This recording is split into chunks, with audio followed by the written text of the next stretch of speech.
मंगल श्री मिथिलाय वध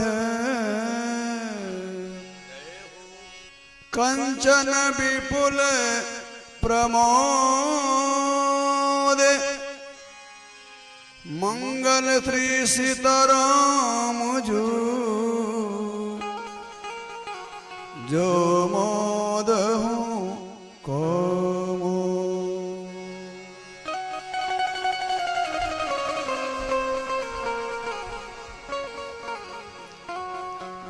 प्रेम से बोले चारों दुल्हा सरकार की जय हो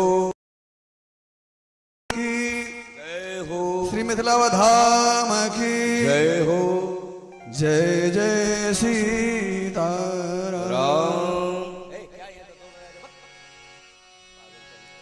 आइए ठाकुर जी की सेवा में एक मिथिला के पद से सेवा करने जा रहे हैं।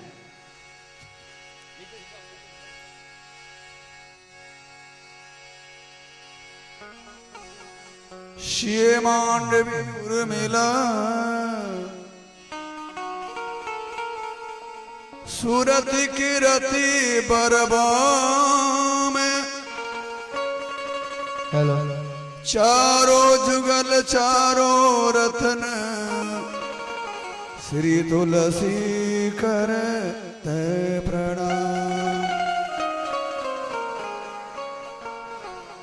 कहा गया है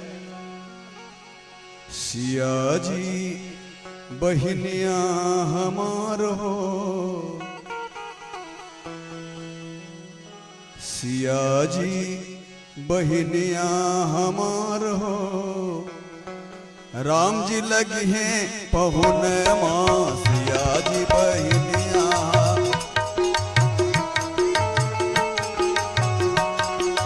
सिया जी बहिनिया हमार हो राम जी लगी हैं पहुन माँ सिया जी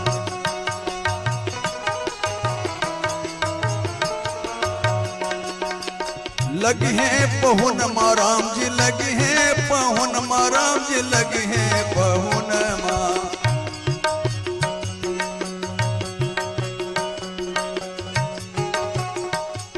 सिया जी बहिनिया हमार हो राम जी लगी हैं पहुन माँ सिया जी लगी है पहुनवा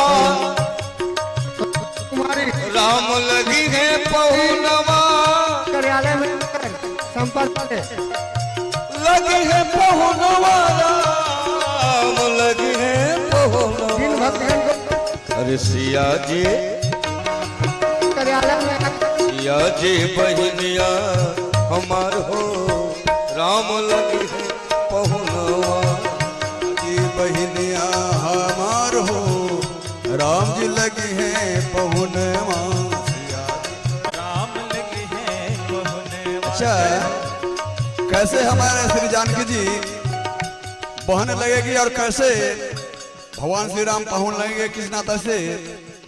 आइए इस भजन के बाद सर्व करेंगे।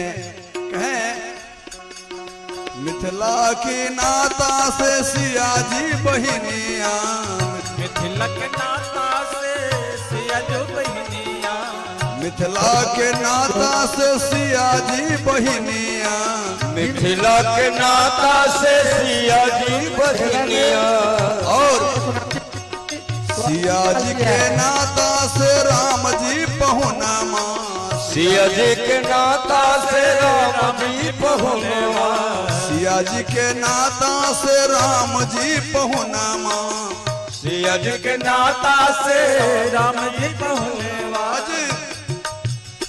आज मिथिला नगरिया निहाल हो राम जी लगे पहुन माँ दिन भक्तगण को एक बच्चा खो गया है।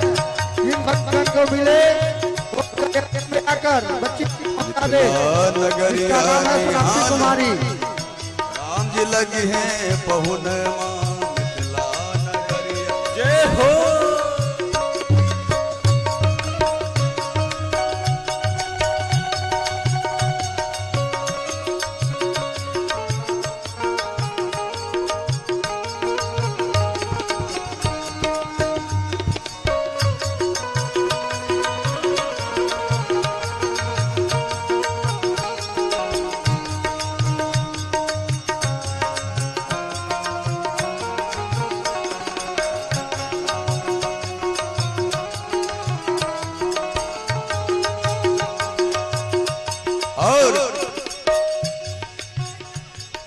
सरसों के फूल रंग सियाजी बहिनिया, सरसों के फूल रंग सिया जी बहनिया, सरसों के फूल रंग सियाजी बहिनिया, सरसों के फूल रंग सिया जी बहनिया, और के फूल रंग राम जी पहुनवा, राम जी पहुनमा हो, राम जी पहुनमा, राम जी पहुनवा हो, राम जी पहुनवा, दोनों के जोड़ी महान हो, राम जी लगे हैं पहुनमा।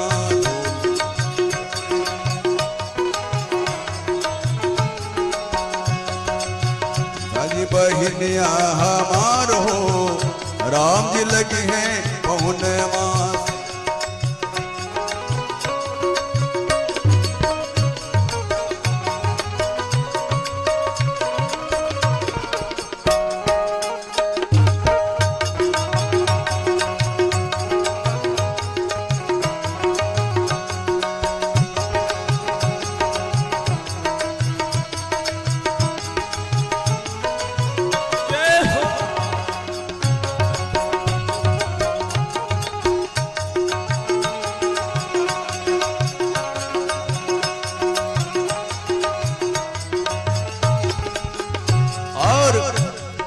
सावन के इजोर सन सियाजी बहिनिया, सावन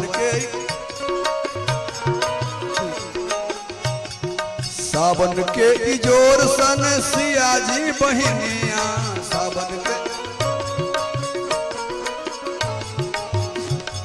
के इजोर सन सियाजी बहिनिया, और भादो के अन्हार सन राम जी पहुनमा, भादो के अन्हार सन राम जी पहुनमा, अंगना में उगी गईले चांद रे, राम जी लगे हैं पहुनमा।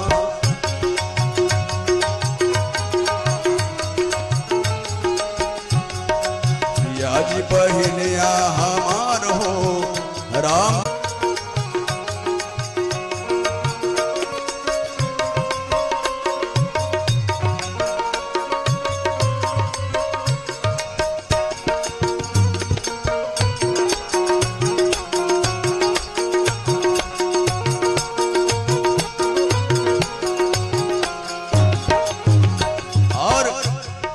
निरखे सने हलता हलके नयनिया,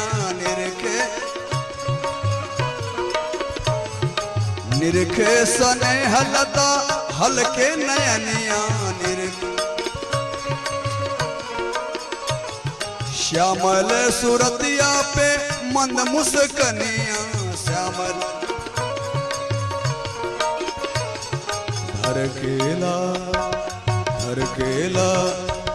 धरकेला जियरा हमार हो, राम जी लगे हैं पहुनमा।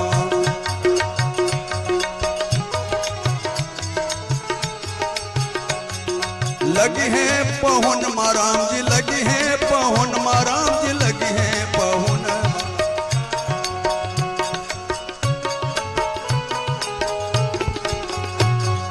लगी है पहुनमा, राम जी लगी है पहुनमा, राम जी लगी है पहुनमा।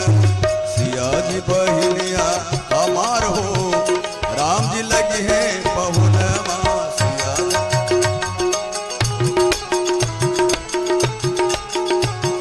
सियाजी बहिनिया हमार हो, राम जी लगी है पहुनमा। सियाजी बहिनिया हमार हो, राम जी लगी है पहुनमा। सियाजी बहिनिया हमार हो, राम जी लगी है पहुनमा, राम जी लगी है पहुनमा, राम जी लगी है पहुनमा। प्रेम से बोलिए दुल्हा दुल्हन सरकार की जय हो। जय हो। आए एगो मिथिला के पद बा, सखी लोग जब भगवान के देखले बा वो श्यामली सूरत, तो मिथिला के लोग एकदम लोभा गइल बा प्रभु के। आ का लोग कहता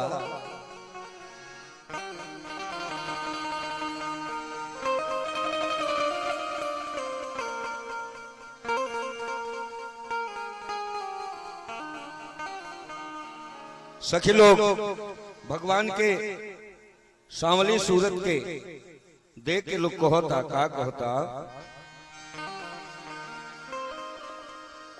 अरे हिया बसु हिया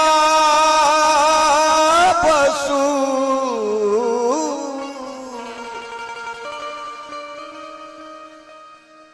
हिया बसु हिया बसु अरे श्यामल पहुनवारा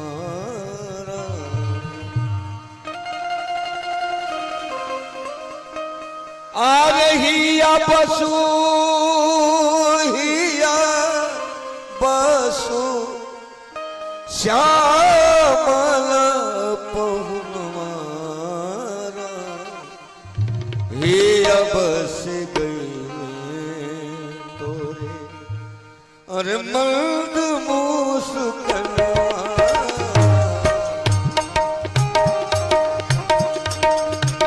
मोरा मंद मुस्कनियारा हिया बस गे मोरा मंद मुस्कनियारा हिया बस गे हिया बसु जिया बसु हो हिया बसु जिया बसु श्यामल पहुनवारा हिया बस गईले तोर मंद मुस्कनवारा हिया बस मोरा मंद मुस्कनियारा हिया बस गे मोरा मंद मुस्कनियारा हिया बस गे काली घुंघरानी केस प्रभु के स्वरूप कैसन बा काली घुंघरानी केस औरी नयनवारा काली रे कारी घोंघरा रे कारी घोंघरा रे केस औरी नयनवा औरी नयनवारा औरी नयनवा औरी कारी घुंघरारी केस औरी नयनवारा हिया बस गेल तोरे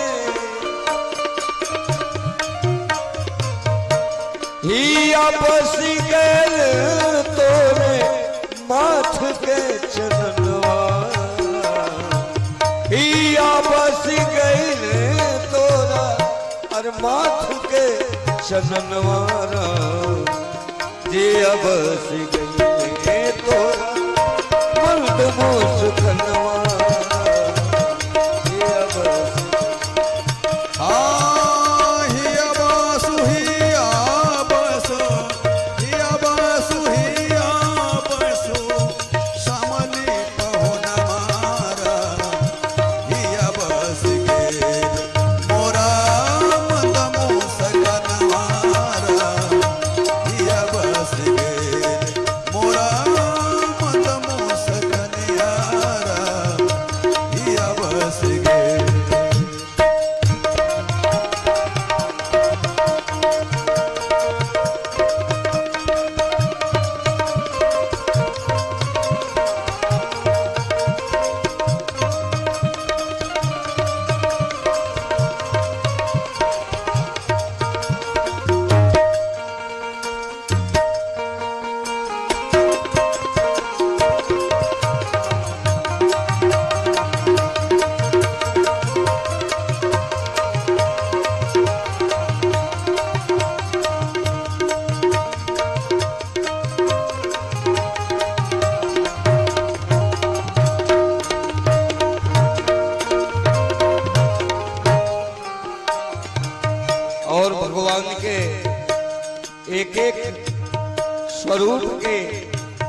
श्रृंगार के लोग वर्णन करता का कहता लोग हो काजर सोहाला आँखी लाल मुख पनवारा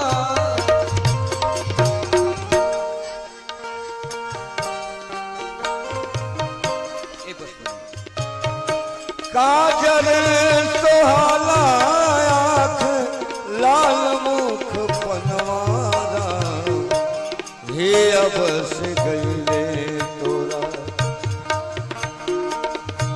हे अब से गईले तोरा अरमंद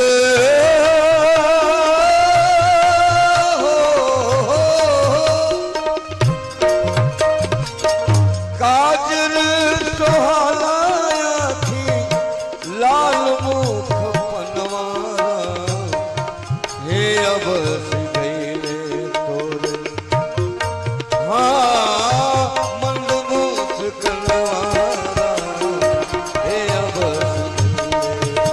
तोरा मंद मूस कनवारा हिया बस गए सिया जो कुमुदनी संग में नयन जुलनवारा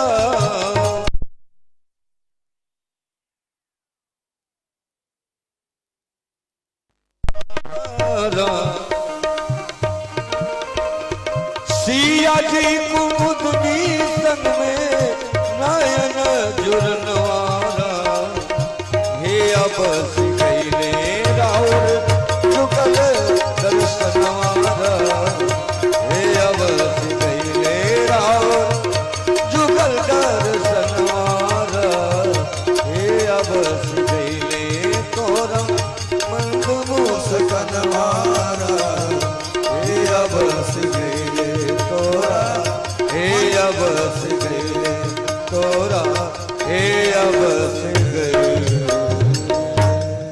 हाँ आइए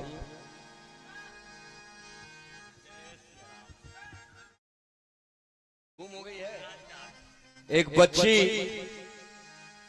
मेले में गुम हो गई है प्राप्त हुई है और बच्ची बड़ी ही नादान है अपना नाम हम नहीं बता सकती है बड़ी असमंजस की विषय ये है कि माताएं आती हैं मेले में और इतने छोटे छोटे बच्चों को कैसे भूल जाती हैं जिन माता का भी ये माता बहन का भी ये बच्चा हो आए कथा पांडाल के पास बच्ची को लेकर यहाँ रखा गया है जल्द से जल्द जिस माता का भी जिस बहन का भी ये बच्ची हो वो जल्द से जल्द कथा पांडाल में आए आइए जब विश्वामित्र मुनि जी के साथ हमारे राघवेंद्र सरकार श्री मिथिला में घूमने आते हैं तो मिथिलानी सखी दुल्हे सरकार को रूप देख करके वर्णन करती है कहती है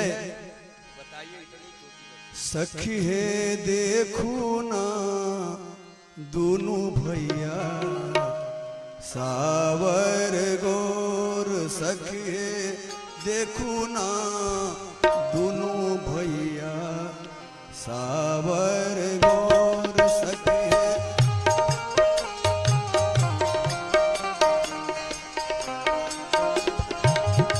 सखी है देखू ना दोनों भैया सावर गोर सखी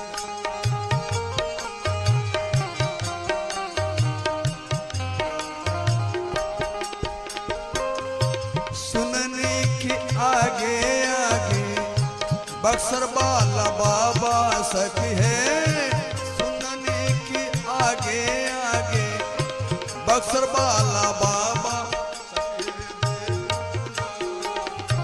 पीछे पीछे जुगल किशोर सखी है देखो ना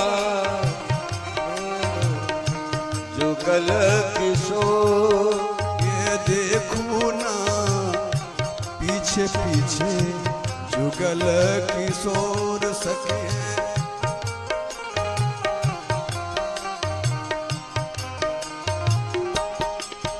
हाँ सुनने के आगे आगे बक्सर वाले बाबा सखी है कि आगे आगे बक्सर वाले बाबा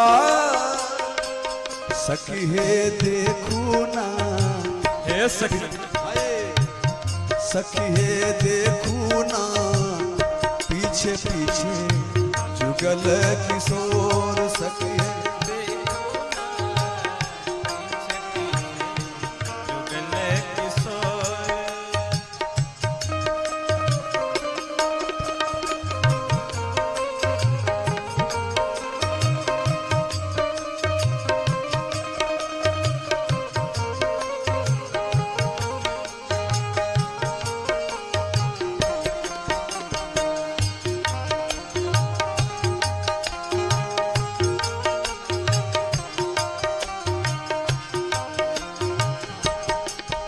मिथिलानी सखी एक सखी दूसरे सखी से कहती है, हे सखी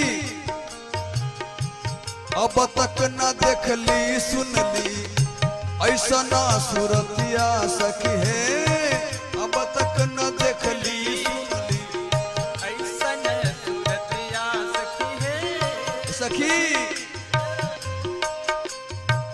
अब तक न देख ली सुन ली ऐसा ना सूरतिया सखी है, ऐसा सूरतिया सखी है देखू ना सखी है देखू ना मन मन यनमा चीत चोर सखी है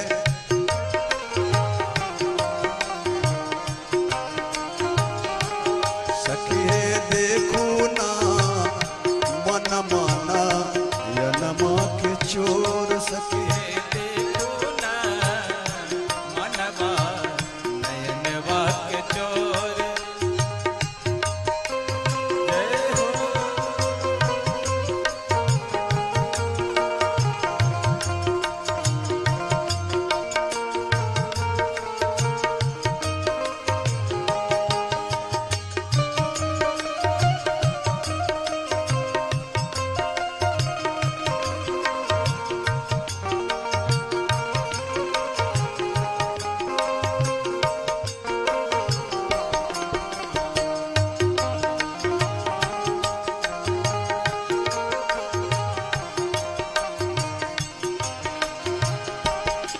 कहती है सखी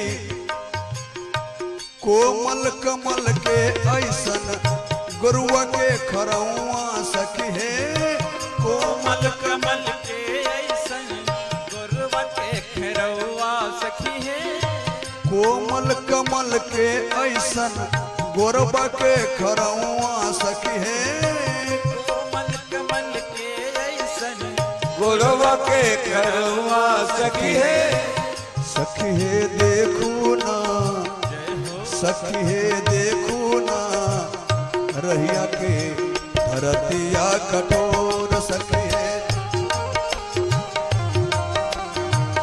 रहिया कठोर सखी है देखू ना दोनों भैया सावर गोर सखी है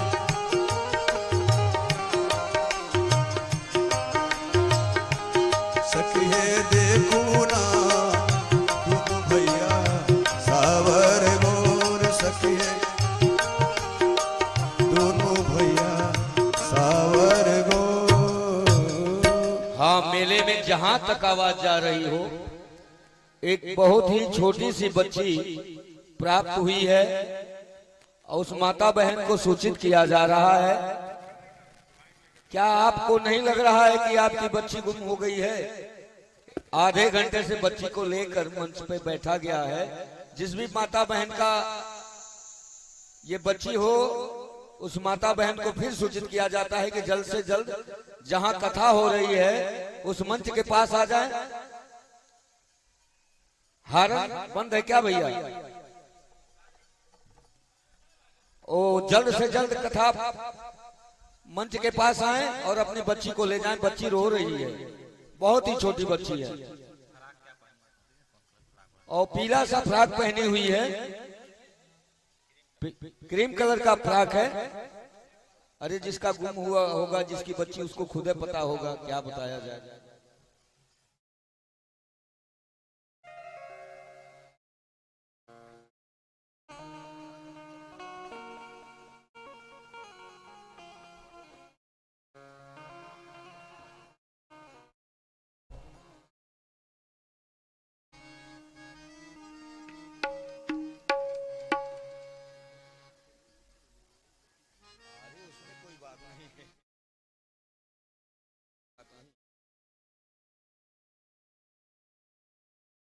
नहीं मिलेगा तो हम लेके चले जाएंगे, बच्ची को वहीं पढ़ाएंगे लिखाएंगे।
सब टेबल डाली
सीताराम सीताराम सीताराम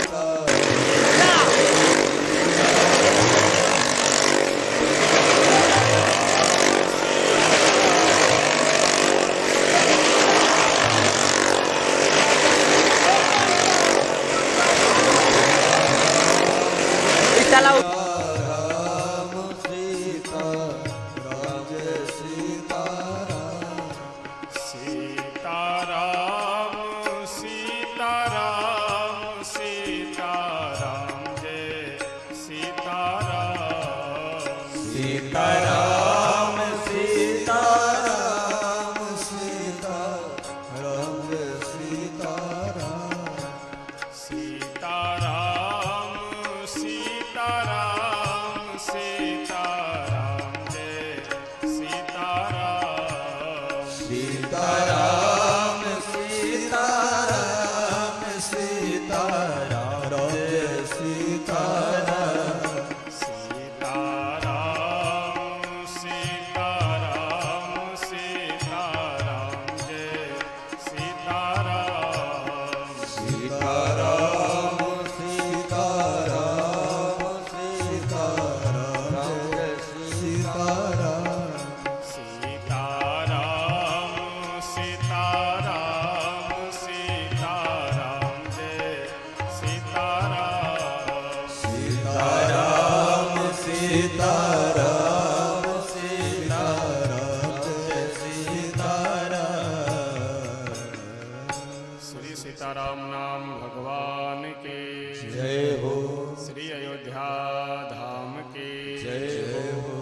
सरयू मैया के जय हो, श्री मिथिला धाम के जय हो, श्री कमला विमला के जय हो, श्री हनुमान जी महाराज के जय हो, श्री शंकर भगवान के जय हो, श्री सद्गुरुदेव भगवान के जय हो, श्री खाकी बाबा के जय हो, श्री विष्णु महायज्ञ की जय हो, जय जय सीता।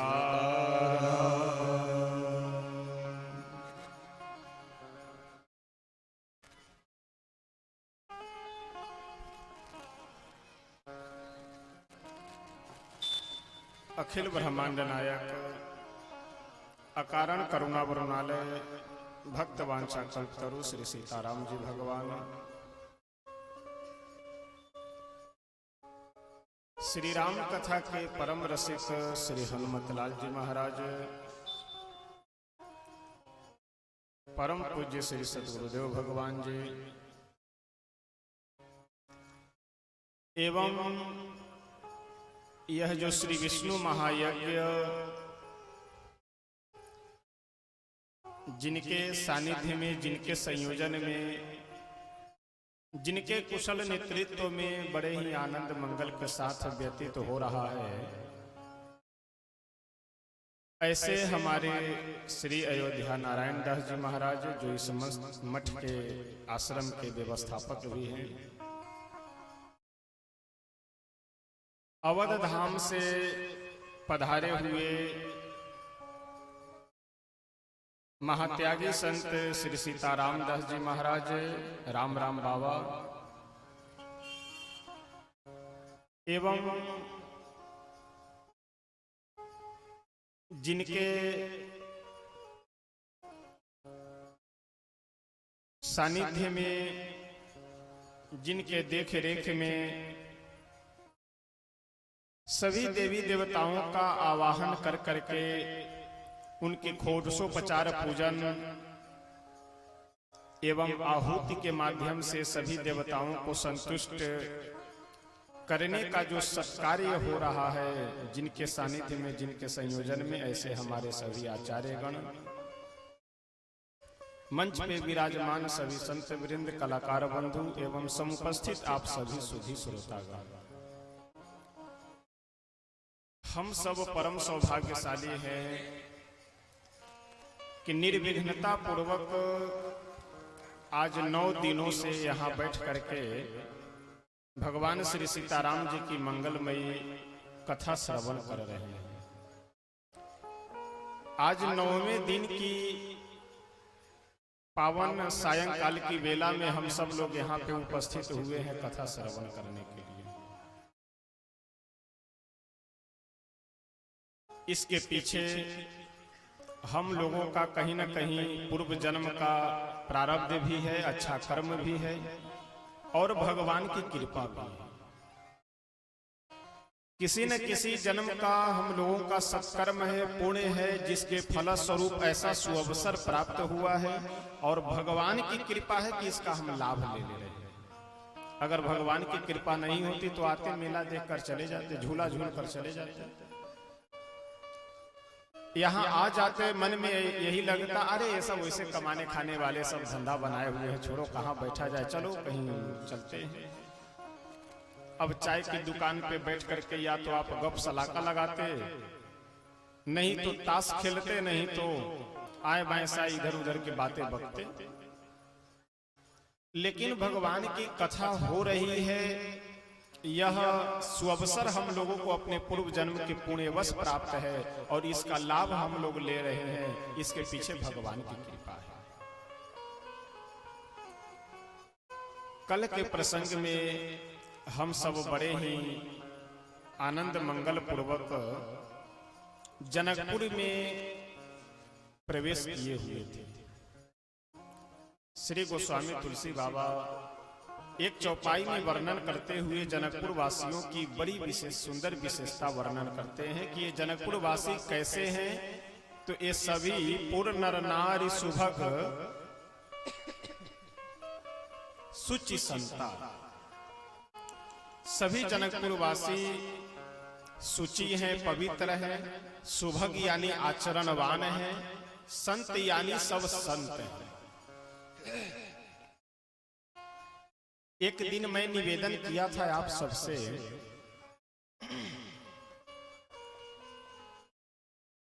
संत का मतलब केवल यह नहीं है कि हम वेश बदल ले तो हम संत हो गए, जैसे सफेद वस्त्र पहन लिए या भगवा वस्त्र या कोई भी वस्त्र पहन रहे हैं तो हम साधु का यदि वस्त्र पहन रहे हैं अच्छी बात है, परंपरा है, व्यवस्था है, पहननी चाहिए, लेकिन केवल इतना पहनने मात्र से ही आप संत नहीं हो जाएंगे। संत शब्द जो है यह संस्कृत का शब्द है, जिसका अर्थ होता है सताम सज्जना नाम, यानी जिसका स्वभाव सज्जन का है, जिसका स्वभाव सरल है, वह व्यक्ति क्या है?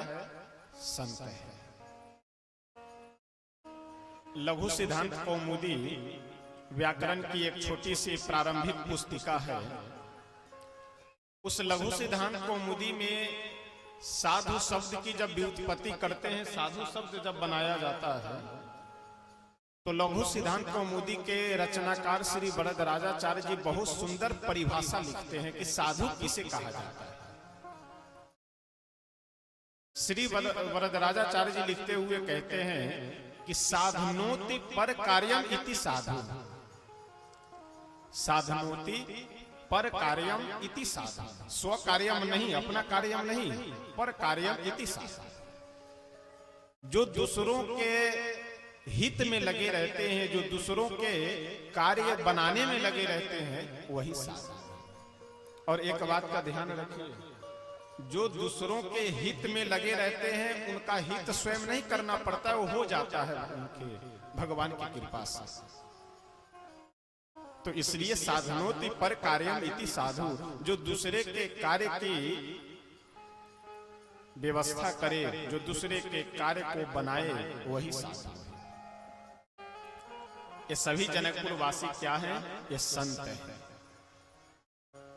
संत होने का मतलब यह नहीं है कि हम घर छोड़ करके चले जाएं तभी संत होंगे। आप घर में रहते हुए भी संत हो सकते हैं, बस स्वभाव में परिवर्तन करने की आवश्यकता है।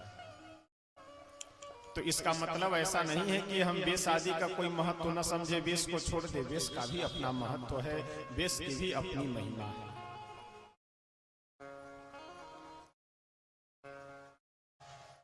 सभी जनकपुरवासी बड़े ही पूर्ण नर नारी सुभग सुचि संता धर्मशील ज्ञानी, इस चौपाई में गोस्वामी बाबा दो शब्दों का प्रयोग करते हैं, एक धर्मशील और दूसरा ज्ञानी।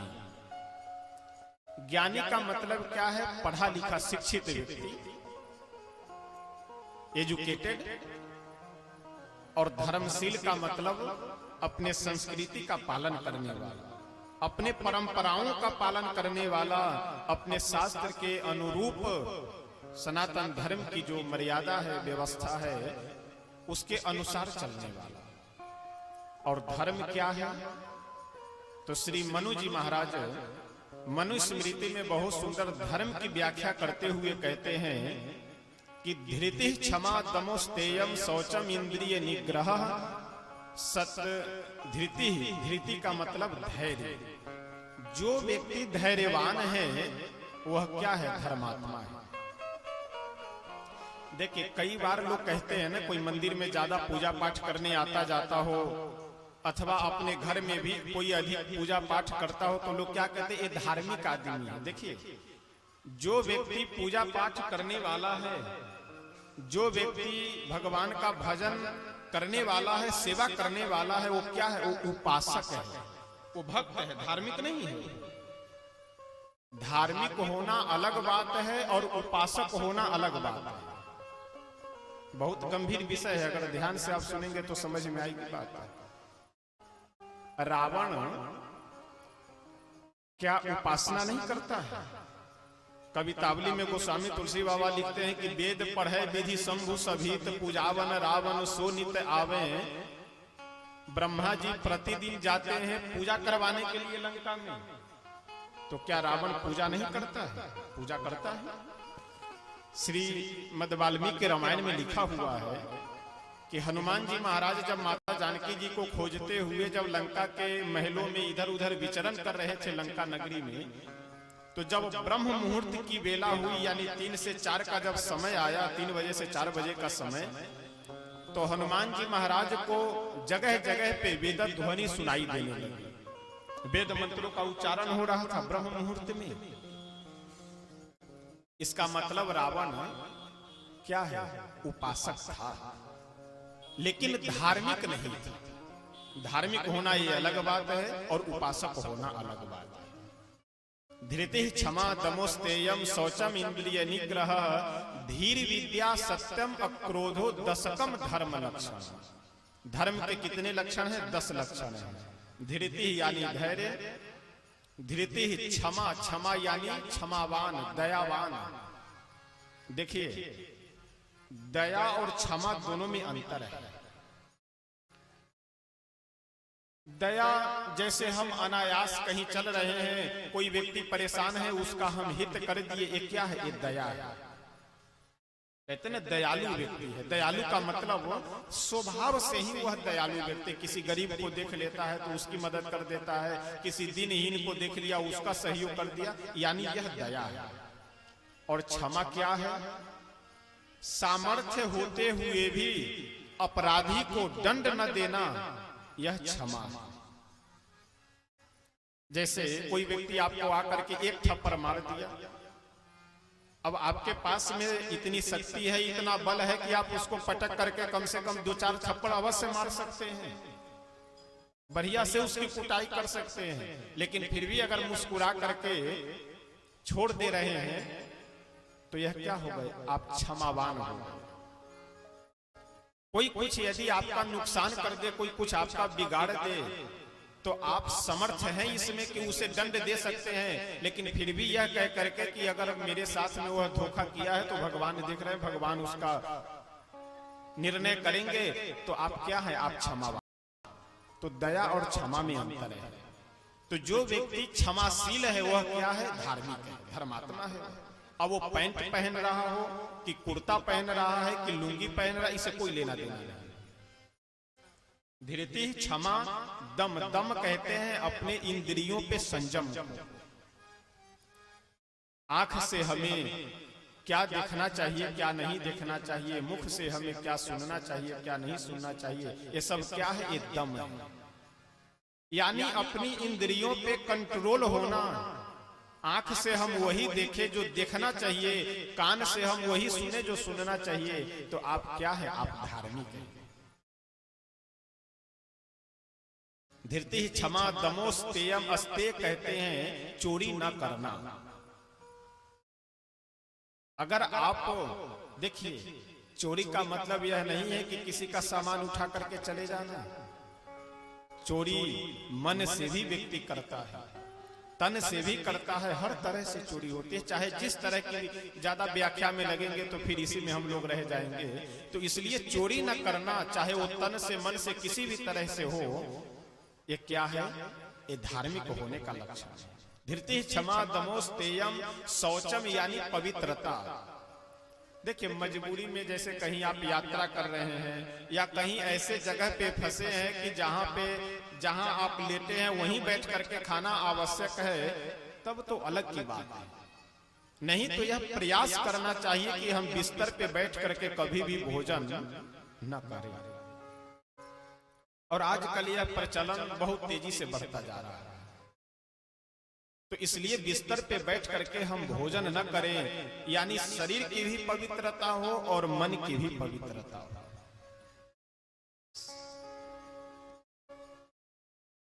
कई बार इस संसार में तो ब्रह्मा जी के बनाए हुए बड़े विचित्र विचित्र प्राणी हैं, और आप पवित्रता प्रतिदिन कम से कम न कर सकें तो इतना तो अवश्य करना चाहिए कि हम 24 घंटे में एक बार स्नान कर ले सुबह में। लेकिन तमाम ऐसे प्राणी हैं, विचित्र प्राणी, कि जो मई जून के महीने में एक हफ्ते तक स्नान नहीं करता है। आप लोग भी बहुत लोगों को देखे होंगे अगर आप सब में से भी कोई अगर बैठे होंगे ऐसे, तो निवेदन मैं यही करूंगा कि कम से कम 24 घंटे में एक बार स्नान अवश्य करना चाहिए। तो स्नान आदि करने से शरीर की पवित्रता रहती है और किसी का हम बुरा न सोचे, किसी का अहित न सोचे, ये मन की पवित्रता है। तो जो तन मन दोनों से अगर पवित्र है वह क्या है? धार्मिक है। धीरते ही क्षमा दमोस्तेयम शौचम इंद्रिय निग्रह। धीर विद्या, इंद्रिय निग्रह का मतलब वही दम वाली ही स्थिति है। जैसे ज्ञान इंद्रिय और कर्म इंद्रिय, तो ज्ञान इंद्रियों पे संयम करना ये दम है, और कर्म इंद्रियों पे संयम करना जैसे हाथ पैर, ये सब क्या है? ये सब कर्म इंद्रिय है।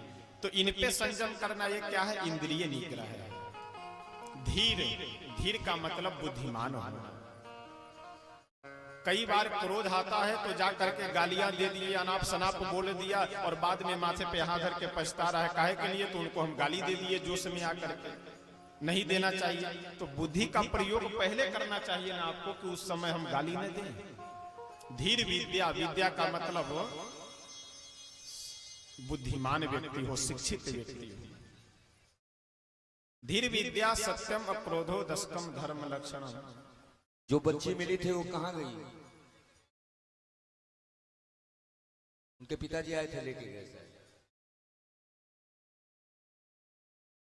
चलिए चलिए जाइए।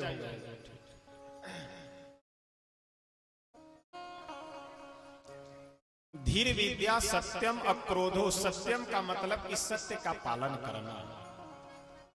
एक नीति शास्त्र का बहुत सुंदर श्लोक है, यत्र न सन्ति वृद्धा वृद्धा न ते न वदन्ति धर्मम नासो धर्मो यत्र न सत्यमस्ति न तत्सत्यम यच्छलेनाभ्युपेतम्। वह सभा सभा नहीं है जिस सभा में कोई वृद्ध न हो। वह वृद्ध वृद्ध नहीं है जो धर्म संबंधी वाक्य न बोलते हो, यानी धर्म सम्मत वाक्य न बोलते हो। वृद्धा न ते ये न वदन्ति धर्मम नासौ धर्मो यत्र न सत्यमस्ति। वह धर्म धर्म नहीं है जहां सत्य न हो। अब इस पे आप विचार कीजिएगा। हमारे सनातन धर्म में भी इस तरह की बहुत सारी कुरीतियां अब धीरे धीरे व्याप्त हो रही है। एक बार मैं यही बिहार में ही था, तो उस पर्व का मुझे नाम नहीं ध्यान आ रहा है, लेकिन शायद आप लोग समझ जाएंगे जब मैं बताऊंगा कि वो पर्व से एक दिन पहले नियम है कि लोग मछली खाते हैं। कौन सा पर्व है ध्यान है आप लोग को? जितिया, हाँ जितिया कोई पर्व है शायद, यानी उससे एक दिन पहले, यानी कल व्रत करना है, एकदम निर्जला व्रत करना, जल भी नहीं पीना है। और उससे पहले क्या करना है कि गर्दन रेत करके। तो ऐसे पर्व से क्या मतलब है? यह धर्म नहीं है, यह अधर्म है। अगर किसी की हत्या कर करके अगर आप जा रहा है, नहीं तो पहले अधिक था लेकिन आज भी बहुत सारे जगहों पे है।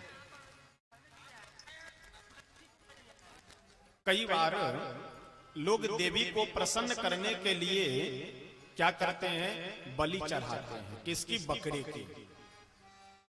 अगर बलि चढ़ाने से ही माता जी खुश होए, तब तो अपने आप को ही आप बलि चढ़ा दीजिए, तो और माता जी खुश होकर के आपको बढ़िया मोक्ष और स्वर्ग में भेज दे। अगर बलि चढ़ाने से मां खुश हो, तो ये सब बकवास की बातें हैं, फालतू की बातें हैं। ये सब कुरीतियां हमारे समाज में विराजमान है। कई बार मैं देखता हूं, सुनता हूं, क्या हो रहा है?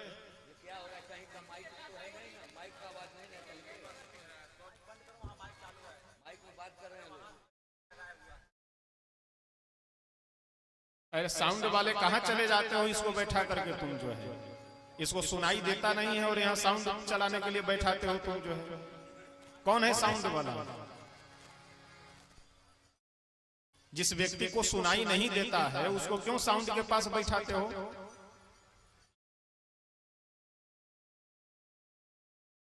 अजीब आदमी है ये।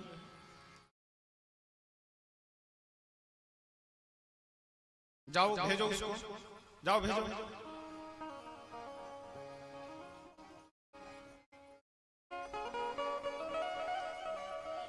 इसीलिए 2-3 दिन पहले एक दिन मन बहुत मेरा जो है अस्त व्यस्त हो गया था। पहली बार मैं यहाँ ये सब व्यवस्था देख रहा हूँ कि इस तरह की समस्याएं रहती। बताइए, इसको सुनाई नहीं देता और इसको साउंड चलाने के लिए बैठा देते हैं। सीताराम सीताराम सीताराम जय सीताराम सीताराम सीताराम सीताराम जय सीताराम सीताराम सीताराम सीताराम जय सीताराम सीताराम सीताराम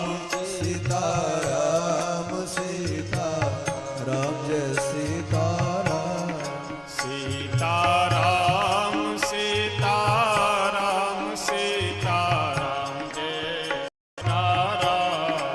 सीताराम सीताराम सीताराम सीताराम जय सीताराम सीताराम सीताराम सीताराम जय सीताराम सीताराम सीताराम सीताराम जय सीताराम श्री सीताराम नाम भगवान की जय। क्या बोलना है? वो मिली नहीं, बोल दीजिए बोल दीजिए। हाँ देखिए, एक बच्ची गायब हुई है, मेले में गुम हो गई है। सोनाक्षी कुमारी, उम्र 8 वर्ष है और प्रदीप शाह सिसहनी की है। इनका नंबर है 9693 हो गया नंबर। 585611। जिस सभी सज्जन को मिले कार्यालय में बच्ची को पहुंचा दें। सोनाक्षी कुमारी 8 वर्ष उम्र है, ग्राम सिसहनी की है। श्री सीताराम नाम भगवान की जय हो। तो मैं निवेदन कर रहा था कि मनु जी महाराज अपने मनु स्मृति में यह वर्णन करते हैं कि यह 10 लक्षण में से एक भी लक्षण यदि किसी व्यक्ति के पास में है, किसी मनुष्य में है, तो वह धार्मिक है। तो इसलिए धार्मिक होना अलग बात है और उपासक होना ये अलग की बात है। ये जितने भी जनकपुर वासी हैं ना, ये सब धार्मिक भी हैं और उपासक भी हैं। उपासक कैसे हैं? तो पुर नर नारी सुभग सुचि संता धर्मशील ज्ञानी गुणवंता, इन सब के अंदर समस्त संसार के गुण विराजमान है, सब कुछ है। लेकिन सब होने के साथ साथ हम सब सकल सुकृत के राशि भय जग जनमी जनकपुरवासी। श्री सीताराम जी के चरणों है, इसलिए ये लोग उपासक हैं। और गोस्वामी बाबा यहाँ कहते हैं कि ज्ञानी है, धर्मशील है, तो इसलिए धार्मिक भी है और ज्ञानी भी है, दोनों है। जनकपुर में प्रभु पहुंचे। जनक जी महाराज को यह सूचना मिली। जनक जी अपने सभी मंत्री मंडल को साथ में लेकर के आते हैं। विश्वामित्र बाबा की आगवानी करने के लिए, विश्वामित्र बाबा का स्वागत सत्कार करने के लिए गोस्वामी बाबा कहते हैं, संग सचिव सुचि भूरि भट भूसुर बर गुर ज्ञाति, चले मिलन मुनि नायक ही राउ हर से भाते। संग सचिव सुचि भूरि भट, ब्राह्मणों की मंडली को लेकर के, अपने मंत्री मंडल की मंडली को लेकर के सबके साथ में श्री जनक जी महाराज विश्वामित्र जी का स्वागत करने के लिए नगर से बाहर पहुंचे, आम के बगीचे में। अच्छा, जब जनक जी पहुंचे जिस समय, उस समय श्री राम जी और लक्ष्मण जी, ये दोनों भाई बगीचा घूमने के लिए वहां से चले गए थे। जनक जी गए, जाकर के प्रणाम किए विश्वामित्र जी को। अच्छा, एक बात मैं यहाँ निवेदन कर देना चाहता हूँ आप सबसे। विश्वामित्र बाबा जनकपुर में आए हैं।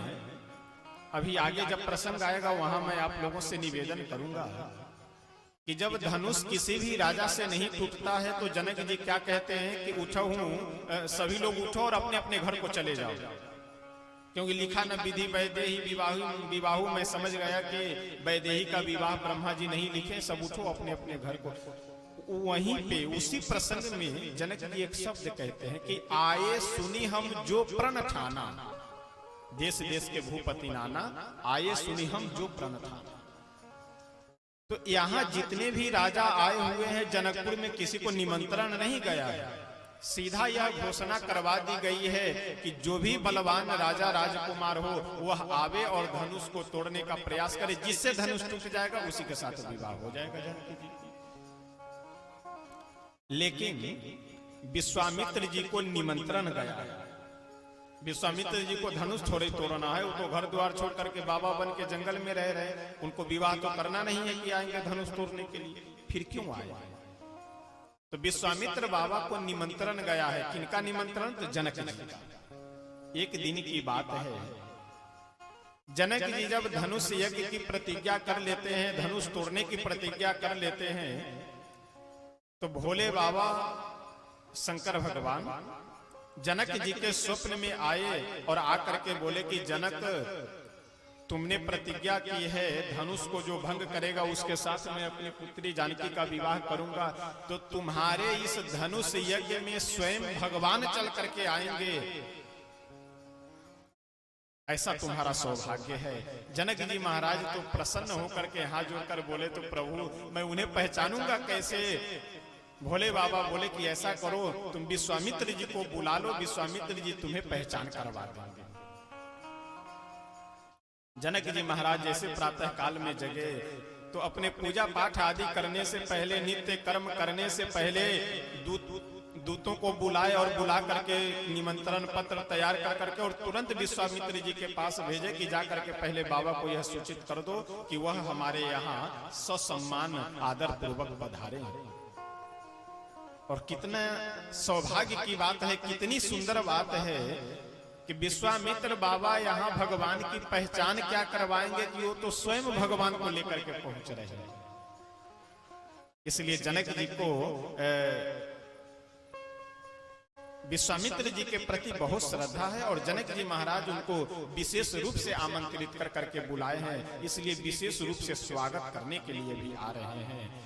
प्रभु दोनों भाई बगीचा घूमने के लिए गए थे। जैसे ही जनक जी महाराज कुशल मंगल पूछे रहे थे बैठ करके, उसी समय दोनों भाई पहुंच गए और दोनों भाइयों को देख करके तो महाराज पूछिए मत, जनक जी तो अभी तक ज्ञानी थे, संसार के किसी भी सौंदर्य में जनक जी का मन नहीं फंसता था। चाहे वह जितना बड़ा ऐश्वर्य हो, जनक जी का मन कभी उसमें नहीं लगता था। चाहे कोई व्यक्ति कितना भी सौंदर्यवान हो, चाहे स्त्री हो पुरुष हो, किसी में जनक जी का मन नहीं लगता था। लेकिन आज तो जनक जी महाराज का मन फिसल गया। जैसे श्री राघवेंद्र सरकार को देखे वैसे तुरंत जनक जी महाराज तो अपना ज्ञान भी भूल गए, वैराग्य भी भूल गए और सब कुछ भूल करके केवल इनका मन श्री राम जी के सौंदर्य को, श्री राघवेंद्र सरकार के अद्भुत अलौकिक छवि का अवलोकन करने लगे। और जनक जी महाराज बहुत सुंदर पूछते हुए कहते हैं, ए बच्चे जो खेल रहा है इसको, जिनकी हो उनको आप उनको संभाल करके रखिए बच्चे को। सहज विराग रूप मन मोरा, सहज विराग रूप मन मोरा, सहज विराग रूप मन मोरा, सहज विराग रूप मन मोरा।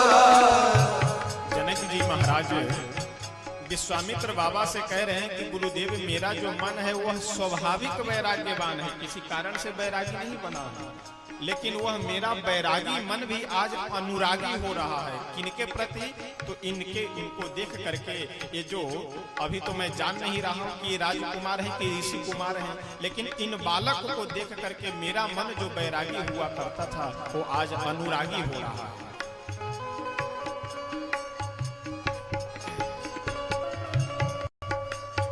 ओ सहज विराग रूप मन मोरा, सहज विराग रूप मन मोरा, थकित होत जिमी चंद चकोरा, थकित होत जिमी चंद चकोरा, थकित होत जिमी चंद चकोरा, थकित होत जिमी चंद्र चकोरा। श्याम गौर सुंदर दो भाई, श्याम गौर सुंदर दो भाई, श्याम गौर सुंदर दो भाई, श्याम गौर सुंदर दो भाई, विश्वामित्र महानी पाई,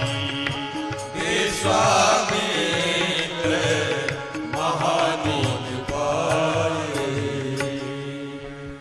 एक भाई श्याम वर्ण के हैं और एक भाई गौर वर्ण के हैं।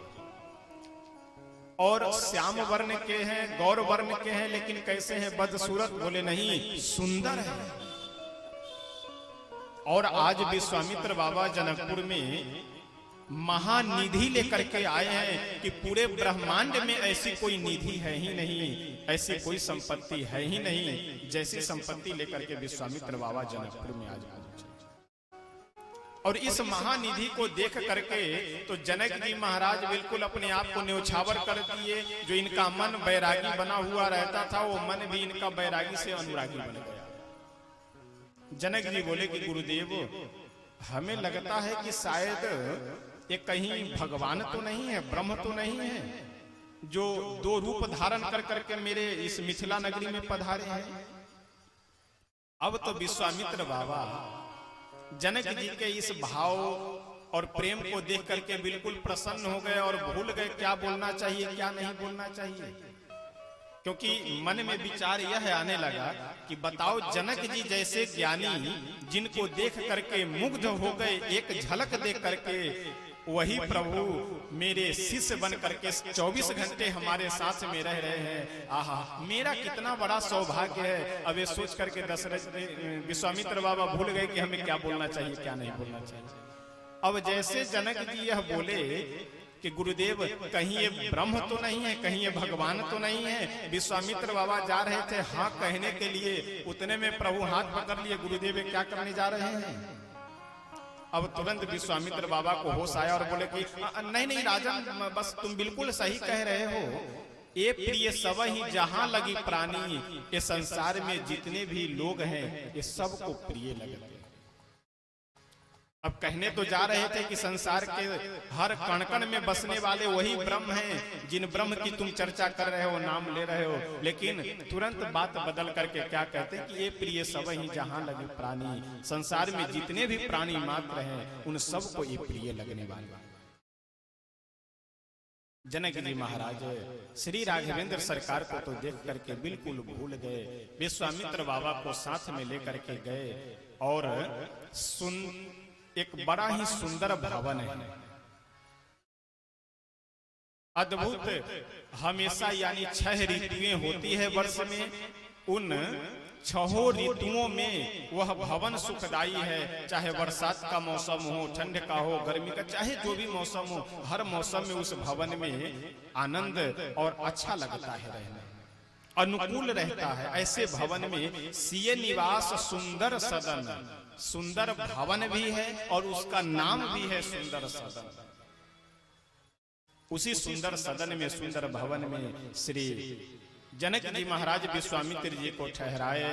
यह बात पूरे जनकपुर में फैल गई कि विश्वामित्र बाबा के साथ में 2 राजकुमार आए हैं, बड़े ही अद्भुत और अलौकिक सौंदर्य से संपन्न है।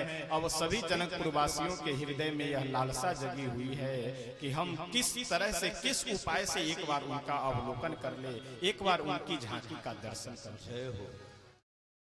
अच्छा, जितने भी जनकपुर वासी हैं, जब से यह सुने हैं कि 2 राजकुमार आए हुए हैं, कहां से, तो अयोध्या जी से चल करके, तो उन दोनों राजकुमारों को यह चाह रहे हैं कि मेरी जानकी जी का, किशोरी जी का विवाह होने ही वाला है। और जब इतने सुंदर राजकुमार आए हैं तो क्यों ना उन दोनों राजकुमारों का भी, बड़े जो राजकुमार हैं उनमें से, दोनों में से किसी का भी जो बड़े हों, उनका विवाह जनकपुर में ही, यही मिथिला में हो जाए। सभी मिथिलावासी श्री किशोरी जी की कृपा के विशेष अनुयायी हैं, विशेष कृपा पात्र हैं। अभी जब विश्वामित्र बाबा का प्रसंग प्रारंभ हुआ था तो वहां गोस्वामी तुलसी बाबा एक शब्द का प्रयोग करते हैं कि विश्वामित्र महामुनि ज्ञानी। वहां ज्ञानी क्यों कह रहे हैं, आप लोग समझे हैं उस विषय से? वहां ज्ञानी कहने का तात्पर्य यह है तुलसी बाबा का कि विश्वामित्र जी क्या है, ज्ञानी हैं, इसलिए इन्हें चल करके भगवान के पास जाना पड़ रहा है। और जनकपुर वासी क्या है, ये सब भक्त हैं, किनके, भगवान के भक्त हैं, ज्ञानी नहीं है, इसलिए भक्त के पास भगवान स्वयं चल करके आ रहा है। विश्वामित्र जी के पास भगवान नहीं गए, विश्वामित्र जी को भगवान के पास जाना पड़ा। क्यों? क्योंकि ज्ञानी हैं। और जनकपुर वासी क्या हैं, तो हम सब सकल सुकृत के राशि, भय जग जनमी जनकपुर वासी। श्री किशोरी जी के सानिध्य में हम लोगों का जन्म हो गया, बस इतना ही हमारे लिए पर्याप्त है। कोई ज्ञान, ध्यान और योग समाधि की हमें आवश्यकता नहीं है। ऐसे अनन्य भक्त हैं, इसलिए भगवान स्वयं चल करके 450 किलोमीटर दूर चल करके जनकपुर में पहुंचे। जनकपुर वासियों का श्री किशोरी जी के प्रति बड़ा ही अद्भुत अनन्य प्रेम है। आइए हम सब लोग एक भजन के माध्यम से श्री किशोरी जी के चरणों में यह प्रार्थना करते हुए कि जैसे आप जनकपुर वासियों के ऊपर अपनी कृपा दृष्टि किए थे, उसी तरह से हम सब के ऊपर भी अपनी कृपा दृष्टि बनाए रखें और आपकी कृपा मुझे प्राप्त हो। हम सब लोग इस भजन के माध्यम से श्रवण करते हैं। स्वामी निसिया जो हमारे, और वास्तव में यदि किशोरी जी के कृपा पात्र हम बन जाए, आप बन जाए, तो फिर किसी देवी की, किसी देवता की, यहाँ तक कि राम जी की भी उपासना करने की जरूरत नहीं है, स्वयं दौड़ करके आ जाएंगे। जहां हमारी आवश्यकता होगी कि राम जी को जरूरत है यहाँ पे कल्याण करने के लिए या कुछ भी, वहां राम जी स्वयं चल करके आ जाएंगे। कब? यदि किशोरी जी की कृपा पात्र हम लोग बन जाएं तब। स्वामी निसिया जो हमारे, फिकर मोह काहे की। स्वामी निसिया जो हमारे, फिकर मोह काहे की। और एक बात और मैं निवेदन करूं कि बहुत अच्छे एक सिद्ध संत का यह भाव है कि भगवान इस धराधाम पे जो मनुष्यावतार ग्रहण करते हैं, वह मनुष्यावतार ग्रहण भी अपनी इच्छा से नहीं, श्री किशोरी जी के कहने से, माता जानकी जी के ही कहने से यह अवतार भी ग्रहण करते हैं जीवों के कल्याण के लिए। जब माता जानकी जी बार बार यह कहती हैं कि हे प्रभु, संसार के जो साधारण जीव हैं, जो सांसारी जीव हैं, जो इधर उधर संसार के मोह माया में भटक रहे हैं, उनको चल करके आप उद्धार कर दीजिए, उनका कल्याण कर दीजिए। तो माता जानकी जी के कहने से ही प्रभु भी आकर के अवतार लेते हैं इस धराधाम पे। सिया जो स्वामी निसिया जो हमारे, फिकर मोह काहे की। स्वामी निसिया जो हमारे, फिकर मोह काहे की।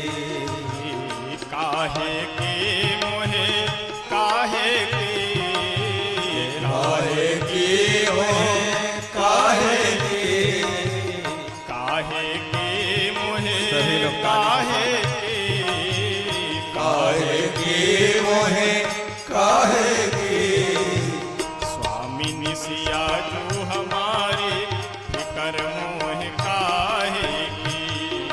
स्वामी जी सिया जो हमारी फिकर मोह काहे की। स्वामी जी सिया जो हमारी फिकर मोह काहे की। स्वामी जी सिया जो हमारी फिकर मोह काहे की।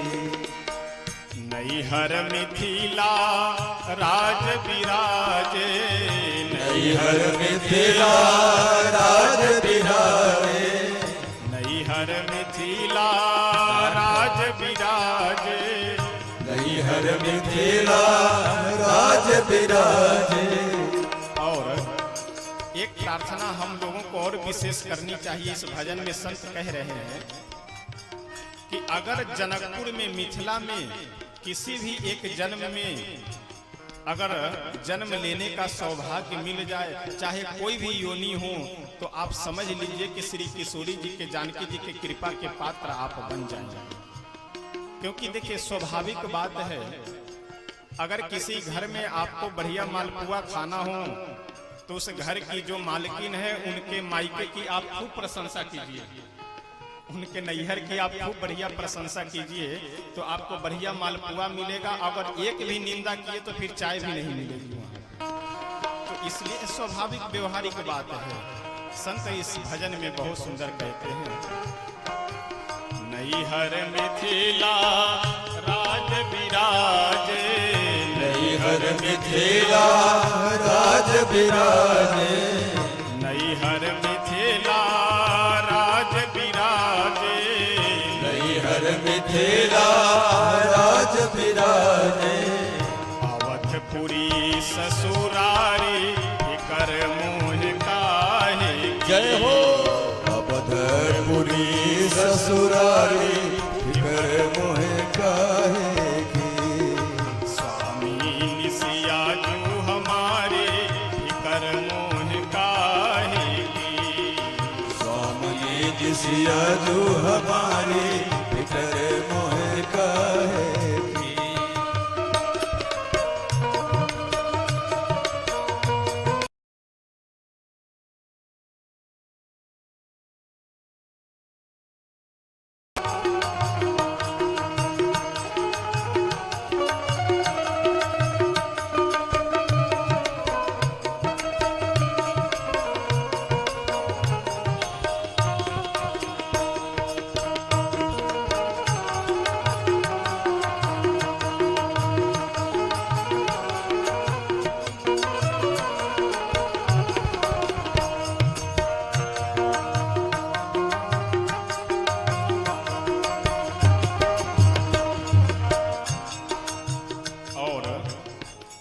श्री किशोरी जी के विशेष कृपा पात्र और कौन कौन हैं? देवर भरत लखन रिपुसूदन। देवर भरत लखन रिपुसूदन। देवर भरत लखन रिपुसूदन। देवर भरत लखन रिपुसूदन। देवर भरत लखन भरत लखन रिपुसूदन। खास दास त्रिपुरारी फिकर मोह काहे की। खास दास त्रिपुरारी फिकर मोह काहे की। काहे के मोहे काहे के। काहे की मोहे काहे की। स्वामी निसिया जो हमारे फिकर मोह काहे की।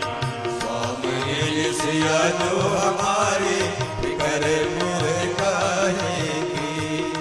और अभी आपसे मैं जो बात निवेदन कर रहा था वही बात मैं अपने मन से हूँ, तो श्री जानकी जी के, श्री किशोरी जी के चरण को खूब जोर से पकड़ लीजिए, किससे हाथ से नहीं मन से। कि अगर हमारा सबसे बड़ा कोई धन है, यदि हमें कुछ साधन करना है तो श्री सिया जी के, श्री जानकी जी के चरणों में ही रह करके उन्हीं की आराधना करनी है, उन्हीं की उपासना करनी है। तो कलयुग तो क्या, यमराज भी आपको छू नहीं सकते, यमराज भी आपको टच नहीं कर सकते। प्रेम लता कलयुग का करी है, प्रेम लता कलयुग का करी है, प्रेम लता कलयुग का करी है, प्रेम लता कलयुग का करी है। स्वामिनी रखी है संभारी जय हो। मोह काहे की, स्वामी रखी है संभारी फिकर मोह काहे की। स्वामी सिया जो हमारे फिकर मोह काहे की, स्वामी जी सिया जो हमारी फिकर मोह काहे की। काहे के मोहे काहे के, काहे की मोहे काहे की। स्वामी निसिया जो हमारी फिकर मोह काहे की, स्वामी जी सिया जो हमारी फिकर मोह काहे की। स्वामी निसिया जो हमारी फिकर मोह काहे की। स्वामी जी हमारी फिकर मोह काहे की, फिकर मोह काहे की। श्री जनक किशोरी जानकी जी की जय हो। प्रेम लता कलयुग का करी है, स्वामिनी रखी है संहारी फिकर मुह काहे। अगर आपको चिंता से बचना हो तो सबसे सुलभ साधन यह है कि हम श्री किशोरी जी की कृपा पात्र बन जाए, तो फिर श्री राम जी, श्री राघवेंद्र सरकार कृपा करते घूमेंगे, हमें उनके पीछे पड़ने की आवश्यकता है। सभी जनकपुरवासी ऐसे सौभाग्यशाली हैं कि अन्य भक्तों को, ज्ञानियों को, ध्यानियों को भगवान को खोजने के लिए जाना पड़ता है, लेकिन जनकपुर वासी ऐसे सौभाग्यशाली हैं कि इनको खोजते खोजते भगवान चल करके जनकपुर में पधारे हैं। ऐसे जनकपुर वासी पुण्यात्मा और श्री किशोरी जी के विशेष कृपा के पात्र हैं। रात्रि विश्वामित्र बाबा विश्राम करते हैं। प्रातः काल की वेला में जग करके नित्य कर्म आदि किए, उसके बाद छोटे छोटे बालक तो विश्वामित्र बाबा के पास आकर के, पास नहीं थोड़ा दूर ही रह करके, लेकिन जहां सुंदर सदन में ठहरे हैं उसके आसपास आकर के तो किसी तरह से प्रभु का दर्शन कर ले रहे हैं।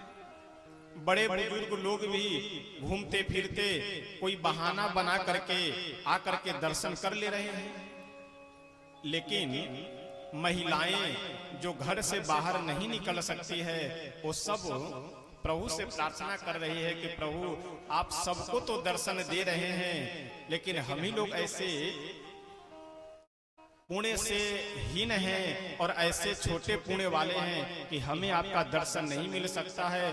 तो मिथिला वासी जो कि अपने घर से नहीं निकल सकते, जो निकलने में सक्षम नहीं है, उनको दर्शन देने के लिए प्रभु एक लीला करने जा रहे हैं, प्रभु एक प्रसंग करने जा रहे हैं। कौन सी लीला? तो जनकपुर दर्शन करने की। एक दिन गुरुदेव से श्री राघवेंद्र सरकार बोले कि गुरुदेव यदि आपकी इच्छा हो, यदि आपकी आज्ञा हो तो हम एक बात आपसे निवेदन करें। विश्वामित्र बाबा बोले कि हाँ हाँ बिल्कुल बोलिए, क्या कहना चाहते हैं? अरे बच्चे को संभाल कर रखो भाई, कौन छोड़ दे रहा है बार बार? पीछे जाकर के बैठो, नहीं संभाल करके रखो जो है।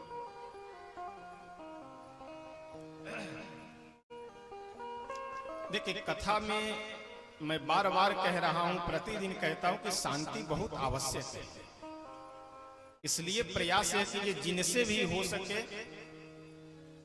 अगर शांत न रह सकते हैं तो फिर मेरे ऊपर कृपा कर करके पंडाल से बाहर बैठिए, बाहर भी जगह है, फिर वहां खूब खुराफात कीजिए, ज्यादा बोल करके नहीं, आराम से, लेकिन पंडाल में जो बैठिए तो शांति बना कर, क्योंकि अब पता लगे कि आप बच्चे को खिलाने में बच जाएंगे और इधर उधर नजर हो जाएगा तो अब फिर आनंद नहीं आएगा। तो इसलिए शांति बना करके सब लोग रखिए। जितना देर बैठिए, 10 मिनट बैठना हो 10 मिनट बिल्कुल शांति से बैठिए, उसके बाद प्रेम से उठ करके आप पीछे जा सकते, कोई दिक्कत नहीं है, कोई जबरदस्ती बैठाने की कोई बात नहीं है। जितना देर आप बैठिए शांति से बैठिए, आराम से बैठिए।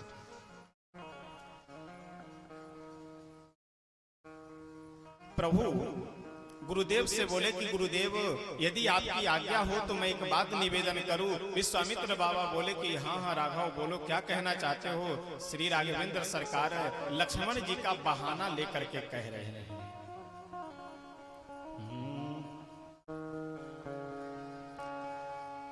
नाथ लखन पुर देखन चाहि, नाथ लखन पुर देखन चाहि, नाथ लखन पुर देखन चाहि, नाथ लखन पुर देखन चाहि, प्रभु संकोच कर प्रगट न कहाई, प्रभु संकोच कर प्रगट न कहाई, जो तुम्हारी अनुशासन पाओ, जो तुम्हारे अनुशासन पाना, जो तुम्हारी अनुशासन पाओ, जो तुम्हारे अनुशासन पाओ, नगर दिखाई तुरंत ले आओ, नगर दिखाई तुरंत ले आओ, जो तुम्हारी अनुशासन पाओ, जो तुम्हारे अनुशासन पाओ। प्रभु विश्वामित्र बाबा से बोले कि गुरुदेव नाथ लखनपुर देखन चाही। लक्ष्मण जी जनक नगर में, जनक जी के इस नगरी को देखना चाहते हैं, जनक नगर में, जनकपुर में घूमना चाहते हैं। अच्छा, जैसे यह बात बोले प्रभु तुरंत अपने मन में घबराए कि कहीं ऐसा ना हो कि गुरुदेव ये कह दे कि अच्छा राम जी अगर लक्ष्मण देखना चाहता है तो तुम्हें तो देखने की इच्छा नहीं है, तो तुम यहीं बैठो, 2 सैनिक को बुलाते हैं, 2 दूत को बुलाते हैं, वो ले जा करके जो जनकपुर घूमे हो घुमा कर ले आएगा।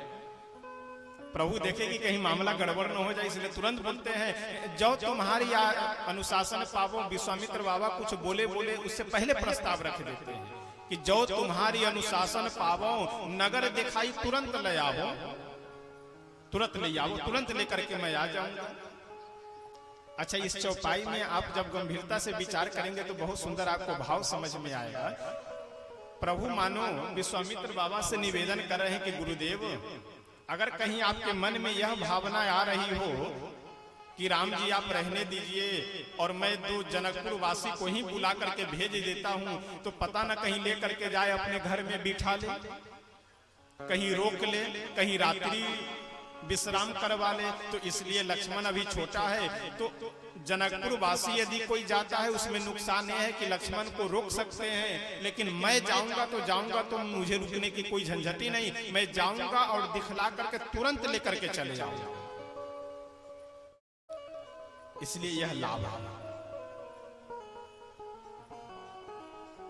विश्वामित्र बाबा जैसे ही इस भाव को, इस विचार को सुने, वैसे तुरंत मन ही मन मुस्कुरा करके बोले कि जनकपुर देखने की लक्ष्मण जी की इच्छा है या आपकी इच्छा है, वो तो आखिर गुरु तो गुरु ही होंगे ना। विश्वामित्र बाबा बोले कि राघव हमें सब पता है कि किसकी देखने की इच्छा है और किनको दिखाने की इच्छा है, वह सब हमें मालूम है, तो हमसे छिपाने की आवश्यकता ही नहीं है। विश्वामित्र बाबा बहुत सुंदर कहते हैं कि राघव यदि आपकी इच्छा है तो जाइए। जाई देखिया बहु नगर सुख निधान दो भाई, करहु सुफल सबके नयन सुंदर बदन दिखाई।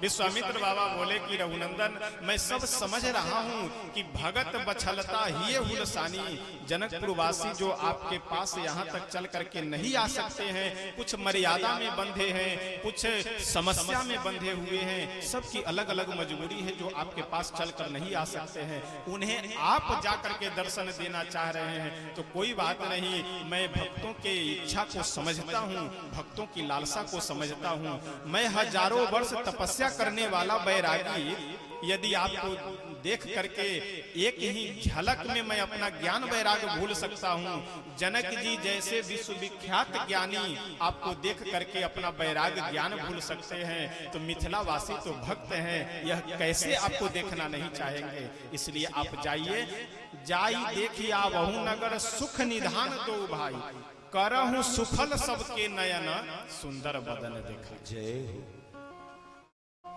श्री राघवेंद्र सरकार हमारे जैसे ही गुरुदेव का आदेश पाए तुरंत प्रणाम किए और लक्ष्मण जी को साथ में लेकर के चल पड़े जनकपुर का दर्शन करने के लिए। अच्छा, लक्ष्मण जी महाराज भी बिल्कुल चुप रहते हैं, प्रभु को जिसमें अच्छा हो लगे वही लक्ष्मण जी के लिए भी अच्छा है। देखिए, भक्त दो तरह के होते हैं, एक भक्त तत् सुखे सुखित्वम और दूसरे भक्त होते हैं स्व सुखे सुखित्वम।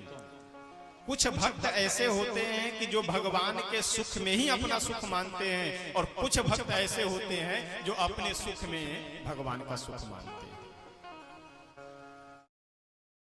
लक्ष्मण जी महाराज कौन से हैं? तत् सुखे सुखित्वम, यानी भगवान को जो अच्छा लगता हो उसी में इनको भी अच्छा लगता है, उसी में ये भी आनंदित है।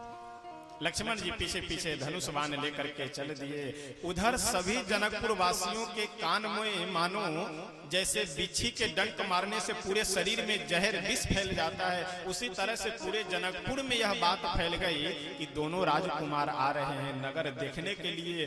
अब तो जो महिला घर में नीचे है वह तुरंत दरवाजे पे आकर के पर्दे का ओट लेकर के खड़ी हो गई। जो छत के ऊपर 3-4 मंजिल ऊपर काम कर रहे थे वह मन में विचार किया कि यदि मैं नीचे जाऊं और मुझे नीचे जाने में विलंब हो, इतने में ऐसा न हो कि दोनों राजकुमार आए और मार्ग से निकल करके चले जाएं, तो इसलिए वह नीचे नहीं आई, छत पे ही खड़ी हो करके प्रभु के दर्शन करने के लिए लालायित खड़ी है छत पे ही। प्रभु अपने मंद मंद मुस्कुराते हुए मंद गति से चलते हुए सभी जनकपुर के स्त्रियों को आनंदित करते हुए, नयन लाभ देते हुए, अपने अद्भुत सौंदर्य का दर्शन लाभ देते हुए आगे बढ़ रहे हैं। छत पे जो महिलाएं हैं, जो जनकपुर की स्त्रियां हैं, उन्हें प्रभु के मुख का दर्शन नहीं हो रहा है। अब वो सब बहुत चिंतित कि अगर नीचे जब तक हम जाए तब तक के आगे बढ़ जाएंगे और यदि मैं ऊपर रहूं तो मुझे दर्शन नहीं हो रहा है, अब जल्दी से। अच्छा, जनकपुर वासी भी शंकर भगवान के बड़े अनन्य भक्त हैं। जब जनक जी ही भगवान भोले शंकर के भक्त हैं राजा होकर के, तो प्रजा आखिर क्यों नहीं उनके भक्त होंगे? ये स्त्रियां तुरंत भोले बाबा से प्रार्थना की कि हे भोले बाबा, मैं अपने जीवन में जितने भी सोमवार की व्रत के हूँ वो सब, लेकिन कुछ ऐसी कृपा कीजिए कि जिनसे इनका हमें दर्शन अच्छे से प्राप्त हो जाए। अच्छा, आप अपने मन में जरा दर्शन कीजिए। आप 4थे मंजिल के ऊपर में खड़े हैं, नीचे सड़क से कोई व्यक्ति जा रहा हो तो उसका केवल बाल दिखाई पड़ेगा, मुख तो दिखाई नहीं पड़ सकता है। सामने से जो पूरा शरीर है वो तो दिखाई आपको नहीं पड़ेगा, बहुत होगा तो कंधा दिखाई पड़ेगा। अब सभी स्त्रियां यह सोच रही है कि यदि रघुनंदन एक बार हम लोगों की और दृष्टि करके ऊपर ऐसे देख लेते तो इनके मुखमंडल का भी दर्शन हो जाता। लेकिन हम लोगों की मर्यादा है कि हम इनसे बोल नहीं सकते कि हे राजकुमार ऊपर देखिए, और कोई उपाय भी नहीं समझ में आ रहा है कि क्या किया जाए। जैसे शंकर भगवान की प्रार्थना की वैसे शंकर भगवान एक स्त्री का वेश बना करके, जिनका नाम है चतुर सखी का वेश बना करके भोले बाबा पहुंचे और जा करके बोले कि अरे देवियों तुम लोग क्यों चिंतित हो। वे सभी देवियां बोली अरे बहन क्या बतावे, मुझे दर्शन करना है ये राजकुमार का, और ये मस्तक झुका करके जा रहे हैं तो दर्शन नहीं मिल पा रहा है इसलिए चिंतित है। चतुर सखी के रूप में गए हुए भोले बाबा बोले जल्दी फेंको फेंको फेंको जल्दी फेंको। सखिया बोले कि क्या फेंके। शंकर भगवान जो चतुर सखी के रूप में गए हैं वो बोले कि जल्दी से जो तुम्हारे पास है वही कुछ फेंको। अगर तुम कुछ फेंकोगी तो कहां से फेंका जा रहा है वह देखने के लिए जब ऊपर देखेंगे तो तुम्हें दर्शन लाभ प्राप्त हो जाएगा। ये सभी सखियां मन में विचार की कि ऐसा करते हैं, बढ़िया सोने का कुछ आभूषण फेंक देते हैं, कंगन वगैरह है इसको फेंकते हैं। तो कहीं हो सकता है कि लोभ में या कहीं इस तरह के विचार की कौन कंगन फेंक रहा है ऊपर देखने लगे। शंकर भगवान बोले कि अरे मूर्ख कहीं की सोना चांदी ये सब भूल करके भी नहीं फेंकना, क्या फेंको सुमन फेंको।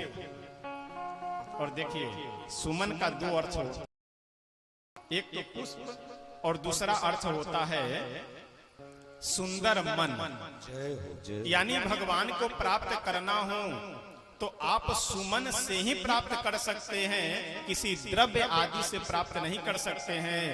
तो गोस्वामी तुलसी बाबा लिखते हुए कहते हैं कि जैसे चतुर के सखी के रूप में भोले बाबा जाकर के बोले कि अरे देवियों अगर रघुनंदन का दर्शन करना हो, ये राजकुमार का दर्शन प्राप्त करना हो तो तुम लोग जल्दी फेंको, क्या फेंको सुमन फेंको। यानी अपना सुंदर मन लेकर के उनके चरणों में जाओ और जाकर के प्रार्थना करो कि हे प्रभु सबको दर्शन देते जा रहे हैं तो हमको क्यों वंचित कर रहे हैं। और जैसे यह प्रार्थना करोगी वैसे तुरंत वह ऊपर देखने लगेंगे, तुम्हें दर्शन लाभ प्राप्त हो जाएगा।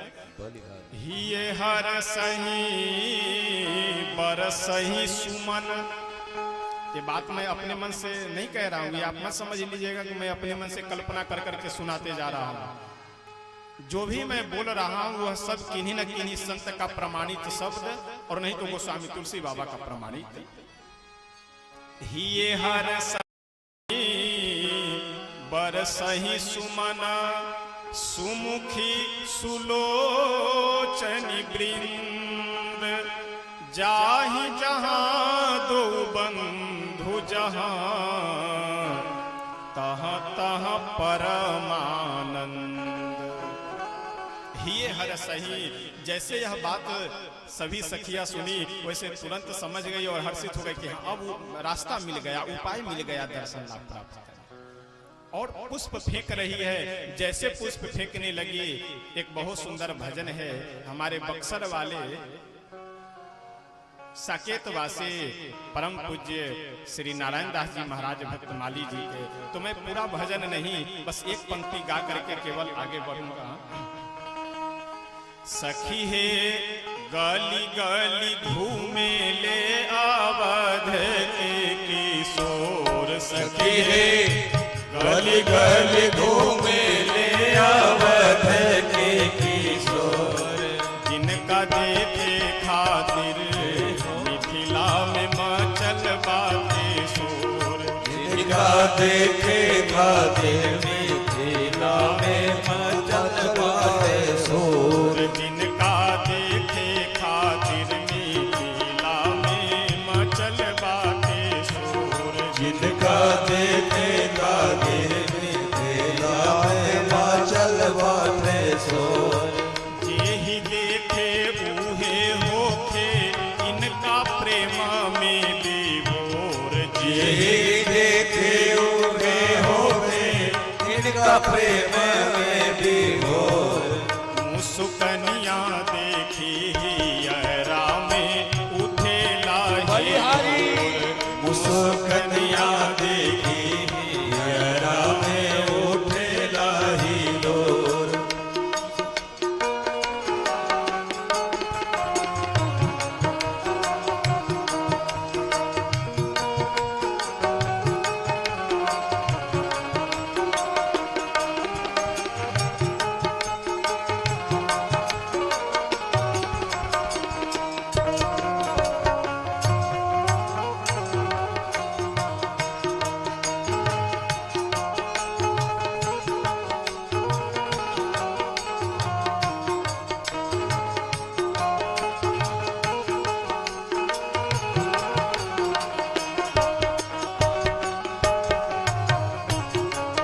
सोर। प्रसंग अभी आगे थोड़ा लंबा है और भी कई सारे भजन हम लोग को गाने हैं और आगे बढ़ना है, तो इसलिए सब भजन नहीं, एक एक दो दो पंक्ति गाते हुए फिर आगे बढ़ेंगे।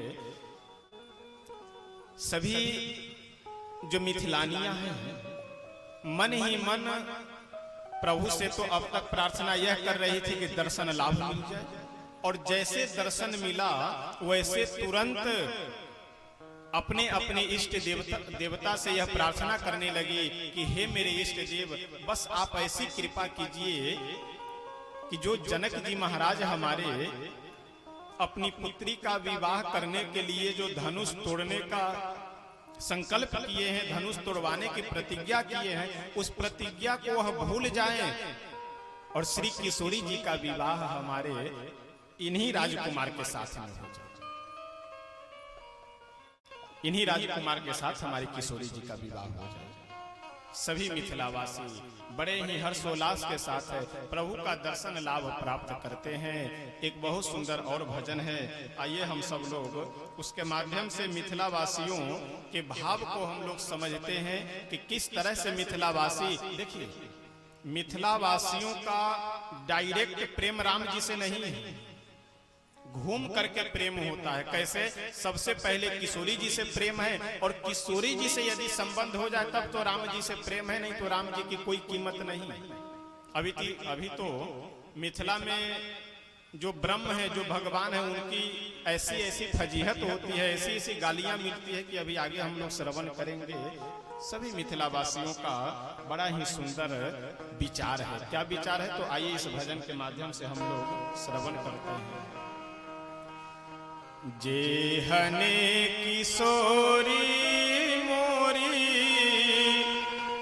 तेहने किशोर है, विधना लगाउल जोरी हना बेजोर है, विधना लगावल जोरी हना बिजोर है। जेहने किशोरी मोरी तेहने किशोर है, जेहने किशोरी मोरी तेहने किशोर है, विधना लगाउल जोरी हना बिजोर है, विधना लगावल जोरी हना बिजोर है, विधना लगाउल जोरी हना बिजोर है। देहना लगावल जोरी हना बिजोर है। मिथिलावासी सभी ब्रह्मा जी को धन्यवाद आज दे रहे हैं कि हमें तो ऐसा लगता है कि यह जो जोड़ी है श्री किशोरी जी की और इन राजकुमार की अगर बैठ जाए तो यह जोड़ी ब्रह्मा जी रच करके ही भेजे हैं। कैसे? तो एक तरफ श्याम वर्ण के सर्वगुण संपन्न, सर्व सौंदर्य संपन्न, और एक तरफ हमारी श्री किशोरी जी भी बिल्कुल मिलता जुलता एकदम दोनों का स्वरूप। श्यामल बदना घुमड़ल घटा घन घोर है, श्यामल बदन घुमरल घटा घन घोर है, श्यामल बदना घुमड़ल घटा घन घोर है, श्यामल बदन घुमरल घटा घन घोर है, इमहर किशोरी मोरी इमहर किशोरी मोरी निरखी बेजोर है, इमहर किशोरी मोरी पूनमाई जोर है, विधना लगाउल जोरी हना बिजोर है, विधना लगावल जोरी हना बिजोर है, जेहने किशोरी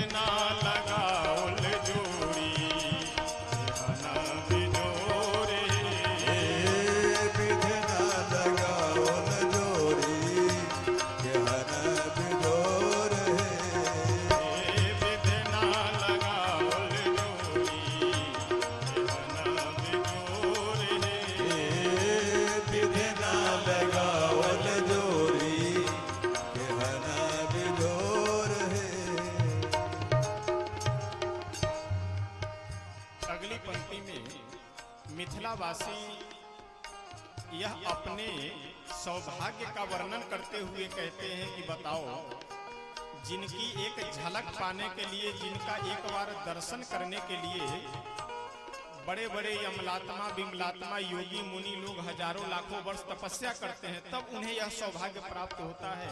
लेकिन हम लोगों को तो किशोरी जी की कृपा से सहज में ही इनका दर्शन मिल रहा है। और दर्शन क्या, अभी तो पर्सन भी मिलेगा, स्पर्श भी करने की हम लोगों को व्यवस्था मिलेगी, सौभाग्य प्राप्त होगा।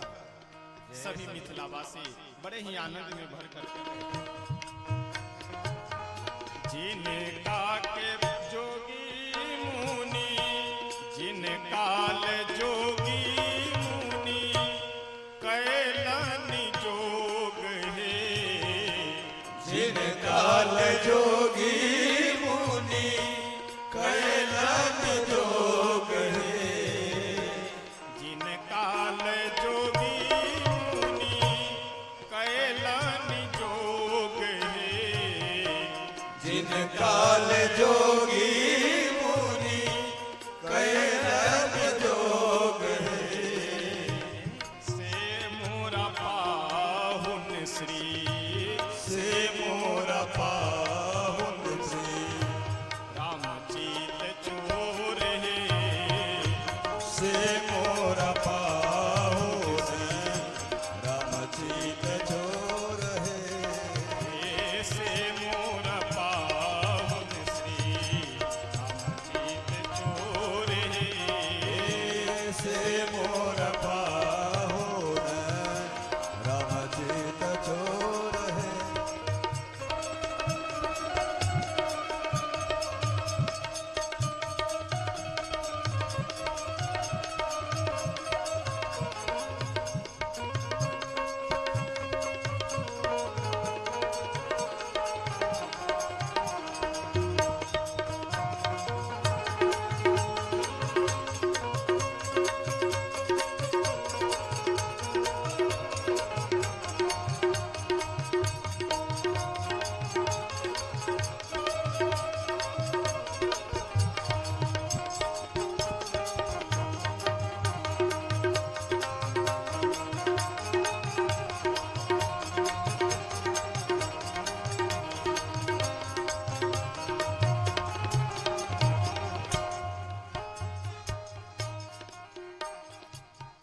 जेहने किशोरी मोरी तेहने किशोर है, जेहने किशोरी मोरी तेहने किशोर है, विधना लगावल जोड़ी, विधना लगावर जोड़ी, तेहना बिजोर है, विधना लगावल जोड़ी, एहन बेजोर है, विधना लगावल जोड़ी, तेहना बिजोर है, विधना लगावल जोड़ी, एहन बेजोर है। श्री जनकपुर धाम के सभी जनकपुर बड़े ही आनंद हर्ष में भर करके श्री राघवेंद्र सरकार को जब से देखे हैं तब से यह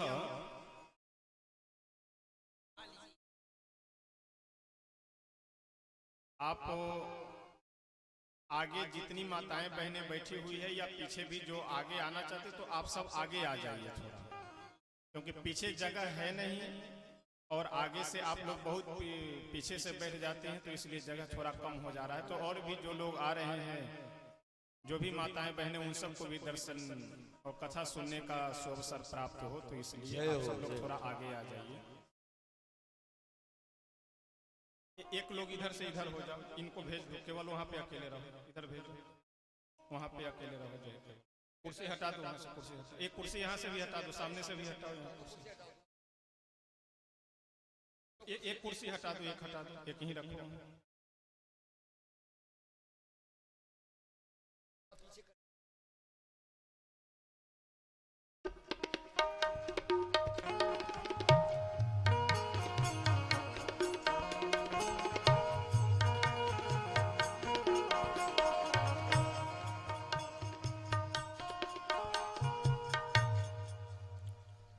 सिया राम कहियो, सिया राम कहियो, सिया राम कहियो, सिया राम कहियो, भाव सिया राम कहियो, सिया राम कहियो, सिया राम कहियो, सिया राम कहियो, सिया राम कहियो, सिया राम कहियो, सिया राम कहियो, सिया राम कहियो, सिया राम कहियो, सिया राम कहियो, सिया राम कहियो, सिया राम कहियो, ओ सिया राम कहियो, सिया राम कहियो, सिया राम कहियो, सिया राम कहियो। श्री सीताराम नाम भगवान की जय हो। अभी मंच पे आप सब जितने भी बैठे हैं अभी नहीं आए, जिन्हें जाना हो तो भजन चले उस समय आने का प्रयास कीजिए, और नहीं जाना हो तो लास्ट में आइएगा, तब तक आनंद लीजिए। अब 1 घंटा समय बचा हुआ है, हम परेशान ये हैं कि क्या सुनावे और क्या छोड़े, क्या गावे क्या छोड़े, तो इसलिए कम से कम 1 घंटा समय है, 1-1.5 घंटे हम लोग के पास, तो कम से कम शांति बना करके और आनंद से लीजिए, ताकि हम आनंद से कुछ सुना सके और आप भी कुछ सुन सके। तो सभी जनकपुरवासी प्रभु का दर्शन लाभ प्राप्त करते हैं, सबको दर्शन देकर के प्रभु पुनः गुरुदेव विश्वामित्र बाबा के पास वापस आ जाते हैं। उस दिन तो जो कार्य था संपन्न हुआ, रात्रि विश्राम किए। प्रातः काल की बेला में गोस्वामी तुलसी बाबा वर्णन करते हुए बहुत सुंदर लिखते हैं कि विश्वामित्र बाबा अपने नित्य कर्म से निवृत्त हुए। उसके बाद श्री राघवेंद्र सरकार से बोले कि रघुनंदन अब जाओ, मेरी पूजा के लिए कुछ पुष्प लेकर के आओ। गुरुदेव की आज्ञा से भगवान श्री राघवेंद्र सरकार दोनों भाई पहुंचे कहां पे? पुष्प वाटिका के दरवाजे। पुष्प वाटिका के द्वार पे जब गए तो जा करके खड़े हो गए।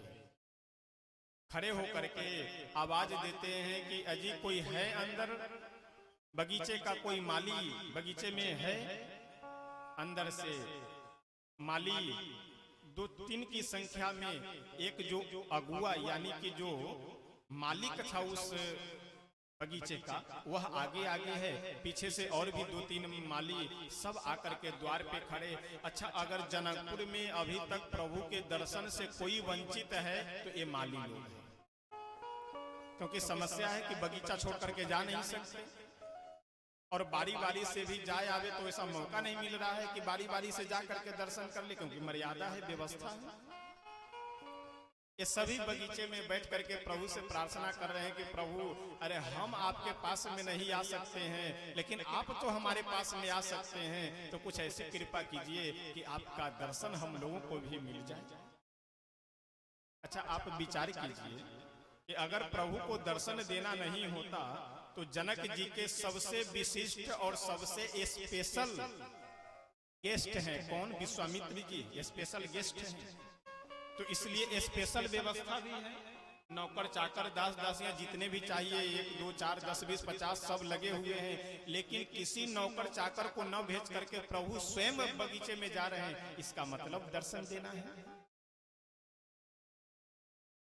माली तो जैसे ही प्रभु को देखे वैसे बिल्कुल न्यौछावर हो करके और अपने सौभाग्य का वर्णन करते हुए, लेकिन मन ही मन सोचे कि अगर मैं तुरंत यह कह दूंगा कि ठीक है प्रभु आप जाइए, तब तो हमें दर्शन का लाभ कहाँ मिलेगा। तो कम से कम अगर जनकपुर वासियों से अधिक देर तक हमने प्रभु की राह देखी है, इंतजार किया है दर्शन के लिए, तो अधिक देर तक दर्शन भी हमें मिले। तो बहाना खोज करके माली बोला कि प्रभु आप किस लिए यहाँ पे आए हैं? अच्छा, हृदय में तो प्रेम भरा हुआ है, लेकिन ऊपर से प्रभु को रोकने के लिए कुछ अनमने होकर के बोल रहे हैं कि आप यहाँ क्यों आए हैं? प्रभु बोले कि हे माली भाई, हम यहाँ पे आए हैं अपने गुरुदेव की पूजा के लिए कुछ पुष्प, तुलसी दल आदि लेने के। माली बोला, तुलसी दल लेने के लिए, पुष्प लेने के लिए? ऐसा कैसे हो सकता है, ये संभव नहीं है। प्रभु बोले कि अजीब आदमी है, कोई बात न चाहिए तो संभव नहीं। कैसे संभव नहीं है? माली बोला कि प्रभु, हम आपके सारे मर्म को, आपके सारे रहस्य को मैं जानता हूं। भगवान बोले कि कौन से रहस्य को जानते हो? माली बोला कि ऐसा है, अभी जब आप आ रहे थे तो रास्ते में एक घटना हुई है। क्या ये सत्य घटना है कि एक पत्थर पे आप अपना पैर रख दिए तो वह स्त्री बन करके आकाश में चली गई? प्रभु बोले हाँ, वह घटना तो सत्य है। माली बोला तो यही हमारे पास में समस्या है कि जिनके चरण कमल के स्पर्श से पत्थर स्त्री बनकर आकाश में उड़ जाते हैं, उनके हाथ के स्पर्श करने से क्या प्रमाण है कि मेरे इस बगीचे के पुष्प आदि के जितने भी वृक्ष हैं वो सब उड़ करके आकाश में न चले जाए? तो अगर ये सब वृक्ष गायब हो गए तो फिर हम जनक जी को उत्तर क्या देंगे? तब तो बर्खास्त कर दिए जाएंगे हम नौकरी से। जो रोजी रोटी चल रही है सब मारी जाएगी आपके चक्कर में। प्रभु मुस्कुरा करके बोले, अरे ऐसा हमेशा नहीं होता है, अब आप खुद विचार कीजिए। प्रभु बोल रहे माली से कि अगर आज मैं आपके सारे वृक्षों को उड़ा दूंगा स्त्री बना करके, तो फिर हमें कल कहां से पुष्प मिलेगा? इसलिए हमारी भी तो व्यवस्था है। माली बोला कि नहीं, ऐसा नहीं हो सकता है, आप यहीं पे खड़े रहिए और अपना ये पुष्प डलिया हमें दे दीजिए, मैं पुष्प चयन करके ला करके आपको दे दूंगा। प्रभु बोले कि नहीं, ऐसा नहीं हो सकता है। गुरुदेव की सेवा तो मैं स्वयं अपने कर से ही करूंगा, अपने हाथ से ही करूंगा, गुरुदेव की सेवा नहीं कर सकता। देखिए, यह सेवा की भावना है। यदि सेवा करने की भावना हो, सेवा करने की इच्छा हो, तो उसके लिए हर जगह सेवा है, और यदि सेवा न करना चाहे तो उसके लिए कोई सेवा नहीं है। एक बार दो आलसी गुरुजी के एक शिष्य बन गए। गुरुजी भी मोटे तगड़े थे, जा करके बाबा जी के चेला बन गए। दोनों रहने लगे और एक नंबर के आलसी घर से भगे इसीलिए थे कि काम न करना पड़े। जब गए शिष्य तो बन गए। प्रातः काल की वेला में गुरुजी स्नान वगैरह कर करके बढ़िया 4x6 के तखत पे आसन लगा करके बैठे। और आजकल तो तखत भी पतली पतली पटरों की बनाई जाती है। पुराने समय में मोटे मोटे पटरों के भारी भारी तखत होते थे। उसी चौकी पे तखत पे गुरुजी आसन लगा करके बैठ गए और एक शिष्य को बोले कि अरे शिष्य, अरे बेटा इधर आओ जरा। अब वो सुबह में उठना तो नहीं चाह रहा था, लेकिन अब मजबूरी है, उठा, गया गुरुजी के पास। गुरुजी बोले कि ऐसा है, मैं पूजा करने के लिए जा रहा हूं, तो जाओ तुलसी दल हमारे लिए लेकर आओ पूजा के लिए। अब वो जानता था, लेकिन आलसी नंबर 1, तो सोचा कि कुछ ऐसी बहाना बनाओ कि जिससे न जाना पड़े। वो बोला कि गुरुजी, अब तुलसी का पत्ता कैसा होता है हम तो देखे ही नहीं है आज तक। अब जैसे यह बोला कि तुलसी का पत्ता होता कैसा है हम आज तक नहीं देखे हैं, तो दूसरा वाला जो इसका मित्र था, वो इसका भी गुरु आलसी में, वो बोला कि अभी ये मना कर देगा तो फिर हमें गुरुजी भेजेंगे और हमको जाना पड़ेगा। वो बोला कि अरे तुलसी का पत्ता नहीं जानते, केले के पत्ता के जैसा जैसा होता है वो लंबा लंबा। गुरुजी को लगा कि ओहो, बोले कि तुम तुलसी का पत्ता नहीं जानते हो? बोले ना। दूसरे वाले से बोले कि तुम भी नहीं जानते हो? बोले नहीं, हम तो अब तक यही जानते थे कि केले के पत्ते के समान लंबा लंबा होता है। गुरुजी बोले तो अब लगता है हमें ही जाना पड़ेगा। दोनों शिष्य बोले कि अब गुरुदेव को आप ही को कष्ट करना पड़ेगा, अब हम तो जानते ही नहीं, अगर जानते होते तो ले आते। गुरुजी बोले कि बच्चा ऐसा है कि हम संकल्प कर करके आसन पे बैठ गए हैं आज, तो इसलिए आसन से तो हम उठ नहीं सकते। तो ऐसा करो, तुम दोनों लोग ये तखत उठाओ, चौकी उठाओ और लेकर के चलो, जहाँ तुलसी है वहां आज बता देते हैं। अब इसमें तो ये कह नहीं सकते कि हमसे उठेगा नहीं। अब वो भी 1 कुंटल का तखत और ऊपर से 1.5 कुंटल के गुरुजी शरीर वाले मोटे तगड़े बाबा अपना खाए पिए।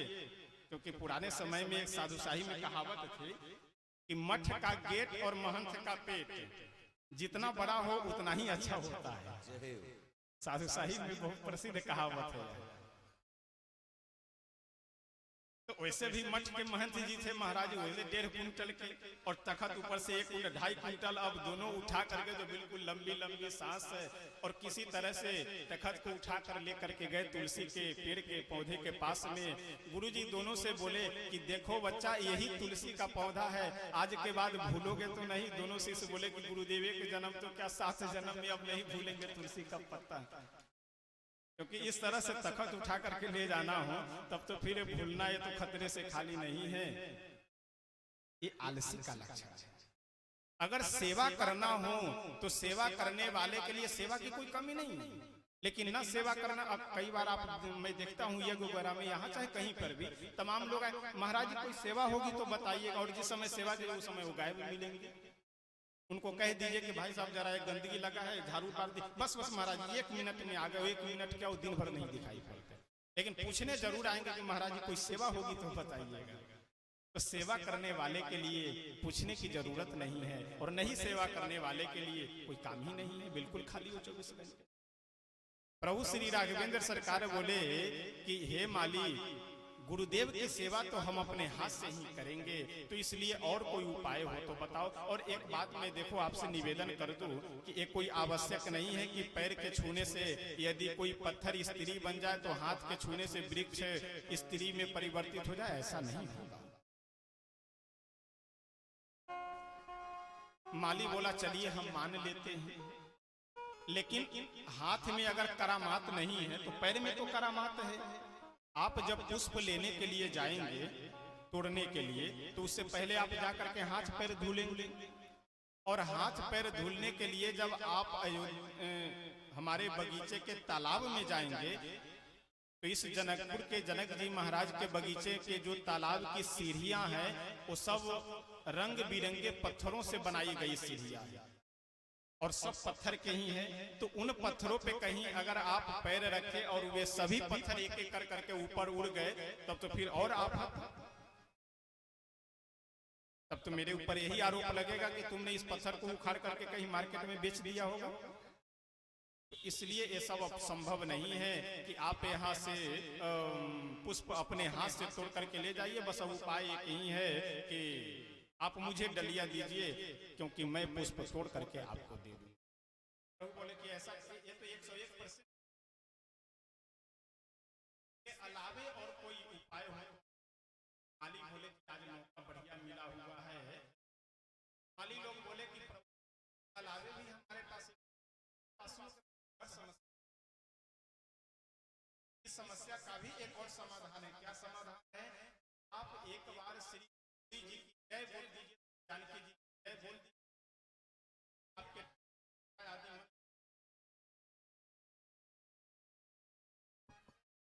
माल की बात करते हो, क्या जो जयकार बोलते। अरे अयोध्या महाराज दशरथ जी के बड़े पुत्र हैं, ऐसे राजकुमारी का जयकार बोलते।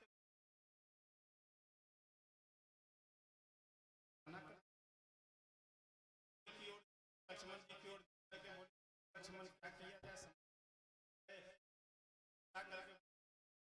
आप मन ही मन तो हमेशा श्री की जयकार बोलते हैं, आज ऊपर से ही तो बोलना है, बोल दीजिए, क्या दिक्कत है? समस्या का समाधान हो जाए, झंझट से। प्रभु बोले तो यदि अपने हाथ से सेवा करना हो तो एक ही उपाय है कि अपने मुख से किशोरी जी की जयकार बोल दो। प्रभु आगे आगे बोल रहे हैं, श्री जनक किशोरी जानकी जी की पीछे से जय। और जैसे ही जयकार बोले वैसे सभी माली प्रसन्न होकर के बहुत सुंदर है। लेकिन अब प्रणाम कर करके आगे बढ़ना पड़ेगा, क्योंकि यहाँ कम से कम 1 घंटे चाहिए माली और भगवान का ये सुंदर संवाद भजन और इस सब के माध्यम से सुनने की। लेकिन समय का अभाव है, इसलिए प्रणाम करते हुए आगे बढ़ेंगे। श्री राघवेंद्र सरकार हमारे पुष्प चयन किए और वहां से चल करके आए कहाँ? गुरुदेव के पास। गोस्वामी बाबा बहुत सुंदर वर्णन करते हुए, सुमन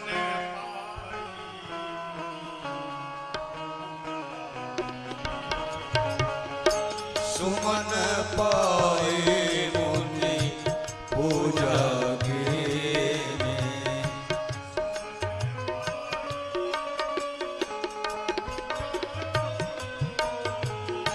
सुमन पाई मुनि पूजा की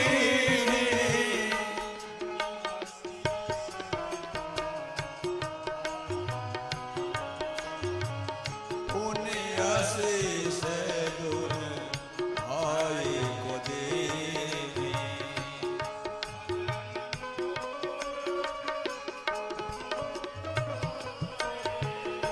सुफल मनोरथ हो तुम्हारे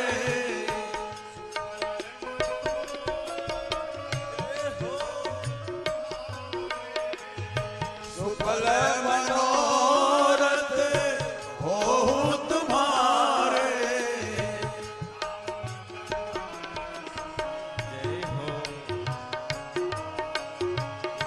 राम लखन सुनी भय सुखारे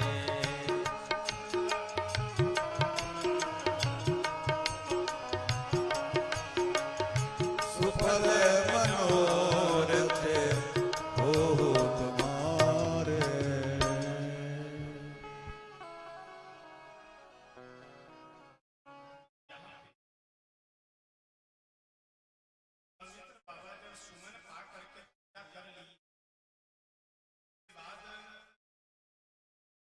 आशीर्वाद कैसा देते हैं कि सुफल मनोरथ हो। यहाँ इस प्रसंग में मैं पहले इसलिए आया हूं कि एक निवेदन करना कि प्रभु बगीचे में गए तो लेकिन केवल वहां से सुमन लेकर के आए, फल नहीं साथ मिले। यद्यपि पूजा में यह नियम है कि पुष्प भी होना चाहिए और फल भी होना चाहिए। जब यहाँ गुरुदेव विश्वामित्र जी यह पूछते हैं कि राघव आप केवल पुष्प ही लेकर के आए हैं, फल नहीं लेकर के आए हैं, श्री राघवेंद्र सरकार बोले कि गुरुदेव मैं शिष्य हूँ, आप गुरु हैं, तो शिष्य तो गुरु को सुमन ही दे सकता है, सुमन यानी सुंदर मन ही दे सकता है। शिष्य गुरु को फल कैसे दे सकता है? फल तो आप हमें देंगे, तो इसलिए फल देने का अधिकार तो आपको है। श्री राघवेंद्र सरकार बगीचे में जब प्रवेश करते हैं तो बढ़िया सुंदर सुंदर पुष्पों को चयन कर रहे हैं। गोस्वामी तुलसी बाबा अब प्रसंग को जरा मुड़ करके अलग ले जा रहे हैं, किधर? श्री जानकी जी की ओर लेकर के जा रहे हैं। श्री जानकी जी भी उसी समय बगीचे में आई। अच्छा, मैं बार बार कह रहा हूं कि समय कम होने के कारण आज समस्या ये हो रही है कि किसको सुनावे और किसको न सुनावे। जब अभी नगर दर्शन में प्रभु गए हुए थे तो वहां सखिया पुष्प फेंक रही थी प्रभु के ऊपर, छत के ऊपर से। क्यों? क्योंकि ये सखिया जान रही है कि प्रभु जनकपुर में किस लिए आए हैं। किसी बहुत अच्छे सिद्ध संत का यह भाव है कि प्रभु श्री राघवेंद्र सरकार जनकपुर में किस लिए गए थे? जनकपुर देखने के लिए? ऐसी बात नहीं है। जानकी जी को देखने के लिए प्रभु गली गली घूम रहे थे। तो प्रभु जनकपुर देखने के लिए नहीं, प्रभु जानकी जी को देखने के लिए गए थे, इसीलिए तो गली गली घूम रहे थे। अगर जनकपुर देखने के लिए गए होते तो यज्ञशाला देखते वापस आ जाते, जनक जी का महल देख करके आ जाते वापस, बाग बगीचा देख लेते, हो गया। गली गली में घूमने की क्या जरूरत थी? तो ये श्री किशोरी जी को ढूंढ रहे थे, जानकी जी को ढूंढ रहे थे। तो कुछ सखियों को यह आभास हो गया कि लगता है ये रघुनंदन राम जी श्री राघवेंद्र सरकार हमारे जानकी जी को देखने के लिए आए हुए हैं जनकपुर में। तो वे सभी फूल फेंकती है, पुष्प फेंकती है प्रभु के ऊपर और कहती है कि हे रघुनंदन, जिनको देखने के लिए आप जनकपुर में घूम रहे हैं वो यहाँ नहीं मिलेगी, ये कहाँ मिलेगी? जहाँ ये पुष्प मिलता है। यानी कल सुबह के समय जहाँ से पुष्प आया हुआ है बगीचे में, वहां पे आप आ जाइएगा। अच्छा, प्रभु भी गए तो जनक जी के बगीचे में नहीं गए, श्री किशोरी जी के बगीचे में गए, वैदेही वाटिका में। माली लोग यही बोले कि आपको ये यहाँ पे देख रहे हैं क्या लिखा हुआ है, वैदेही वाटिका। तो जब ये महिलाओं का वाटिका है तो आप इसमें कहां से आ गए? आपको तो राज दरबार का जो वाटिका है उसमें जाना चाहिए। लेकिन प्रभु को तो पुष्प थोड़ा ही लेना है, किशोरी जी का दर्शन करना है, इसलिए वैदेही जी के श्री किशोरी जी के वाटिका में पहुंचे। उधर एक सखी श्री किशोरी जी के साथ में जितनी सखियां आ रही थी उन सभी सखियों में से एक सखी बगीचा देखने के लिए निकल पड़ी और वह आकर के श्री राघवेंद्र सरकार का दर्शन की। उधर श्री किशोरी जी को जाकर के बताई कि हे किशोरी जी चलिए मेरे साथ जल्दी। क्यों? क्योंकि दो राजकुमार जो श्याम और गौर वर्ण के जो आए हैं अवध धाम से ना, जिनकी चर्चा पूरे जनकपुर में फैली हुई है, वही दोनों राजकुमार बगीचा में इस समय है और दर्शन करने का, उनको देखने का बहुत बढ़िया मौका है। तो जल्दी आप हमारे साथ में चलिए।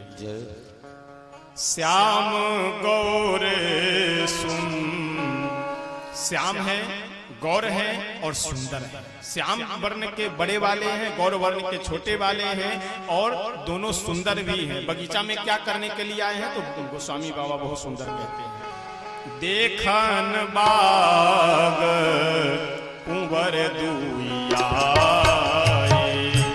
देखन बाग कुंवर दुइया, देखन बाग कुंवर दुइया, देखन बाग कुंवर दुइया,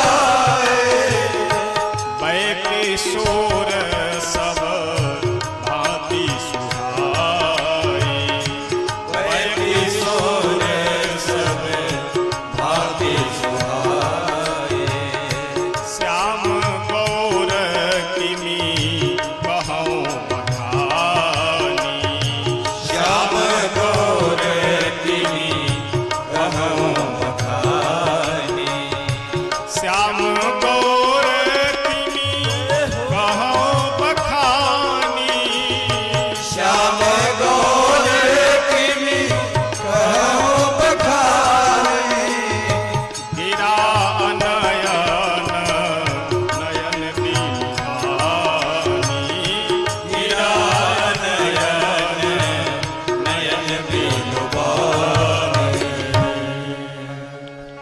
वह सखी बोली कि हे किशोरी जी, देखन बाग कुंवर दुई आए, जिस कुंवर की चर्चा पूरे जनकपुर में है वही दोनों कुंवर बाग देखने के लिए आए हैं, जल्दी चलिए।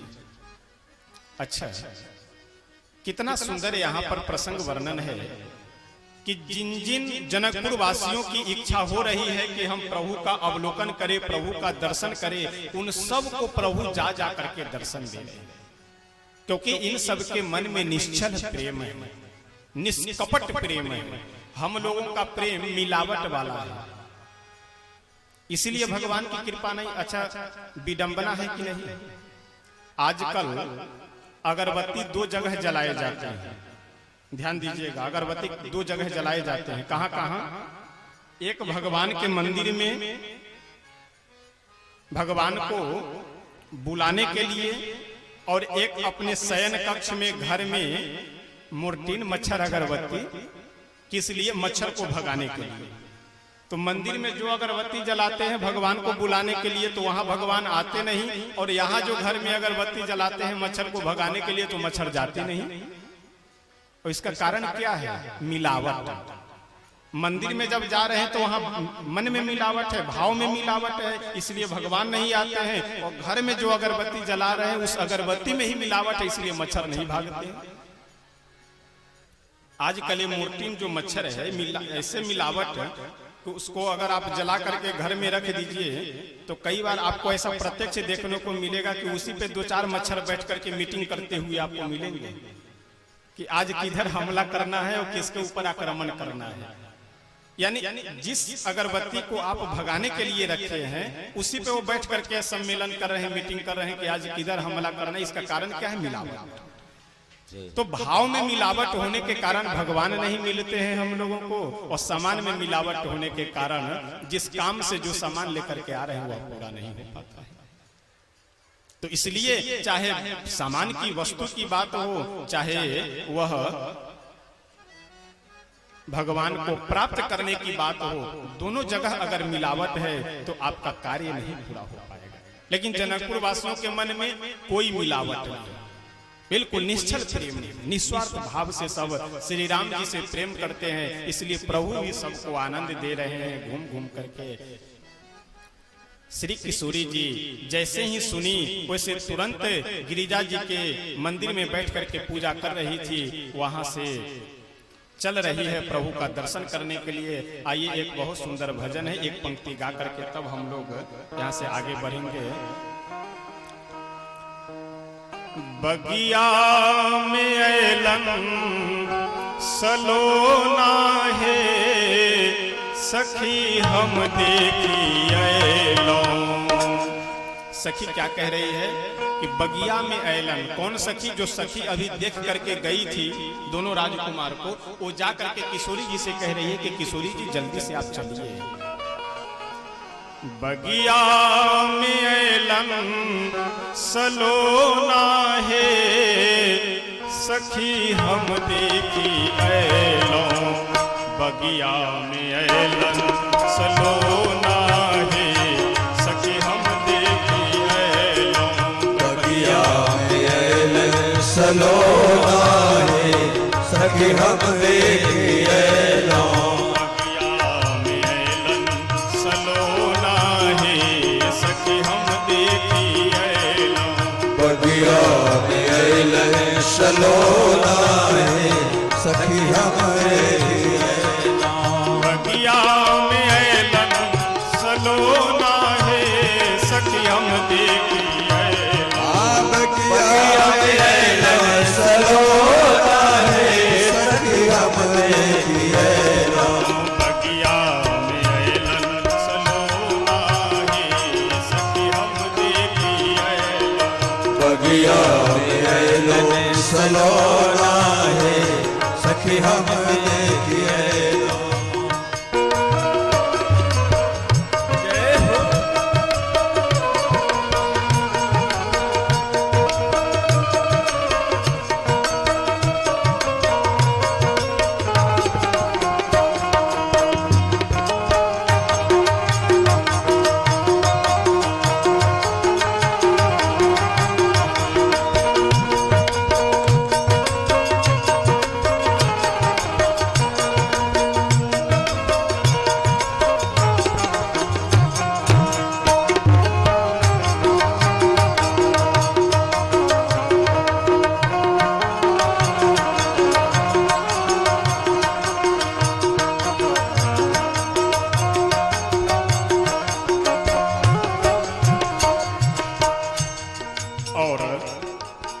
जिन राजकुमार को मैं देख करके आ रही हूँ वो दोनों राजकुमार कैसे हैं, तो सखी वर्णन करती हुई कहती है।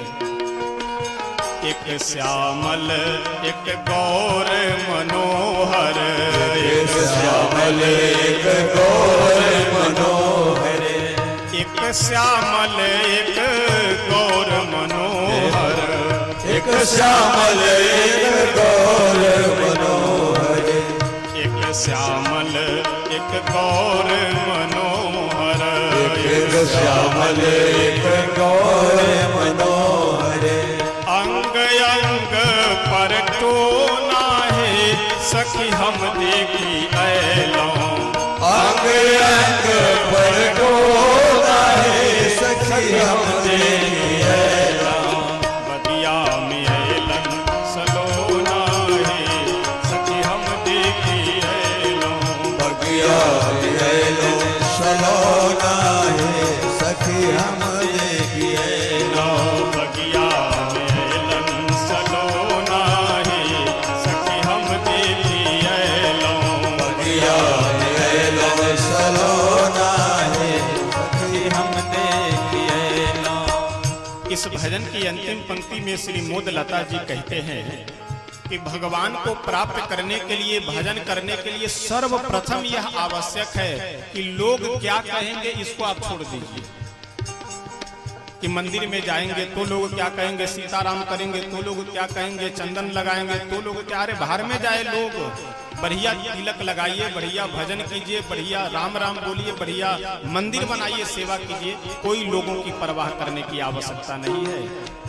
विलंब न करूं अब मोदे स्वामिनी, विलंब न करूं अब मोदे स्वामिनी, विलंब न करूं अब मोदे स्वामिनी, विलंब न करूं अब मोदे स्वामिनी, लोक लाज धरी को नाहे सके हम देखी ऐलों, लोग लाज धरी को नाहे सखी हम देखी ऐलों, बगिया में ऐलन सलो नाहे सके हम देखी ऐलों, बगिया में ऐलों चलो नाहे सखी हम देखी ऐलों, बगिया में ऐलन सलो नाहे सके हम देखी ऐलों, बगिया में ऐलों चलो नाहे सखी हम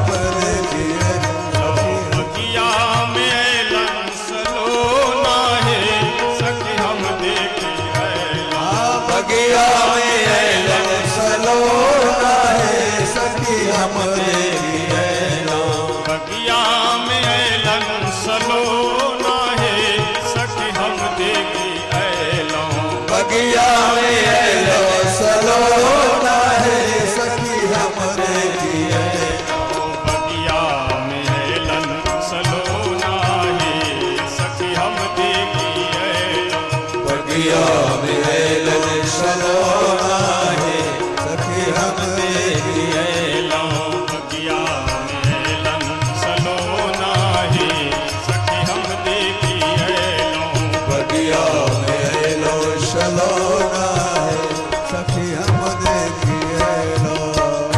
श्री जनकपुर धाम की जय हो।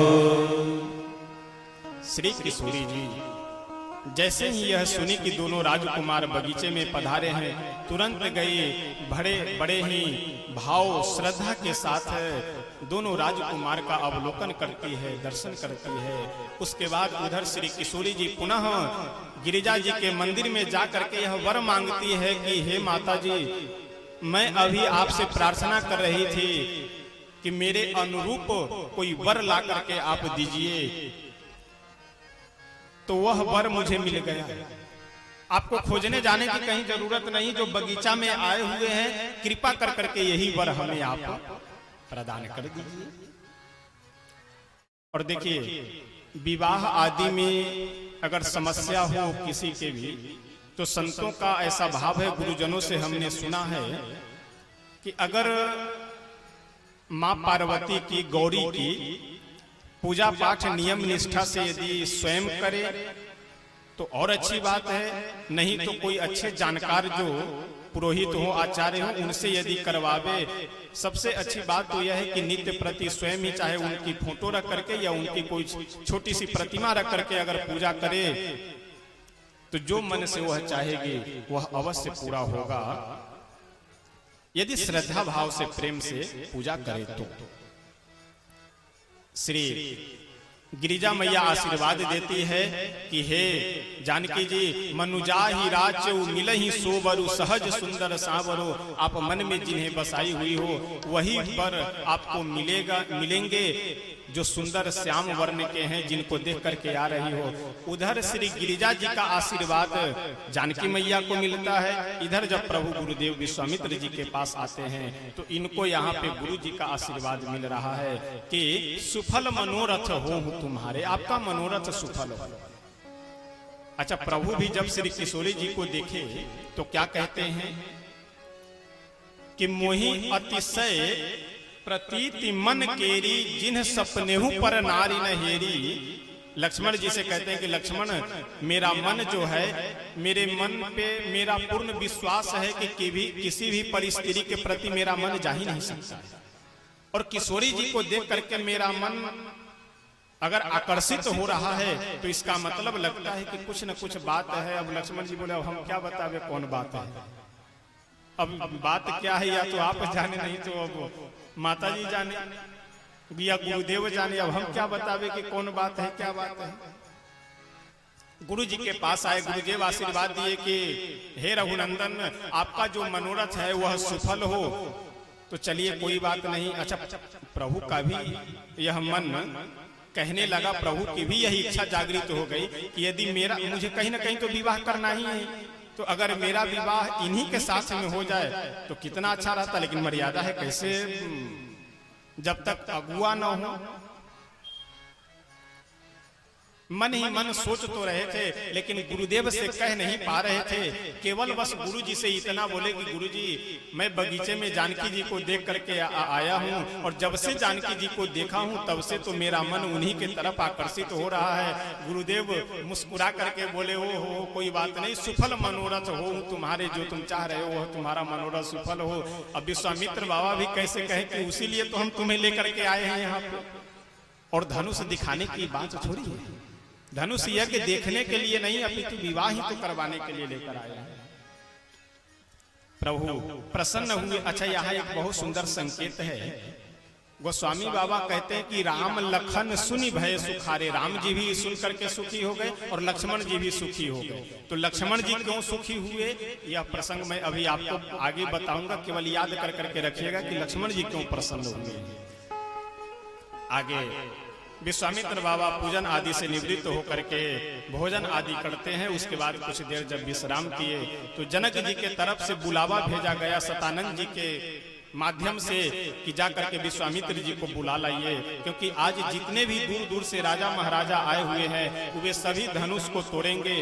विश्वामित्र बाबा अपने दोनों शिष्यों को साथ में लेकर के, और जितने भी विप्र मंडली थे अन्य शिष्य, सभी को साथ में लेकर के जनक जी महाराज के यज्ञ मंडप में प्रवेश किए। वो स्वामी बाबा लिखते हुए कहते हैं कि उस यज्ञ मंडप में जितने भी जनकपुर वासी हैं वो सब दौड़ करके पहुंच गए बैठने के लिए, और जिसकी जैसी इच्छा थी उसने प्रभु का उसी अपनी इच्छा और भाव के अनुरूप दर्शन करते हैं। गोस्वामी बाबा यहाँ एक बहुत सुंदर शब्द का प्रयोग करते हैं। सब मंचन ते मंच एका। उस सभा में जितने भी राजा लोग बैठे हुए हैं उन सभी राजाओं के सिंहासन से ऊंचा मंच बनाया गया है, और उस मंच के ऊपर 3 सिंहासन रखे हैं। एक बीच में बड़ा रखा है, एक बगल में छोटा सा, एक इधर छोटा सा। सब मंचन ते मंच एक सुंदर विशद विशाल। मुनि समेत दो बंधु बर बैठारे महिपाल। जनक जी महाराज आए और आकर के जो सबसे ऊंचा मंच था उस पे 3 सिंहासन लगे हुए थे। एक सिंहासन पे बीच में विश्वामित्र जी को, और दोनों साइड में दाहिने बाएं तरफ छोटे छोटे एक सिंहासन रखे थे। उन पे दोनों बंधुओं को, यानी श्री राघवेंद्र सरकार और श्री लक्ष्मण जी को बैठा दिया गया। इस दोहा में एक शब्द का प्रयोग करते हैं, मुनि समेत 2 बंधु बर। बर कहते हैं श्रेष्ठ को, वर यानी श्रेष्ठ। मुनि समेत 2 बंधु यानी दोनों श्रेष्ठ भाई सिंहासन पे बैठाए गए विश्वामित्र बाबा के साथ में। किसी ने गोस्वामी बाबा से जाकर के पूछा, बहुत सुंदर भाव है यहाँ। गोस्वामी बाबा से किसी ने जाकर के पूछा कि बाबा आप भी कमाल की बात करते हैं। अरे उस सभा में इतने राजा लोग बैठे हुए हैं और किसी भी राजा के लिए आप वर शब्द का प्रयोग नहीं किए, और राम जी और लक्ष्मण जी के लिए आप वर शब्द का प्रयोग करते हैं। गोस्वामी तुलसी बाबा बोले कि तुम्हें समझ में नहीं आया मेरा भाव। मेरा भाव यह है कहने का कि उस सभा में वर केवल राम जी और लक्ष्मण जी, यही दोनों भाई हैं। वह पूछने वाला, प्रश्न करने वाला भक्त पूछा तो जितने राजा लोग बैठे हैं वो सब क्या है? गोस्वामी तुलसी बाबा बोले कि वो जितने राजा जो धनुष तोड़ने के लिए आए हैं वे सभी गोवर हैं। वर केवल 2 हैं, राम जी और लक्ष्मण जी। और जितने राजा लोग आए हुए हैं धनुष तोड़ने के लिए वो सब क्या है? गोबर। वह भक्त बोला कि बाबा गोबर भी बहुत पवित्र होता है, गोबर से बढ़िया लिपाई किया जाए और गोबर से कंडी बनाया जाए, तो गोबर भी कोई ऐसा फालतू चीज थोड़ी है। गोस्वामी तुलसी बाबा बोले कि तुम्हें पता नहीं है 10 महीने का गोबर उपयोगी है और 2 महीने का गोबर उपयोगी नहीं होता है। सावन भादों का गोबर उपयोगी नहीं होता है, बिल्कुल किसी काम लायक नहीं। गोस्वामी तुलसी बाबा बोले कि ये जितने भी राजा जो धनुष तोड़ने के लिए आए हुए हैं ये सावन भादों के गोबर हैं, किसी काम लायक नहीं। इन मूर्खों को इतना पता नहीं है कि जगत जननी मां जानकी जी से विवाह करने के लिए यह धनुष तोड़ने आया। बताओ, जनक जी की प्रतिज्ञा सभी राजाओं को सुना दी गई। तो लाइन में एक राजा सबसे पहले वो बिल्कुल धक्का मुक्की कर करके अंदर में घुसा और घुस करके दाहिने तरफ का पहला वो सिंहासन छेका करके बैठ गया कि जैसे धनुष तोड़ने की बारी आवे तो सबसे पहले मेरा नंबर आए। सबसे पहला राजा उठा और उठ करके आगे बढ़ा धनुष तोड़ने के लिए गया। बहुत प्रयास किया, इधर से उधर एकदम पूरा पसीने से तरबतर हो गया, लंबी लंबी सांसें चलने लगी, लेकिन धनुष टूटने की तो बात छोड़ो, धनुष टस से मस नहीं हुआ। अच्छा, वह वहां से चल दिया। दुखी नहीं है, प्रसन्न है मन से। क्यों? क्योंकि धनुष से यह प्रार्थना करके आ रहा है कि हे धनुष महाराज, यदि आप हमसे नहीं टूटे तो हमें इसकी कोई चिंता नहीं है, बस मेरी प्रार्थना यही है कि किसी और से आप नहीं टूटिएगा। हम सब लोगों की सबसे बड़ी कमी और सबसे बड़ी समस्या यही है, हमसे नहीं टूटे कोई चिंता की बात नहीं है। चिंता हमें तब हो टूट जाएंगे, तो इसलिए कृपा करके आप किसी से भी नहीं टूटिए। ये राजा लोग बारी बारी से गए धनुष को तोड़ने के लिए, लेकिन किसी से भी धनुष नहीं टूटा। अंत में जनक जी महाराज नाराज होकर के जब देखे कि ये सभी राजा एक साथ लग गए। अच्छा, भूप सहस 10 एक ही 12। अब आप ध्यान दीजिएगा कि समय कम है, इसलिए थोड़ा तेजी में दौड़ते हुए भागना पड़ेगा, जो कम से कम 100 की स्पीड में, और अभी कुछ देर बाद कम से कम 2000 की स्पीड में भाग करके 5 मिनट में रामायण पूरा करेंगे। तो इसलिए थोड़ा अब स्पीड में चलना पड़ेगा, लेकिन आपको आभास नहीं होगा कि छोड़ छोड़ करके भाग रहे हैं, अगर आप शांति और मन को स्थिर करके सुनेंगे तो। राजा लोग ये सब आपस में विचार किए कि देखो भाई, ऐसा है, हम लोग अलग अलग धनुष को जा करके तोड़ रहे तो धनुष नहीं टूट रहा है, तो इसलिए अब अलग अलग हम लोग चुनाव न लड़ करके महागठबंधन बनाएंगे। समझ गए? महागठबंधन 2019 में बना हुआ था महागठबंधन। अगर चुनाव से आप लोग ये सब लोग मिल करके महागठबंधन बनाए थे, परिणाम क्या हुआ? ये राजा लोग भी वही विचार बनाए कि अब हम लोग अलग अलग धनुष को नहीं तोड़ेंगे, महागठबंधन बना करके सब लोग एक साथ चल करके धनुष को तोड़ेंगे। अच्छा, मान लीजिए अगर धनुष टूट गया, उसके बाद फिर क्या होगा? राजा लोग बोले कि इसके बाद क्या होगा, हम लोग आपस में लड़ेंगे, मरेंगे, कटेंगे, जो सबसे अंत में बचेगा वही जानकी जी से विवाह करेगा। ऐसे सब बुद्धिमान है। लेकिन जैसे 2019 में महागठबंधन फ्लॉप हो गया, उसी तरह से इन राजाओं का भी ये महागठबंधन चला नहीं। गोस्वामी तुलसी बाबा कहते हैं, भूप सहस 10 एक ही 12, लगे उठावन तरैन टारा। अच्छा, अगर पार्टी के कोई जुड़े हुए लोग होंगे तो आप लोग बुरा नहीं मन में, किसी पार्टी का आदमी नहीं है, कहीं पर भी पूरा मेरा बैकग्राउंड उठा के देख लिए, किसी का मैं प्रचारक नहीं, वो तो प्रसंग है, स्थिति भी वही है, घटना भी वही हुई है, और उससे इनकार भी आप नहीं कर सकते हैं। तो ये तो कथावाचक है, और देखिए कथावाचक निष्पक्ष होता है। अगर कथावाचक पक्षपाती हो जाए तो कथावाचक हो ही नहीं सकता है। तो इसलिए जो सही है वो सही है, जो गलत है वो गलत है। तो इसलिए अगर किसी दूसरे पार्टी के, कोई भी पार्टी के अगर जुड़े हुए जिनकी हार हुई हो तो सब आप लोग बुरा नहीं मानेंगे। तो प्रसंग बस मैं उसे सुना देता हूँ, कह देता हूँ। ये राजा लोग आपस में विचार बनाए और बोले कि 10,000 हम लोग, इस चौपाई में कई लोग संदेह करते हैं कि 10,000 राजा एक साथ कैसे तोड़े। तो देखिए, उस धनुष में घटने और बढ़ने की क्षमता थी। धनुष चाहे तो 2 किलोमीटर लंबा बढ़ जाए और चाहे तो बिल्कुल 2 इंची छोटा बन जाए। ये धनुष में शक्ति है, सामर्थ्य है।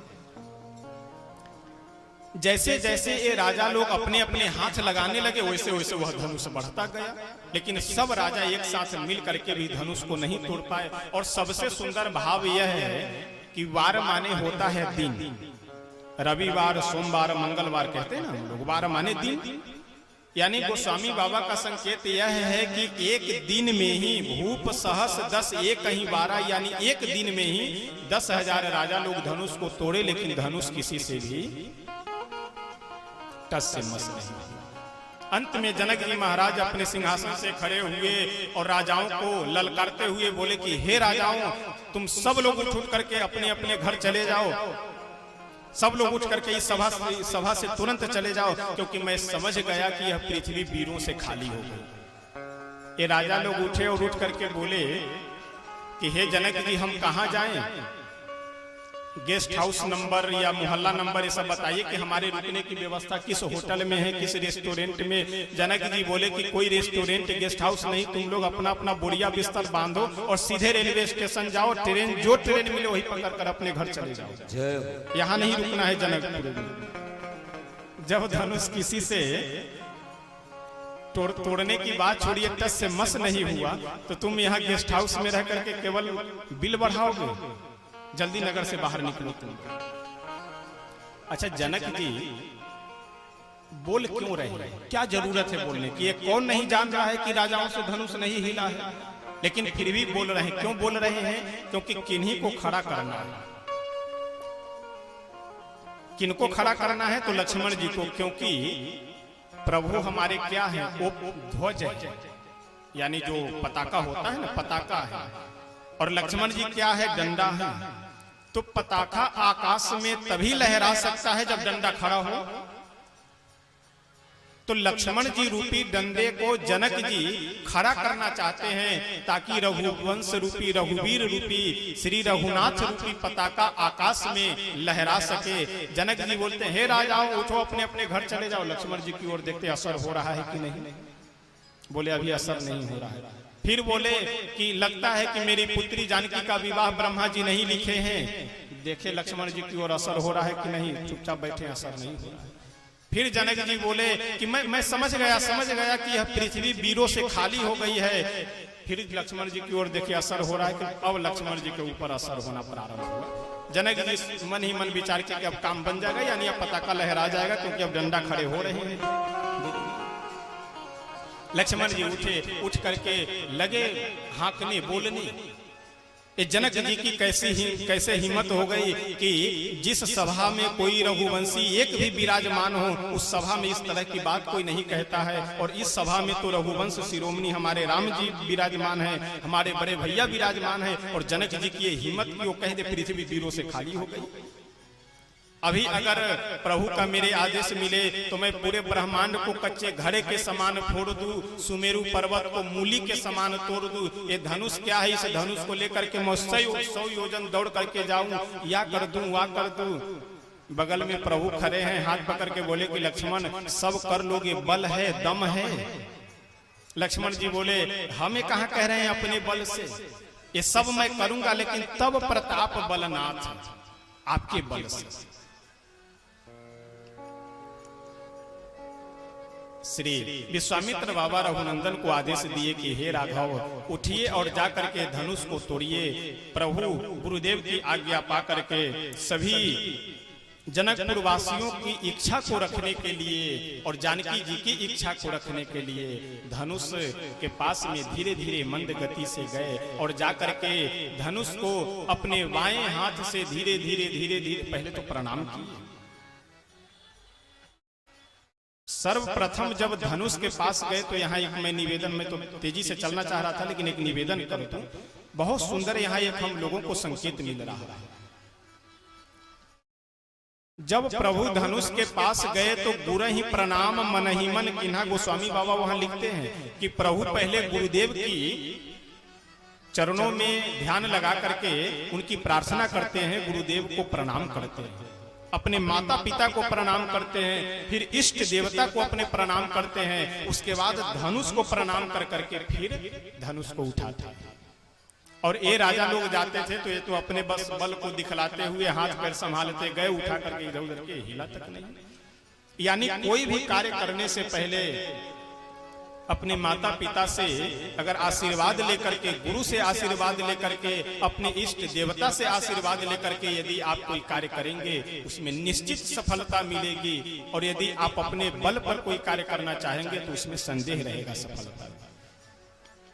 प्रभु बाएं हाथ से पकड़े और पकड़ करके धीरे धीरे धीरे धीरे उठा करके कब उठाए, कब धनुष पे प्रत्यंचा चढ़ाए, कब उसे तोड़ दिए, कोई भी उस सभा में बैठा हुआ व्यक्ति नहीं देख पाया। वो स्वामी बहुत सुंदर लिखते हैं, जैसे धनुष टूटा आकाश से पुष्प वृष्टि होने लगी। वो स्वामी बाबा बहुत सुंदर शब्दों में कहते हैं, तेहि क्षण राम मध्य धनु तोरा, तेहि क्षण राम मध्य धनु तोरा, तेहि क्षण राम मध्य धनु तोरा, तेहि क्षण राम मध्य धनु तोरा, भरे भुवन धुनि घोर कठोरा, हरे भुवन धुनि घोर कठोरा, तेहि क्षण राम मध्य धनु तोरा, भरे भुवन धुनि घोर कठोरा। बहुत भयंकर शब्द होता है जब प्रभु धनुष को तोड़ते हैं। धनुष जैसे ही टूटा, अच्छा आप लोग भजन जब चले उस समय आया कीजिए, जब चौपाई गाएं उस समय मत आइए, इसलिए अभी बैठ जाइए। जब भजन चले उस समय अभी आ जाइएगा, अभी जाना जब नहीं है तो फिर जल्दीबाजी में क्या जरूरत है बीच में आने की। श्री गोस्वामी बाबा कहते हैं कि तेहि क्षण राम मध्य धनु तोरा, बहुत सुंदर सुंदर भाव है। लेकिन प्रणाम करते हुए आगे बढ़ेंगे कि धनुष टूट गया। धनुष जैसे इधर टूटा, सभी जनकपुर वासियों की मनोकामना पूरी हो गई। श्री किशोरी जी के भी हृदय में अपार हर्ष व्याप्त हो गया, क्योंकि जो चाह रही थी वही हुआ है, जिन्हें चाह रही थी वही मिले हैं। इसलिए किशोरी जी के भी हृदय में अपार हर्ष है। श्री जनक जी और सतानंद जी के आदेश से किशोरी जी प्रभु के पास आई वरमाला पहनाने के लिए। अच्छा, इस समय श्री जानकी जी कितने वर्ष की हैं आप लोग को मालूम है? यहाँ हाँ 6 वर्ष की है। और श्री राघवेंद्र सरकार हमारे 15 वर्ष, यानी 15 वर्ष पूरा कर करके 16वें वर्ष में चल रहे हैं। तो आप अनुमान कीजिए। अच्छा, इस प्रसंग पे कई बार लोग आक्षेप करते हैं, कई बार लोग कमेंट करते हैं, व्यंग्य करते हैं, लेकिन ऐसे बुद्धिहीनों को, मूर्खों को यह पता होना चाहिए कि 6 वर्ष की अवस्था में श्री किशोरी जी का विवाह हो रहा है। लेकिन यह प्रसंग कब का है? आज से 9 लाख वर्ष पहले का है। जिन्हें आप 6 वर्ष की कन्या बता रहे हैं, जिन्हें आप यह कह रहे हैं कि 6 वर्ष की छोटी सी बालिका है, उस छोटी सी अवस्था में जिस धनुष को बड़े बड़े योद्धा, यहाँ तक कि रावण आदि भी योद्धा उस धनुष को टस से मस नहीं कर पाया, उस धनुष को बाएं हाथ पे अनायास उठा करके साफ कर दे, क्या वो साधारण कोई कन्या है? तो इसलिए ये जो बुद्धि का दुरुपयोग अगर कोई व्यक्ति कर रहे हो तो उनको आप ऐसे उत्तर दे दीजिए कि पहले खोपड़ी में। अच्छा, कई लोग बड़े विचित्र भी होते हैं। भगवान श्री कृष्ण ने गोपियों का चीरहरण किए, वो तो आपको बता देगा। घर घर में जाकर के माखन चोरी किए, इससे तुरंत बता देगा कि ये तो सही आदमी का भी लक्षण नहीं है। लेकिन ऐसे गधों को ये पता नहीं होता है कि जिस अवस्था में वो माखन चोरी कर रहे हैं, उसी अवस्था में वह जाकर के 7 कोस लंबा चौड़ा गोवर्धन पर्वत उठा रहे हैं। वह भी तो तुम देखो।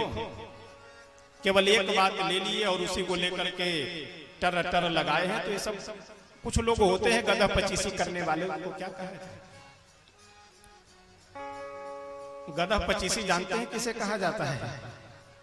एक कहावत है, इसका मतलब यह है कि अगर गधे को कह दिया जाए 25 संख्या गिन करके दिखलाने के लिए उसका पूरा जीवन बीत जाएगा, लेकिन 25 संख्या वो पूरा नहीं सकता है। उसे गिनती आती ही नहीं है तो 25 संख्या क्या वो पुराएगा? समस्या यह है।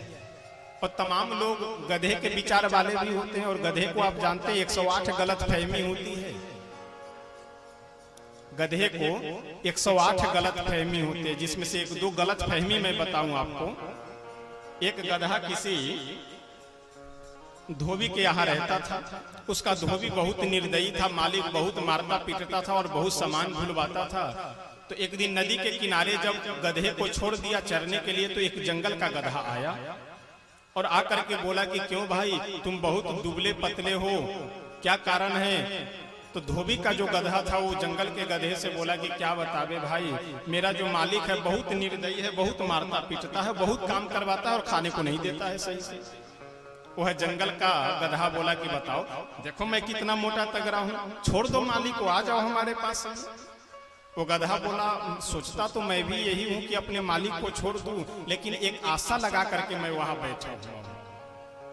जंगल का वह गधा बोला कौन सी आशा लगा करके बैठे हुए हो? तो धोबी का गधा बोला कि ऐसा है, मेरा मालिक जो धोबी है वह जब अपनी बेटी के ऊपर कभी कभी गुस्साता है, नाराज होता है, तो कहता है कि संभल जा, नहीं तो तेरा विवाह किसी गधे से करवाऊंगा।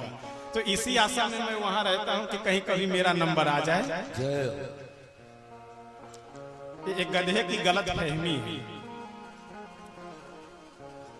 गधे का एक स्वभाव होता है, आप प्रत्यक्ष प्रमाण आप कभी देखेंगे कि सावन भादो के महीने में गधा दुबला पतला हो जाता है, और जून जुलाई के महीने में वो मोटा ताजा हो जाता है। जानते हैं क्यों?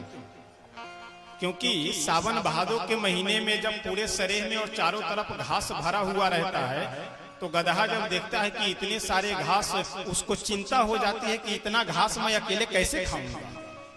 इसी चिंता में वो दुबला हो जाता है। और जून जुलाई के महीने में भयंकर गर्मी के कारण सारे घास समाप्त हो जाते हैं, जहां तहां थोड़ा बहुत हरियाली रहती है। तो गधा जब दूर दूर तक देखता है और उसे घास नहीं दिखाई पड़ता है, तो उसे लगता है कि देखो सब घास चर करके मैं समाप्त कर दिया, पूरा घास हम खा गए। तो मन में उसको इतनी प्रसन्नता होती है कि वो मोटा तगड़ा हो जाता है, और सावन भादो के महीने में इस चिंता में वो दुबला हो जाता है कि इतना घास हम अकेले खाएंगे कैसे। यही स्थिति बहुत सारे मनुष्यों की भी होती है कि भगवान का नाम लेने से क्या होगा, ये है वो है, अरे कल्याण होगा या नहीं होगा, मोक्ष मिलेगा या नहीं मिलेगा। आज डिप्रेशन की जो बीमारी है, वो डिप्रेशन की बीमारी का कोई इलाज नहीं है। और शरीर में आप किन्हीं अच्छे डॉक्टर हो, उनसे आप पूछिए, विचार कीजिए, तो आपको यह सुनने को बात मिलेगी कि शरीर में लगभग 50% बीमारियां केवल मानसिक चिंता के कारण होती हैं। और आप 9 दिनों से अगर सही से कथा सुने हुए होंगे, तो 3 घंटे तक फिलहाल जब तक आप यहाँ बैठेंगे तब तक तो पूरे बिल्कुल एकदम आपका बुद्धि, आपका मन फॉर्मेट हो जाएगा। अगर एक बार भी 9 दिनों तक सही से आप कथा सुन लीजिए, तो साल भर की चिंता का जो शरीर के ऊपर गलत असर है वो सब समाप्त हो जाएगा। आज एक कपिल शर्मा इतना नामी हो गया, क्या कर करके हंसा करके ही, तो यहां तक कि कैंसर की बीमारियां भी प्रसन्न रहने से, हंसने से धीरे धीरे समाप्त होने लगता है। तो सबसे बढ़िया हंसने का और प्रसन्न रहने का तो साधन भगवान की कथा है। इससे बड़ा और क्या हो सकता है हंसने का? वहां तो उच्छृंखलता कर करके हंसाया जाता है, यहाँ पे व्यक्ति को मनुष्य बना करके हंसाया जाता है, मनुष्य को मनुष्य बना करके प्रसन्न किया जाता है। ये भगवान की कथा की विशेषता है। और कथा में आनंद नहीं आए तो महाराज वो कथा किया। लेकिन समस्या यह है कि आजकल बहुत सारे कथावाचक लोग बस 2-4 चौपाई पढ़े, इधर उधर सुनसान किए, बस बन करके कथावाचक बैठ जाते हैं व्यास गद्दी पे।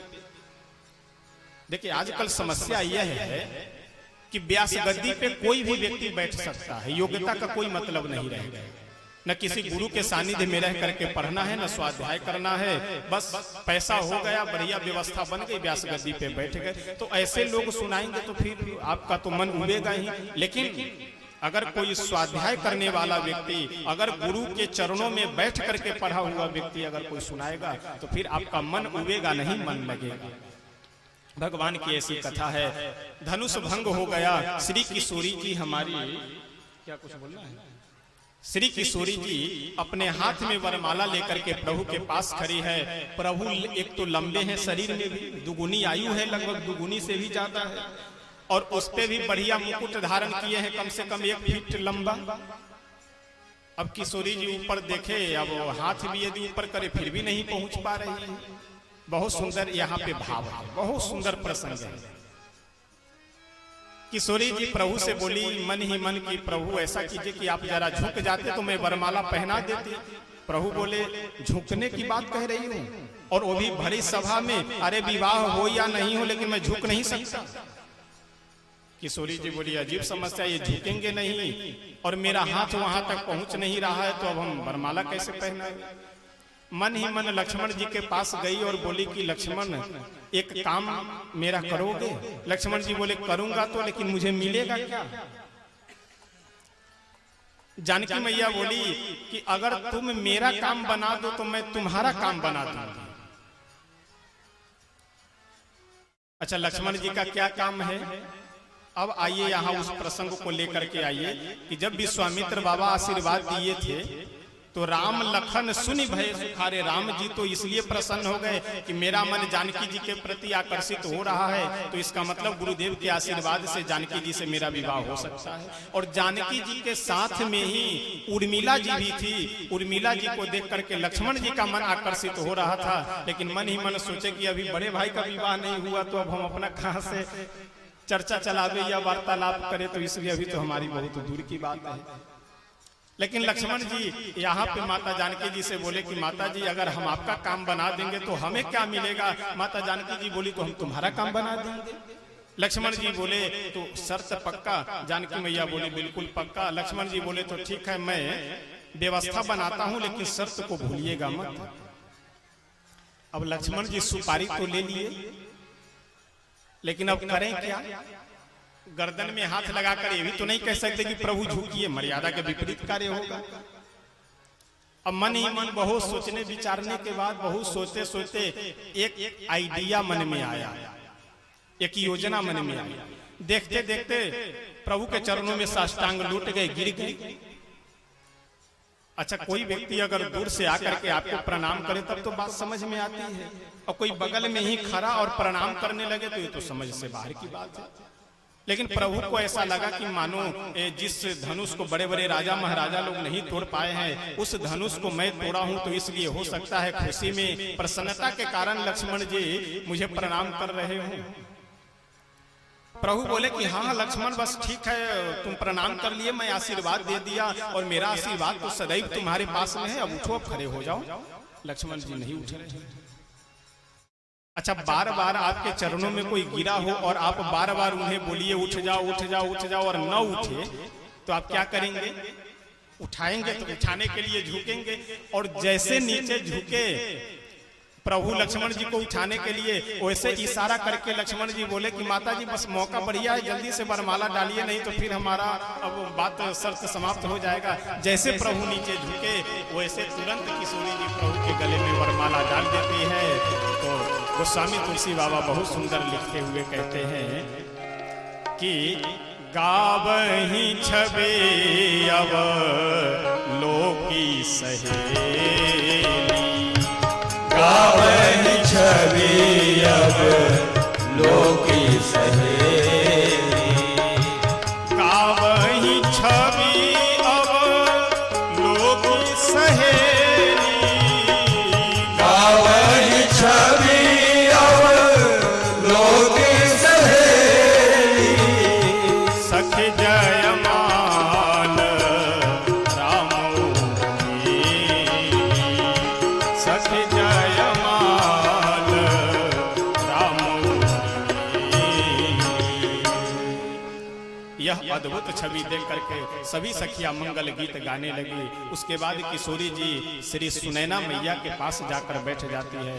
प्रभु इधर विश्वामित्र बाबा के पास आकर के बैठ जाते हैं। अब यहां से चर्चा आगे होने ही वाली थी कि राजा लोग आपस में आए बाएं साएं बकने लगे। सब एक राजा खड़ा हुआ, जिन लोगों से धनुष नहीं टूटा था वे सब लोग खड़े हो करके बोले, अरे देखते क्या हो, दौड़ो, दौड़ करके राजकुमार को बंदी बना लो। बगल वाला बोला, तो तुम हमसे कह रहे हो कि जाकर बंदी बना लो, तुम क्यों नहीं जानते? वह बोला, वाह, इतना भी नहीं पता है, भड़काने वाला आज तक कभी आगे गया है? आग लगाने वाले का घर नहीं जलता है। अब कोई कह रहा है कि पकड़ो, जाने मत दो, कोई कह रहा है कि यदि जनक जी सहायता करे उन्हें भी बंदी बना लो, ये कर लो, वो कर लो। सब जो मन में आ रहा है बके जा रहे हैं। इतने में आ गए परशुराम बाबा। अच्छा, ये राजा लोग अभी क्या कह रहे हैं? कोई कह रहा है कि जाकर के बंदी बना लो किन्हें? जिस धनुष को ये लोग तोड़ नहीं पाए, हिला तक नहीं पाए, उस धनुष को जो तोड़े हैं उनको बंदी बनाने का ये लोग मुंगेरी लाल के हसीन सपने देख रहे हैं। ये राजा लोग, अरे जब उतना ही बल था तो तुम्हें धनुष तोड़ देना चाहिए। तो धनुष इनसे हिला भी नहीं, लेकिन जो धनुष को तोड़ दिए उनसे लड़ने के लिए जा रहे हैं और भौंक रहे हैं, सब चिल्ला रहे हैं जोर जोर से। एक बार तीर्थराज प्रयाग में एक विदेशी कुत्ता आया और जैसे वह एयरपोर्ट पे उतरा तो यहाँ के जो लोकल कुत्ते थे वो सब गए फूल माला लेकर के स्वागत करने के लिए। स्वागत कर करके उस कुत्ते को लेकर के आए और बढ़िया अपना नगर भी घुमाए, उसको खाने पीने को भी दिए और तीर्थराज प्रयाग में संगम स्नान कर लिए। जब मेला समाप्त हो गया तो मेला समाप्त होने के बाद यहाँ के जो लोकल कुत्ते थे वे सब उन विदेशी कुत्तों से बोले कि क्यों भाई तुम अपने देश को नहीं जाओगे? ध्यान दीजिएगा, वह विदेशी कुत्ता यहाँ के लोकल कुत्तों से बोला कि मैं अपने देश में नहीं जाऊंगा, अब मैं यहीं पे रहूंगा। यहाँ के लोकल कुत्ते बोले कि क्यों, तुम्हारे यहाँ खाने पीने की कोई दिक्कत है क्या? विदेशी कुत्ता बोला, अरे नहीं, क्या बात करते हो, हमारे यहाँ खाने पीने की सारी सुविधा है, सारी व्यवस्था है। तुम कभी हवाई जहाज का शकल नहीं देखे होगे और मैं प्रतिदिन हवाई जहाज में घूमता हूँ, हमारे यहाँ कोई दिक्कत नहीं है। तो यहाँ के लोकल कुत्ते बोले, तो जब तुम्हारे यहाँ कोई दिक्कत नहीं है तो यहाँ क्यों रहोगे, वो अपने यहाँ क्यों नहीं जाओगे? वह विदेशी कुत्ता बोला कि हमारे यहाँ खाने पीने की, रहने सहने की कोई दिक्कत नहीं है, यहाँ पर बस केवल एक ही सुविधा है कि यहाँ भौंकने को खूब मिलता है और हमारे यहाँ भौंकने नहीं दिया जाता। जब एक आध दो बार बोलेंगे डंडा लेकर चुप करा दिए जाते, चुपचाप रहो। और यहाँ रात भौंको, दिन भौंको, सुबह भौंको। ये राजाओं की वही तो स्थिति। अभी धनुष को ये हिला नहीं पाए और जो धनुष को तोड़ दिए उन्हें ये बंदी बनाने की बात कह रहे हैं, उन्हें युद्ध में मारने की बात कर रहे हैं। ये वही तो स्थिति।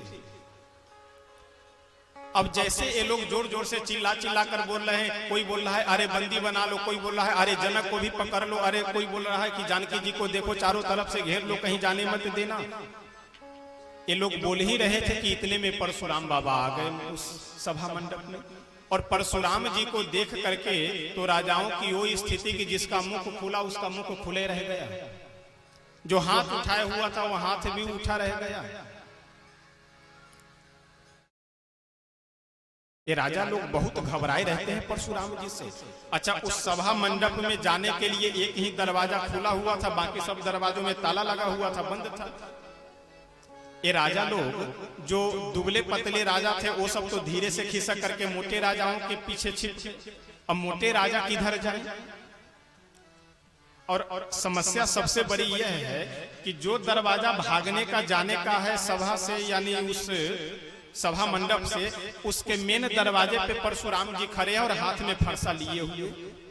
अब किसकी हिम्मत जो दरवाजे की तरफ भागे? अब परशुराम जी जैसे ही आकर के खड़े हुए, पितु समेत कहीं कहीं निज नामा, लगे करन सब दंड प्रणामा। जब अंदर गए तो जनक जी महाराज प्रणाम किए, किशोरी जी को बुलाकर प्रणाम करवाए, विश्वामित्र जी भी प्रणाम किए, आकर के मिले और राम जी लक्ष्मण जी को भी आकर प्रणाम करवाए। उसके बाद परशुराम जी धनुष की ओर देखे और बोले कि अरे मूर्ख जनक, इस धनुष को किसने तोड़ा? आज जल्दी से बताओ, वह मेरा सहस्त्रबाहु के समान शत्रु है और जो धनुष को तोड़े होगा उसको आज मैं तोड़ डालूंगा। उसको मैं आज जीवित नहीं छोड़ूंगा। ये राजा लोग जो 420 थे वे सब एक दूसरे से कहने लगे, जानते हो जब मैं धनुष के पास में गया तो इसीलिए मैं धनुष को नहीं तोड़ा, क्योंकि हमें ये बात पता थी कि जब धनुष टूटेगा तो परशुराम जी आएंगे, और परशुराम जी आएंगे तो धनुष तोड़ने वाले को छोड़ेंगे नहीं। इसलिए नहीं तो छोटा सा लड़का धनुष तोड़ सकता है, बालक धनुष तोड़ सकता है, तो क्या मैं नहीं धनुष तोड़ सकता? ऐसे भी ये सब दिव्य दृष्टि वाले होते हैं। एक आदमी ट्रेन की पटरी पे सोया हुआ था, गर्दन पटरी पे रख करके लेटा हुआ था। दूसरा आदमी आया, बोला अरे भाई साहब यहाँ क्यों लेटे हुए हो? वह आदमी बोला कि अब मुझे मरना है, मैं आत्महत्या करने के लिए आया हूँ। बगल में देखा कि रोटी रखी हुई थी कुछ पोटली में बांध करके। वह आदमी बोला कि जब मरने के लिए आए हो तो ये रोटी बगल में क्यों रखे हुए हो? वह ट्रेन की पटरी पे जो व्यक्ति लेटा हुआ था वो बोला कि वाह, इतना भी नहीं जानते, अगर ट्रेन को आने में देरी हो गई तो क्या हम यहाँ भूखों मरेंगे, भूखों रहेंगे? ये दिव्य दृष्टि वाले हैं, ये अंतर्यामी हैं। सभी राजा आपस में चर्चा कर रहे हैं, लेकिन परशुराम जी से कोई भी व्यक्ति कहने के लिए तैयार नहीं। परशुराम बाबा एकदम क्रोध में बोले कि कहू जड़ जनक धनुष के तोड़ा। अरे मूर्ख जनक, जल्दी से बताओ यह धनुष कौन तोड़ा है? उसे मैं आज छोड़ूंगा नहीं, उसे मैं आज बिल्कुल समाप्त कर डालूंगा, मार डालूंगा। देखिए आज समापन है तो इसलिए 10-15 मिनट थोड़ा आप लोग धैर्य धारण कर करके आराम से बैठिए, क्योंकि कल के बाद नहीं, गोद में रखिए, छोड़िए नहीं, बच्चे को छोड़िए नहीं, गोद में रखे रहिए, बच्चे को गोद में रखे रहिए।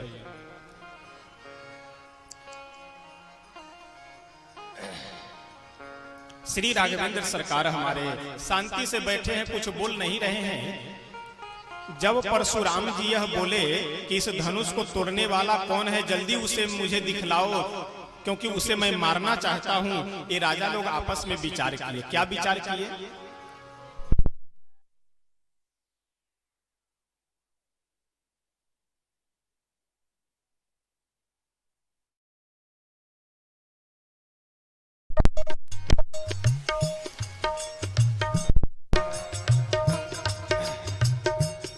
जय सिया राम। श्री सीताराम नाम भगवान की जय हो। जरा शांति बना करके रखिए। जो लोग आने जाने वाले हैं आराम से या तो निकल जाइए, और नहीं तो फिर आइए भी तो आराम से बैठ जाइए। बहुत इधर उधर कहा सुनी कर करके न निकलने की आवश्यकता है और न बैठने की।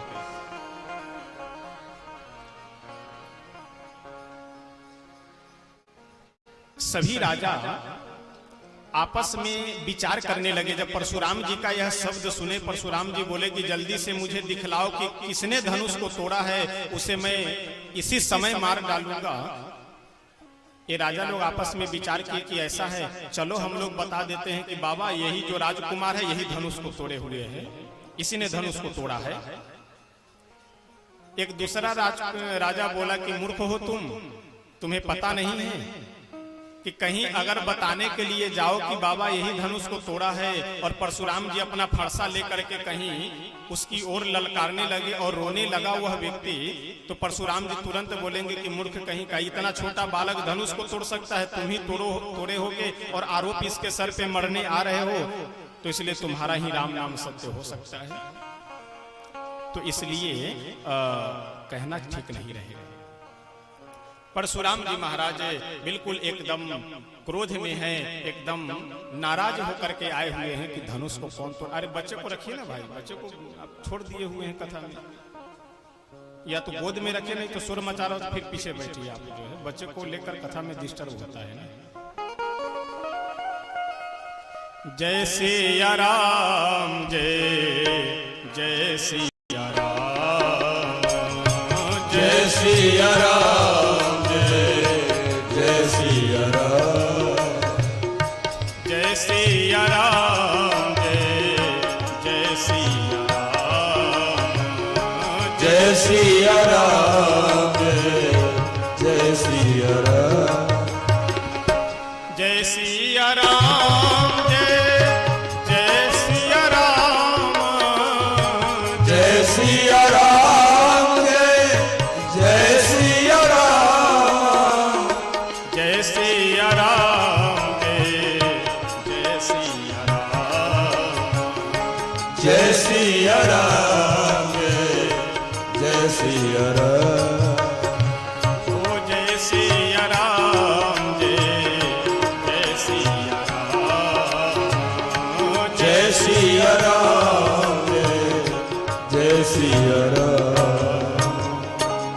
सीताराम नाम भगवान की जय हो। श्री परशुराम बाबा क्रोध में भरे हुए हैं, लेकिन कोई भी व्यक्ति उनके पास जाकर के यह नहीं कहना चाह रहा है कि हे बाबा धनुष को यही तोड़ा है। बहुत सुंदर वार्तालाप श्री परशुराम बाबा और लक्ष्मण जी में होता है। पहले तो प्रभु स्वयं गए और जाकर के बोले कि गुरुदेव आपका सबसे बड़ा शत्रु धनुष को तोड़ने वाला है, तो वह धनुष को तोड़ने वाला सबसे बड़ा शत्रु है, तो यह शत्रु आपके सामने खड़ा है। अच्छा, प्रभु विनम्रता पूर्वक परशुराम जी से बोल रहे हैं और परशुराम जी क्रोध में बके जा रहे हैं, बोले जा रहे हैं। लक्ष्मण जी प्रभु से बोले कि प्रभु जो जिस भाषा का जानकार हो उसको उसी भाषा में बात करनी चाहिए। तो लक्ष्मण जी बोले कि प्रभु से कि प्रभु ये परशुराम बाबा आपकी सरलता की भाषा नहीं समझेंगे, इनको इन्हीं की भाषा में बात हमको करना पड़ेगा, तो आप जरा पीछे हो जाइए और हमें आगे कर दीजिए, यानी आप बैक हो जाइए और फ्रंट पे हमको कर दीजिए। लक्ष्मण जी जैसे आगे गए, परशुराम बोले कि बाबा आप नाराज क्यों हैं? परशुराम जी बोले कि इसको अभी यही पता नहीं है कि हम नाराज क्यों हैं। अरे मूर्ख बालक, इस धनुष के टूटने से हम नाराज हैं। लक्ष्मण जी बोले कि ऐसा नहीं हो सकता है, आप धनुष के टूटने से नहीं नाराज है, इस धनुष में जो आपका ममत्व लगा हुआ है उस ममत्व के कारण आप नाराज हो रहे हैं। जैसे हम ही लोग कई बार सुबह में पेपर वगैरह पढ़ते रहते हैं चाय की दुकान पे बैठ करके,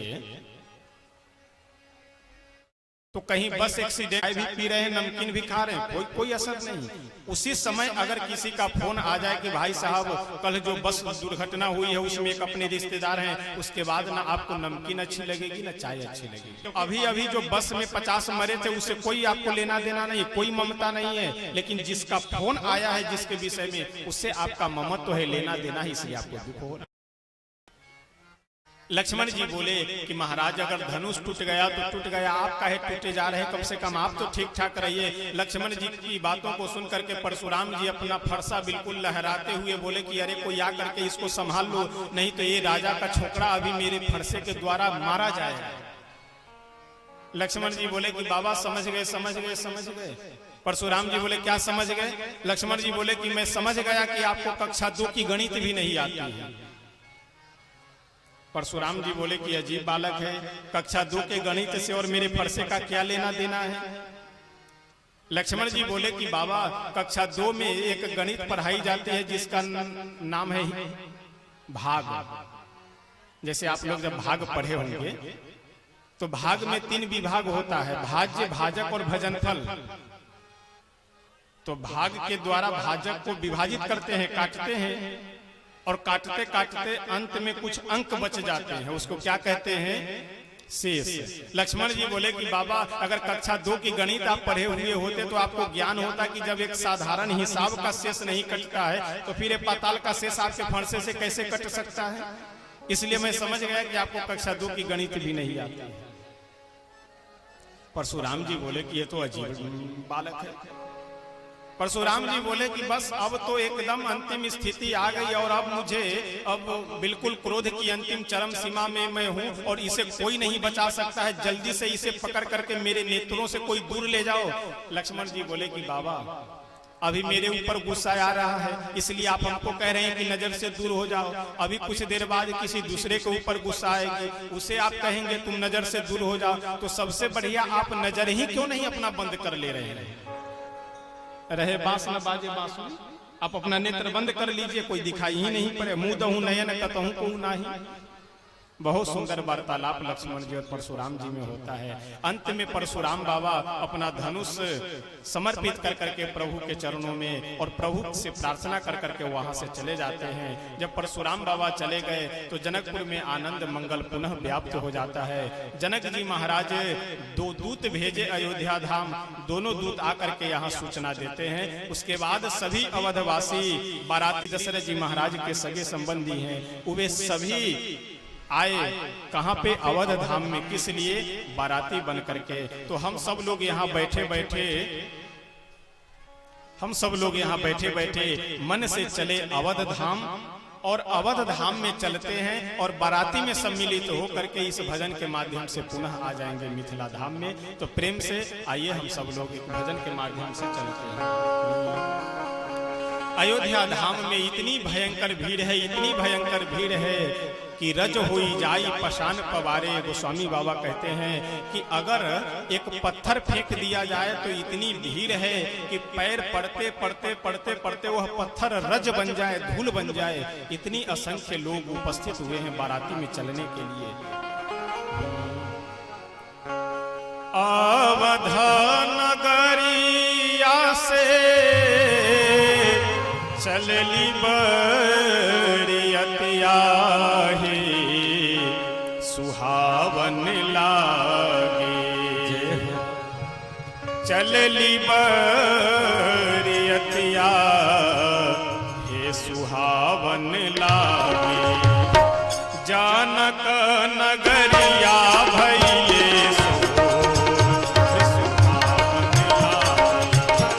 जनक नगरिया भइले सोर सुहावन लागे।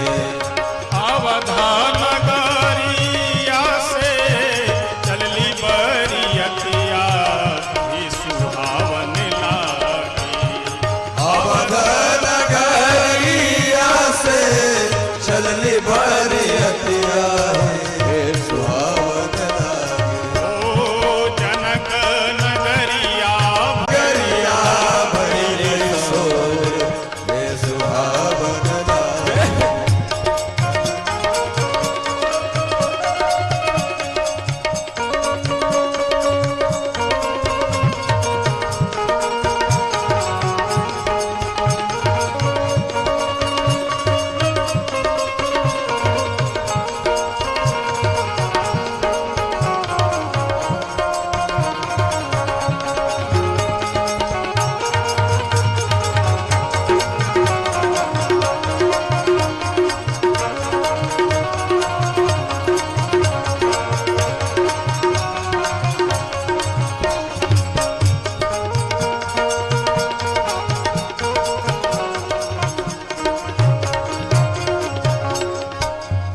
और पृथ्वी पर के जितने भी वासी हैं वही तो बाराती में आकर सम्मिलित हो गए हैं।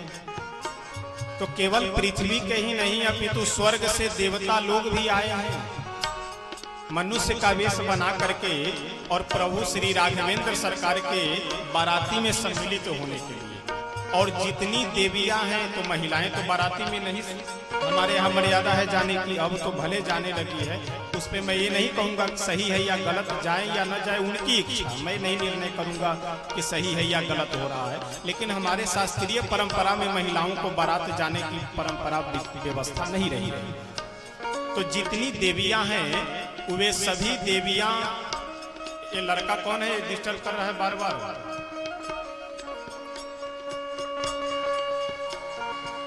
मैं कई बार देख रहा हूं उस लड़के को, उसको भगाइए वहां से। तो महाराज जी देख लीजिए तो कौन लड़का है बार बार आकर वहां परेशान कर रहा है।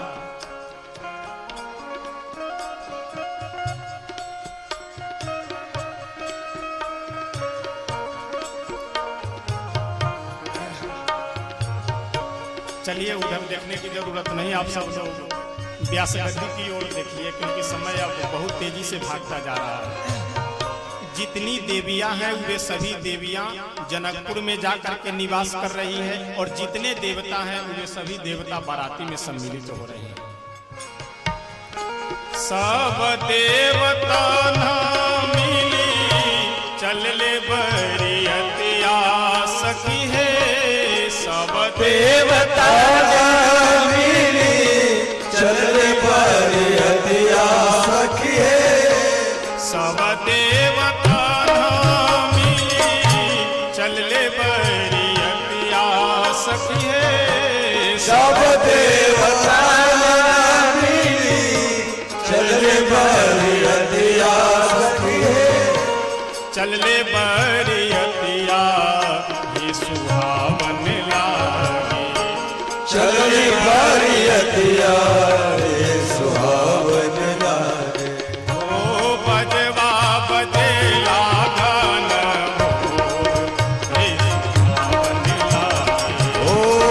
बजवा बजेला घन घोर हे सुहावन लागे ओ बजवा बजेला घन घोर हे सुहावन लागे बजवा बजेला घन घोर हे सुहावन लागे अवधा नगरिया से चलली बरियतिया हे सुहावन लागे अवध नगरिया से चलली बरियतिया हे सुहावन लागे जनक नगरिया भैले हे सुहावन लागे हे जनक नगरिया भइले सोर हे सुहावन लागे जनक नगरिया भैले सोर हे सुहावन लागे हे जनक नगरिया भइले सोर हे सुहावन लागे हे जनक नगरिया भैले सोर हे सुहावन लागे जनक नगरिया भइले सोर हे सुहावन लागे ये सभी बाराती लोग आनंद में भर करके चले जा रहे हैं। चलते हुए बीच में भी तो बहुत सुंदर सुंदर भाव है, लेकिन समय समापन की ओर है, इसलिए सभी बाराती लोग जनकपुर पहुंच गए। अब जब जनकपुर में पहुंच गए तो मिथिला की तो सबसे प्रसिद्ध और शुद्ध भोजन दही चूड़ा है। अब जनक जी महाराज के तरफ से दही चूड़ा बढ़िया एकदम बकैन गाय का दूध और उसमें भी देसी, और उसे भी बढ़िया मट्टी के हाड़ी में उसको गोईठी की आग पे बढ़िया धीरे धीरे हल्की आंच में गरम कर करके सोन्हा कर दूध को गरम किया गया, और उसे बढ़िया मिट्टी के ही पात्र में। अच्छा, यहाँ सुन लीजिए, खाना हो तो अपने घर पे जाकर जमा कर खा लीजिएगा, यहाँ तो केवल सुनने को मिलेगा। तो बढ़िया दही एकदम गुलाबी कलर का मिट्टी के पात्र में बढ़िया दही, और वो कौन सा चूड़ा है, एक बहुत बढ़िया जो दही चूड़ा के लिए सबसे उपयोग माना जाता है, मरसाई मरचाई, हाँ। उसके साथ साथ बढ़िया आलू का एकदम तिलका करके भुना हुआ भुजिया, ये सब जो है नाश्ते के लिए भेजा गया किन के, अयोध्या वासियों के। अब अयोध्या वासी जब गए तो जाकर के सोचे थे कि बढ़िया गुलाब जामुन रसगुल्ला ये सब खाने को, ये सब तो कभी खाए नहीं थे अयोध्या जी में। जब यहाँ पे आए और दही चूड़ा मिला तो बाल भोग में सुबह के 7 बजे जब नाश्ते में पत्तल पे दही चूड़ा चलने लगा तो सब लोग बोले कि ये क्या है। मिथिलावासी बोले यहाँ का प्रसिद्ध भोजन दही चूड़ा है, सबसे पहले अतिथि को हम लोग यही खिलाते हैं। बोले एकदम थोड़ा सा रखिए, जरा सा, पता नहीं कैसा लगेगा नहीं लगेगा, और सब थोड़ा थोड़ा दही चूड़ा सब रखवाए। जैसे एक गिलास मुख में लिए वैसे बढ़िया दही एकदम मीठा मीठा, और आलू का भुजिया, उसके बाद मिर्चे के अचार, और उसके बाद और भी कटहल और मूली और करेला सब का अचार बढ़िया। जैसे एक और खाए वैसे बहुत स्वादिष्ट लगा। तुरंत रसोईया लोगों को बुलाकर, अरे भाई साहब सुनो सुनो सुनो, और दीजिए और दीजिए। एक बार लिए, फिर उसके बाद ऐसे नाश्ता में क्या है, नाश्ता में मतलब थोड़ा सा होना चाहिए। साधु शाही में कहते हैं ना बाल भोग, मतलब बच्चा जितना खाता है उतना, और ये लोग नाश्ते में महापूरन करवा रहे हैं। एक बार पहले चल गया, फिर उसके बाद दूसरे बार में महापूरन। तो सुबह 7 बजे ये लोग दही चूड़ा खा करके उठे। फिर 9 बजे आकर के बोले कि रसोईया लोग कहाँ है। रसोईया सब तुरंत हाथ जोड़ करके हाजिर। हाँ बोलिए क्या आदेश है। बोले हम लोग दही चूड़ा खाएंगे। फिर 2 घंटे बाद, अभी 7 बजे खाए थे, फिर 9 बजे दही चूड़ा। रसोईया लोगों को आदेश है कि बारातियों को कोई दिक्कत नहीं होनी चाहिए। जनक जी का पत्तल फिर लगाया गया, फिर बारातियों को महापूरन के साथ में दही चूड़ा खिलाया गया। अब फिर 7 बजे खाए, 9 बजे नाश्ता किए। फिर उसके बाद जैसे 11 बजा वैसे बाराती लोग अवधवासी सब आए और आकर के बोले रसोईया लोग कहाँ हैं। रसोईया लोग हाजिर हुए, बोले कि अब हम लोग भोजन की व्यवस्था करें। बोले भोजन की ऐसी तैसी भोजन छोड़ो, पहले हम लोग नाश्ता करेंगे, अभी दही चूड़ा खाएंगे। अब जैसा आदेश, फिर पत्तल लगाया गया। उधर जनक जी महाराज अपने मंत्रियों को बुलाए और बोले कि ऐसा है कि बारातियों के पास जब से दही चूड़ा भेजा गया है तब से लेकर अभी तक एक बार भी ये सूचना नहीं आई है भोजन के विषय में, जरा जाकर के देखे कहीं रसोईया कुछ असावधानी तो नहीं कर रहा है वहाँ। मंत्री लोग गए 11 बजे तो जाकर के देख रहे हैं कि बाराती लोग दही चूड़ा पर जुटे हुए हैं। रसोईया लोगों को डांटते हुए मंत्री लोग बोले कि क्यों तुम लोग सुबह में 7 बजे इन लोगों को नाश्ता नहीं करवाए हो, 11 बजे भोजन के समय नाश्ता करवा रहे हो। रसोईया लोग हाथ जोड़ के बोला कि महाराज ये नाश्ता नहीं, ये तीसरी बार नाश्ता हो रहा है, हम क्या करें। सुबह 7 बजे नाश्ता किए, फिर 9 बजे नाश्ता कर रहे हैं, फिर 11 बजे नाश्ता कर रहे हैं, तो इनको नाश्ते से ही फुर्सत नहीं तो ये भोजन क्या करेंगे। गोस्वामी बाबा वर्णन करते हुए कहते हैं, दही चूड़ा उपहार अपारा, भरी भरी कांवरी चले कहारा। दही चूड़ा उपहार अपारा, भरी भरी कांवरी चले कहारा। दही चूड़ा बाल भोग कराया गया।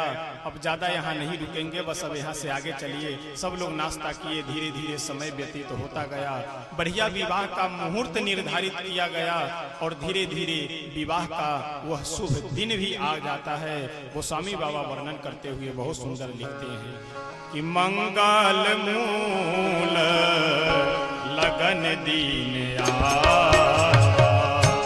मंगल मूल लगन दीन आए।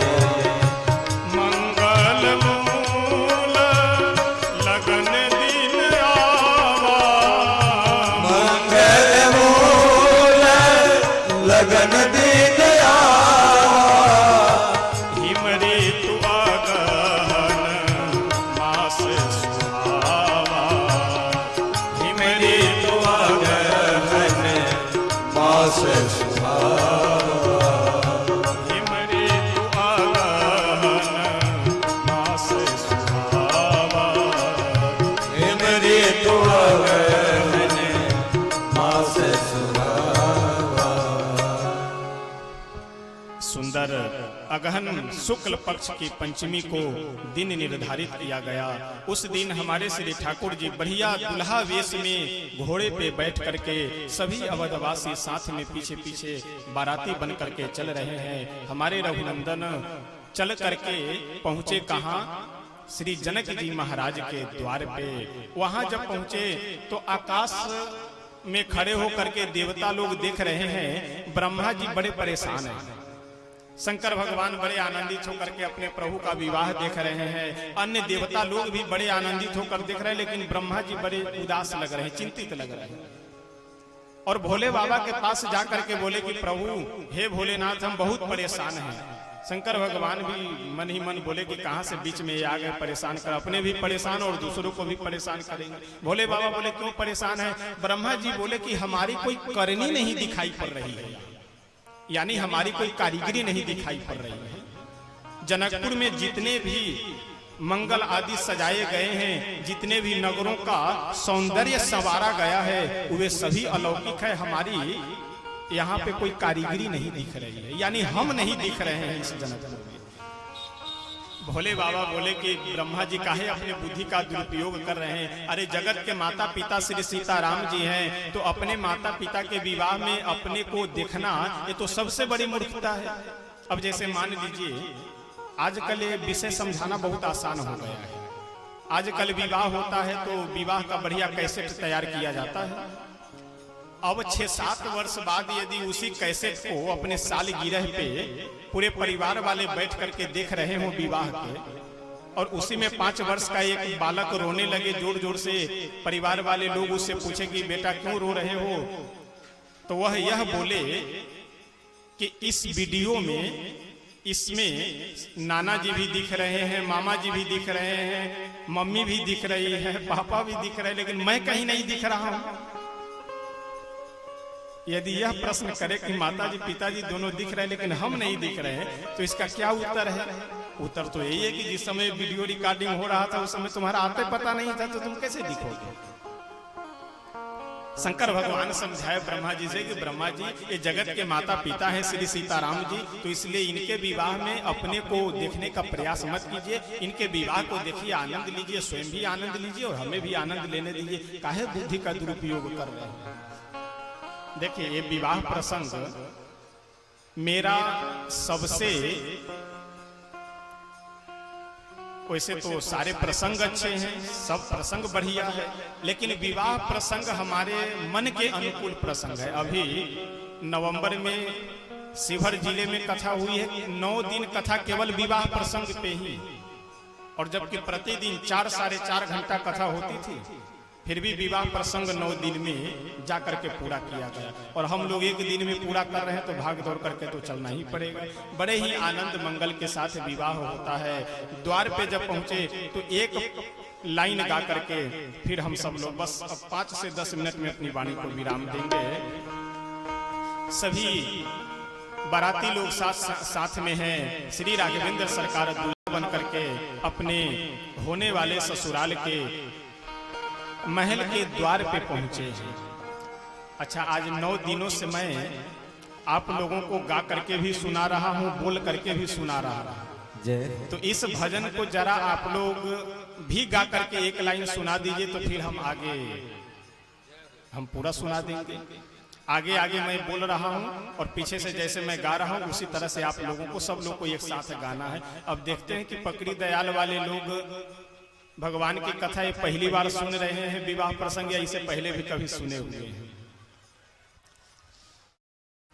दुल्हा आए दुअरिया है, देखो देखो सखिया,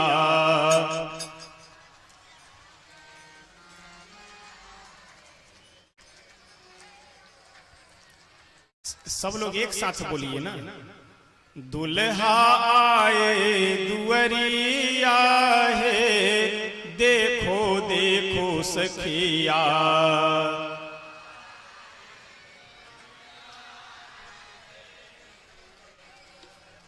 जय हो। हाँ, लय स्वर में तो है बढ़िया। मिथिला का ही क्षेत्र है तो असर तो होगा ही जो है, तो इसलिए कोई बात नहीं। अब आइए अब हम सुना देते हैं इसे एक लाइन।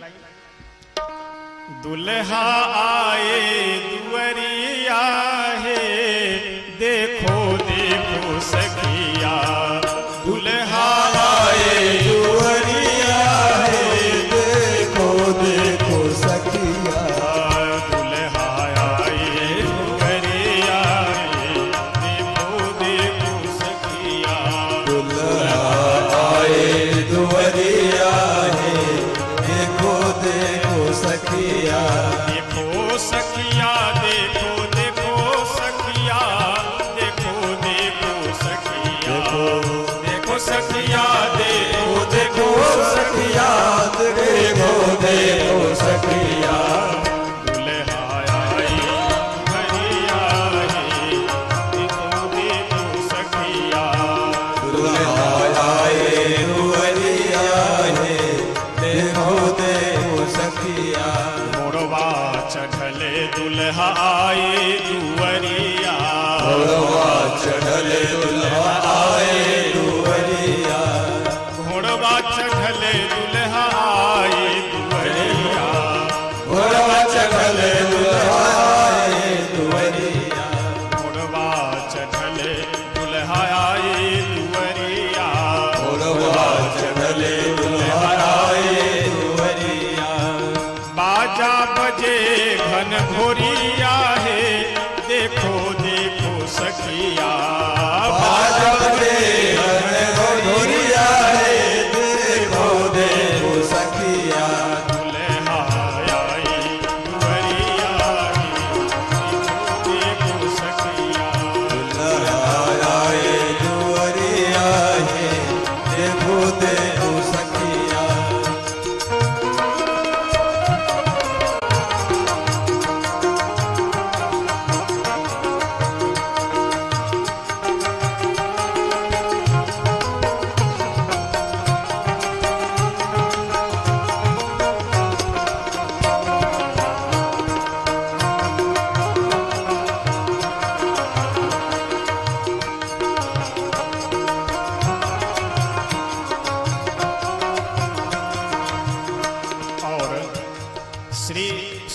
मैया जब अपने दामाद श्री राघवेंद्र सरकार का परीक्षण करने के लिए जब गई तो इतने सुंदर मुझे श्री राघवेंद्र सरकार जी जैसे दामाद मिले हैं, यह सोच करके और श्री राघवेंद्र सरकार के अद्भुत उस सौंदर्य को देख करके सुनैना जी भूल गई।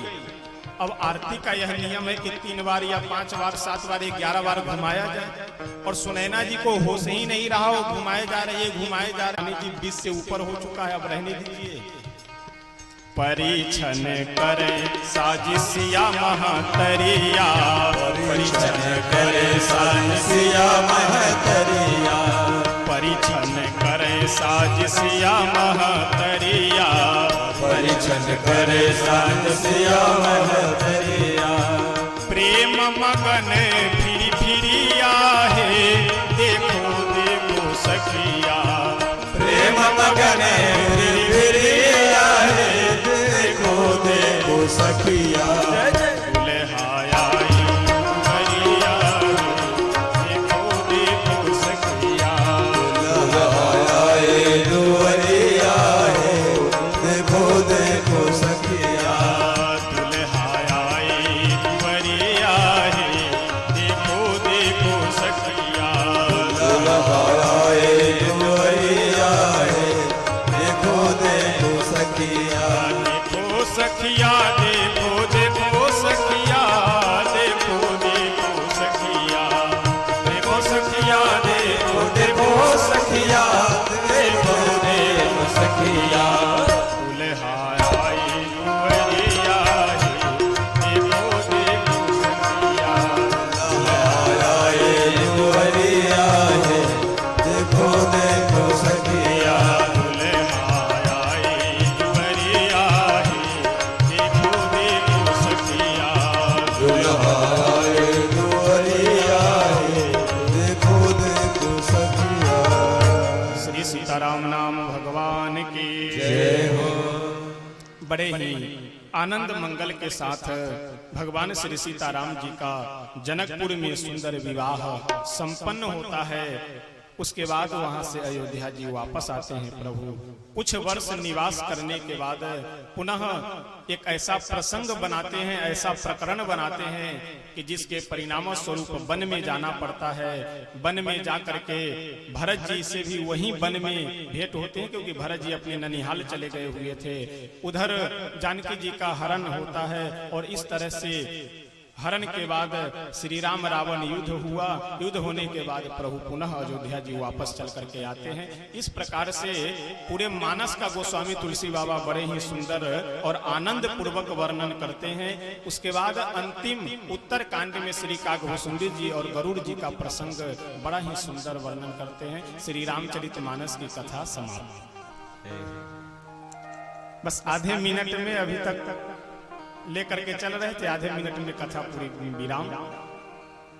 समय अब अधिक हो चुका है और आज अंतिम दिन का समय है, तो अब यहीं पे अपने वाणी को श्री हनुमान जी महाराज के चरणों में विराम देते हुए, देखिए संजोग वियोग ये जीवन के ऐसे पहलू हैं कि सदैव साथ लगे रहते हैं, लेकिन अंतर यही है कि संजोग कभी कभी होता है, वियोग सदैव साथ लगा हुआ रहता है। तो आज 9 दिनों से हम सब लोग यहाँ बैठ करके कथा श्रवण कर रहे हैं।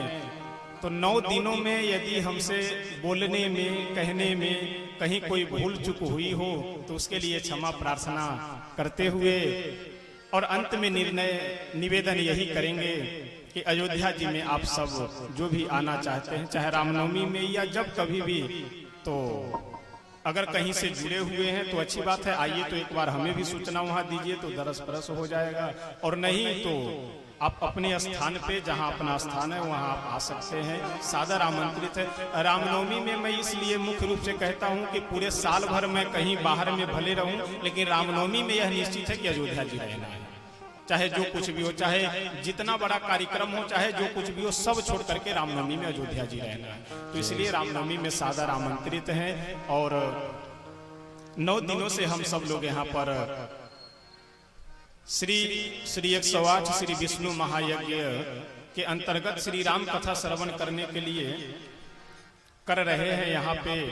और यह यज्ञ हमारे श्री अयोध्या नारायण दास जी महाराज के सानिध्य में चल रहा है। हम तो 9 दिनों से आपको जान रहे हैं, देख रहे हैं, आप सबको पहले से पूर्व परिचित हैं।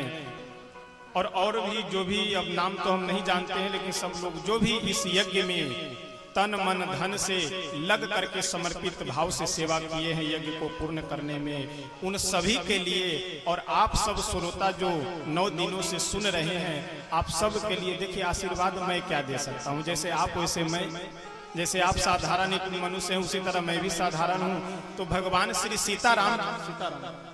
श्री सीताराम जी से यह मैं निवेदन करता हूँ कि आपके भी जीवन में, हमारे भी जीवन में, और इस यज्ञ में जितने भी सम्मिलित होकर के तन मन धन से यज्ञ को पूरा किए हैं, सबके जीवन में मंगल कामना बनी रहे। श्री सीताराम भगवान के कृपा से, उनके आशीर्वाद से यही निवेदन करते हुए अपनी वाणी को श्री हनुमान जी महाराज के चरणों में विराम देते हैं। और अंत में एक निवेदन और करेंगे कि अब होली का समय नजदीक आ रहा है, तो कम से कम आप सब जितने व्यक्ति कथा सुने हैं, आप लोग 5-10 रुपए 50 रुपए हो सकता है कुछ लोग दिए हों, कुछ लोग, उसे जरूरत नहीं है, उसको दक्षिणा में मानता ही नहीं, वो आपकी इच्छाएं दे रहे हैं, नहीं इच्छाएं मत दीजिए। लेकिन दक्षिणा मैं अंतिम दिन मांगता हूं, किस लिए? कि आपके जीवन में सुधार होना चाहिए।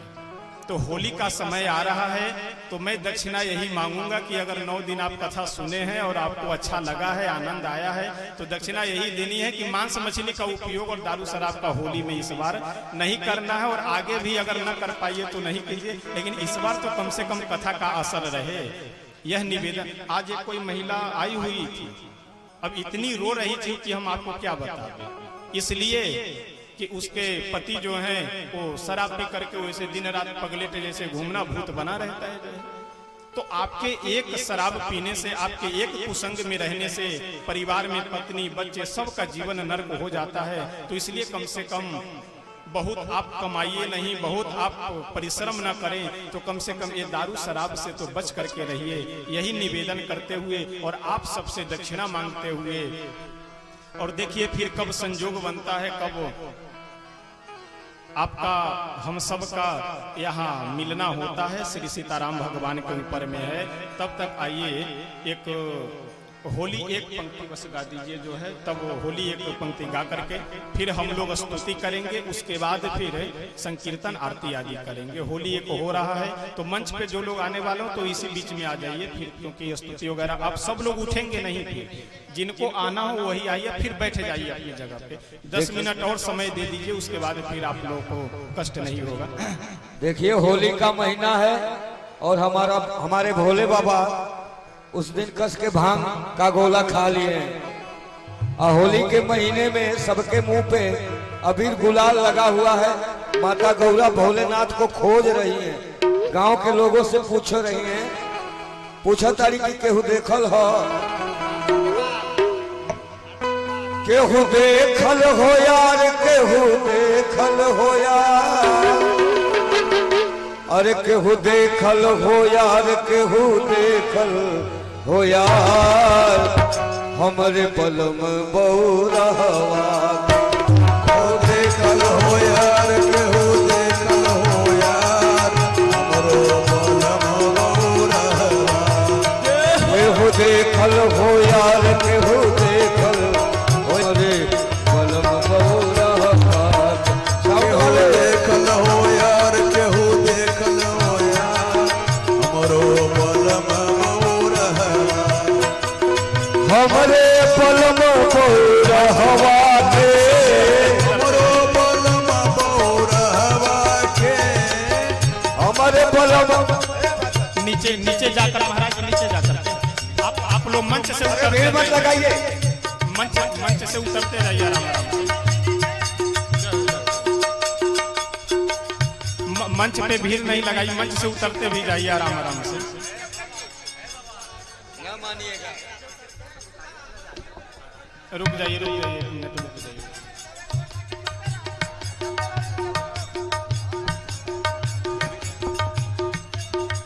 एक एक करके आइए। दाहिने तरफ से सब लोग भीड़ लगाकर एक साथ नहीं आइए, बारी बारी से आइए। एक दूसरे को सहयोग देते हुए आनंद ले। फूल यहाँ नहीं महाराज, फूल नीचे लुटा दीजिए, फूल नीचे जाकर लुटा दीजिए। अरे महाराज जी इतना जल्दी नहीं जाएंगे, आराम से जाइए आप लोग, आइए।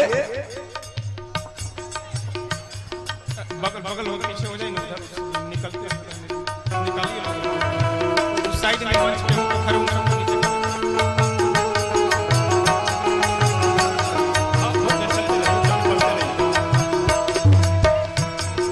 केहू के न अपने ले गईले ना संगे, केहू के अपने ले गईले ना संगे, घर से निकल गईले नंगे धड़ंगे, से निकल गए जटा गंगा के धार, जटा गंगा के, गंगा के धार जटा गंगा के, जटा गंगा के धार, जटा गंगा के धार, हमरे सजन गौरवा। हो देख लो यार केहू देख लो यार, रो मौर हवा। केहू देखल हो यार, केहू देखल हो यार, केहू देख लो यार केहू देख लो यार, केहू देखल हो यार, हमरे बलम गौरवा। केहू देख लो यार केहू देख लो यार, हमरो बलम गौर हवा। अरे सब कर बलम खाल दूध दही चूरा, हमरे बलमुआ के भंगिया धतूरा, हमरे बलमुआ के भंगिया धतोरा, बैला के सवार, बैला के सवार, बैला के सवार बैला के सवार, बैला के सवार, बैला के सवार, हमरे बलम गौरवा। बैला के सवार बैला के सवार, हमरो बलम गौर हवा।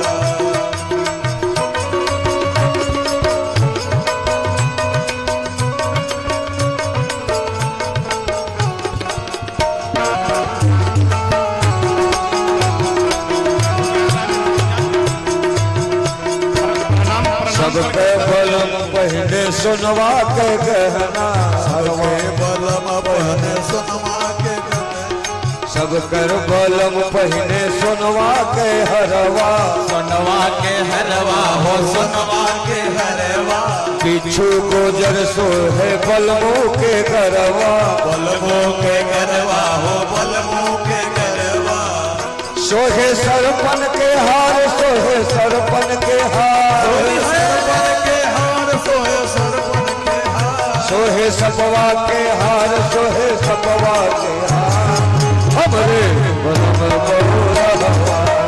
सोहे सपवा के हार सोहे सपवा के हार, हमरो बलम गौर हवा। केहू देखल हो यार, केहू देखल हो यार, हमरे बलम गौरवा। केहू देख लो यार केहू देख लो यार, हमरो बलम गौर हवा।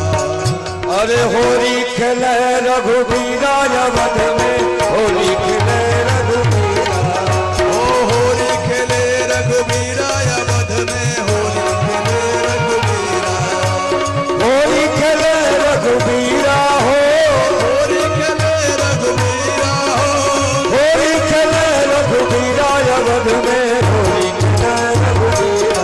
ओ होली खेले रघुबीरा अवध में, होली खेले रघुबीरा। और के करे हाथे कनक पिचकारी, करे हाथ कनक पिचकारी, के करे हाथे अबीरा हो, करे हाथ अबीरा हो, और के करे हाथे अबीरा वध में, होली खेले रघुबीरा। रघुबीरा अवध में, होली खेले रघुबीरा।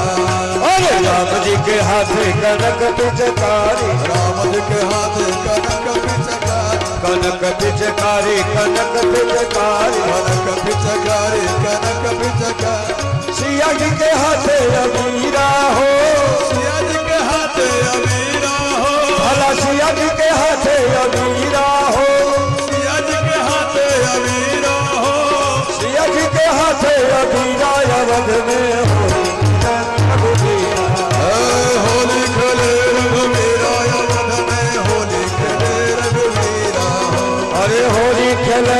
रघुवीरा अवध में होली खेले रघुवीरा।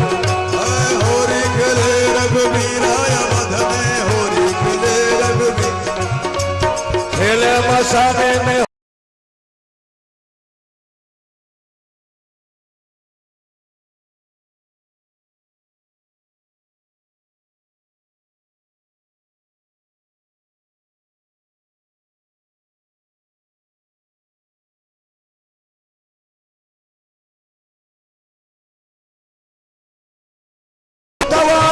पटोरी खेले मसाने ओ खेले मसाने में होली दिगंबर खेले मसाने में होली हो। अरे खेले मसाने में होली दिगंबर खेले मसाने में होली। ओ खेले मसाने में होली दिगंबर खेले मसाने में होली। भूत पिशाच पटोरी हो भूत पिशाच बटोरी हो। काखे में भांग के झोरी हो काखे में भंगिया के झोरी हो। अरे काखे में भांग के झोरी दिगंबर खेले मसाने। ओ खेले मसाने में होली दिगंबर खेले मसाने में होली हो। खेले मसाने में होली दिगंबर खेले मसाने।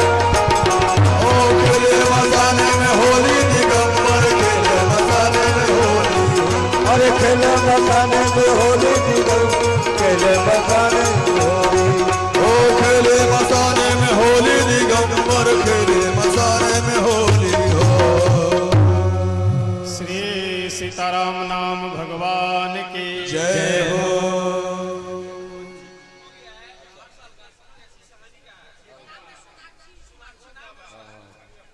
देखिए एक बच्ची एक लगभग इसको 1.5 घंटे गुम हुआ समय 11 बजे दिन से। ये 11 बजे दिन से इस मेले में गुम हुई है। सिसहनी ग्राम की है, सोनाक्षी नाम है, 8 वर्ष की है और पीला फ्रॉक पहनी हुई है। और धीमीगढ़ से मैं बोल रहा हूं। जिन किन्हीं सज्जन को मिले मोबाइल नंबर है 96 95 58 56 11। एक नंबर और सुन लीजिए 96 95 58 56 11। एक बार और सुन लीजिए 96 95 58 56 11। जिन किन्हीं सज्जन को अगर बच्ची का कोई सूचना मिले तो इस नंबर पे जरूर सूचना दें। बहुत कृपा होगी आपकी। नंबर याद थोड़ी रहेगा नंबर।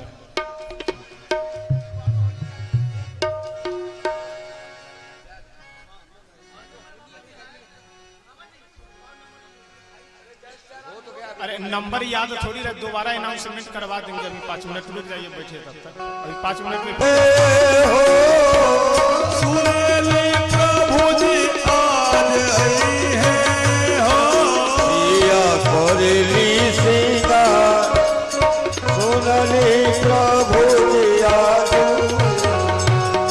ओ सिया करली सिंगार सुनेली प्रभु जी आज आई है। माता जी कौन श्रृंगार करो तारी केलवाला गवली फूलवाला गवली। लवाल गवाली फूल लवाल गवाली। केलवाला गवली फूलवाला गवली। लवाल गवाली फूल लवाल गवाली। कही से थारे पार सुनली प्रभु जी आज।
सभी लोग आरती के तरफ चले। अब आप सब अपने अपने जगह पे खड़े होकर के और नहीं नहीं हो गए 11 बज गए।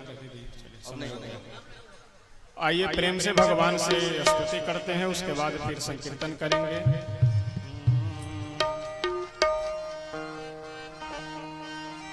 शरण में आए हैं हम तुम्हारी, दया करो हे दयालु भगवान। शरण में आए हैं हम तुम्हारे, दया करो हे दयालु भगवान। शरण में आए हम तुम्हारी, दया करो हे दयालु भगवान। शरण में आए हैं हम तुम्हारे, दया करो हे दयालु भगवान। सुधारो बिगड़ी दशा हमारी, दया करो हे दयालु भगवान। सुधारो बिगड़ी दशा हमारी, दया करो हे दयालु भगवान। शरण में आए तुम्हारी, दया करो हे दयालु भगवान। शरण में आए हैं हम तुम्हारी, दया करो हे दयालु भगवान। भले जो है हम तो है तुम्हारे, पूरे जो है हम तो है तुम्हारे। भले जो है हम तो है तुम्हारे, बुरे जो है हम तो है तुम्हारे। भले जो है हम तो है तुम्हारे, पूरे जो है हम तो है तुम्हारे। भले जो है हम तो है तुम्हारे, बुरे जो है हम तो है तुम्हारे।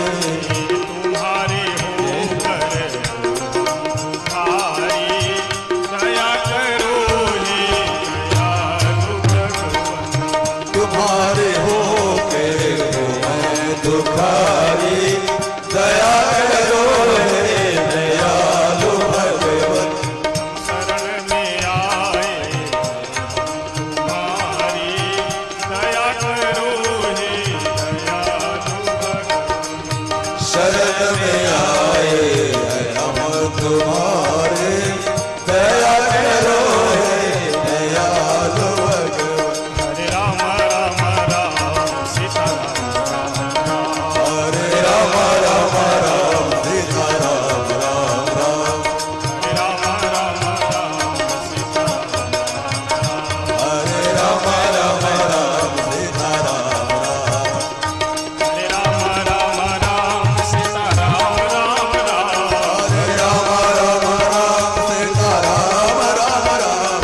हरे राम सीता राम राम राम। हरे राम राम राम सीता राम राम राम। हरे राम सीता राम हरे राम राम राम सीता राम राम राम। हरे राम सीता राम हरे राम राम राम सीता राम राम राम। हरे राम सीता हरे राम राम राम सीता राम राम राम।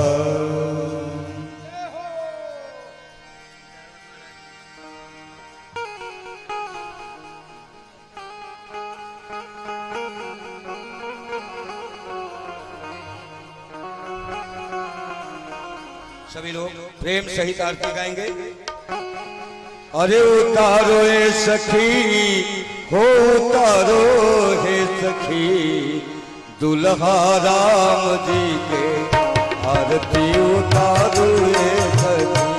दुल्हा राम जी के आरती उतारो हे सखी। ए उतारो ए सखी, ए उतारो हे सखी। ए उतारो हे सखी, हे उतारो अपने राम जी के आरती उतारो सखी। अपना राम जी के आरती उतारो है सखी। आरती श्री रामायण की। आरती श्री रामायण जी की। कीरति कलित ललित सियती की। कीरति कलित ललित सियती की। गावत ब्रह्मादिक मुनि नारद। बात ब्रह्मादिक मुनि नारद। वाल्मीकि विज्ञान विशारद। वाल्मीकि विज्ञान विशारद। सनकादिक यदुतारक।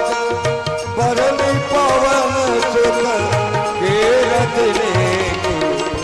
आरती श्री रामायण। आरती श्री रामायण अगावत वेद पुराण यत दस। गावत वेद पुराण अक्षरस। छो शास्त्र सब ग्रंथन को रच। छहो शास्त्र सब ग्रंथन को। मुनि जन धन संतन को सर्वा। मुनि जन धन सतन को सर्वस। सारयस समत सब ही की। आरती से रामायण की। कीरत कलित ललित सियती की। आरती श्री रामायण जी। गावत संतत शंभु भवानी। गावत सतत शंभु भवानी।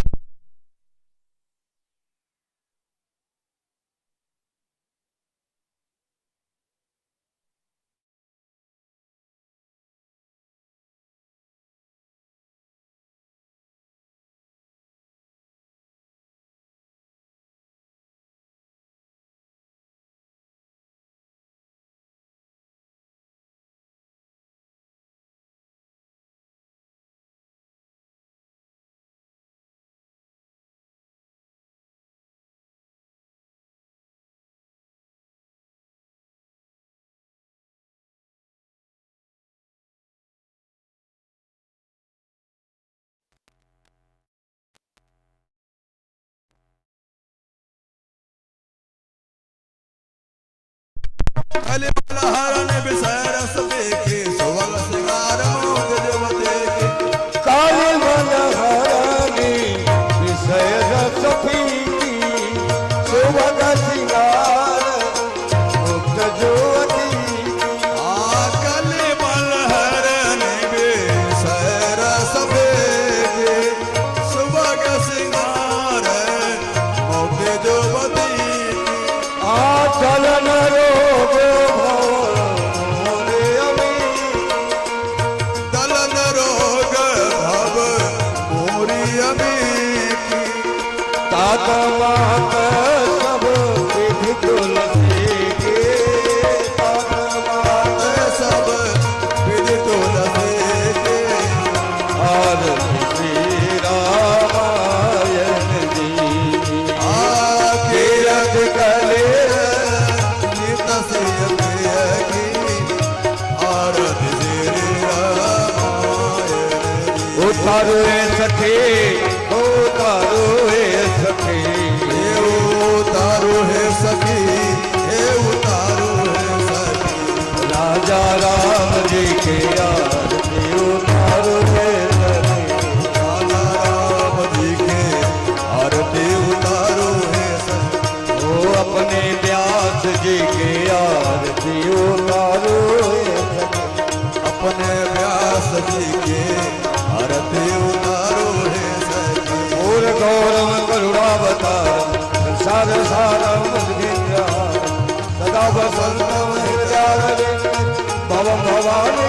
तं नमामि त्वमेव माता च पिता त्वमेव त्वमेव बन्धु च सखा त्वमेव त्वमेव विद्या द्रविणं त्वमेव त्वमेव सर्वं मम देवदेव त्वमेव सर्वं मम देव राजा राम आरती उतारो अपना राम देखे आरती उतारो हे सखी देव उतारो हे सखी उतारो हे सखी राजा ओ राजा राम देखे आरती उतारो हे सखी राजा राम देखे आरती उतारो हे सखी ओ दुल्हा राम जी के आरती उतारो हे सखी दुल्हा राम जी के आरती उतारो हे सखी श्री भगवान की जय हो श्री अयोध्या धाम की जय हो श्री सरयू मैया की जय हो श्री मिथिला धाम की जय हो श्री कमला विमला की जय हो श्री सद्गुरुदेव भगवान की जय हो श्री हनुमान जी महाराज की जय हो श्री शंकर भगवान की श्री विष्णु महायज्ञ की जय हो श्री विष्णु महायज्ञ की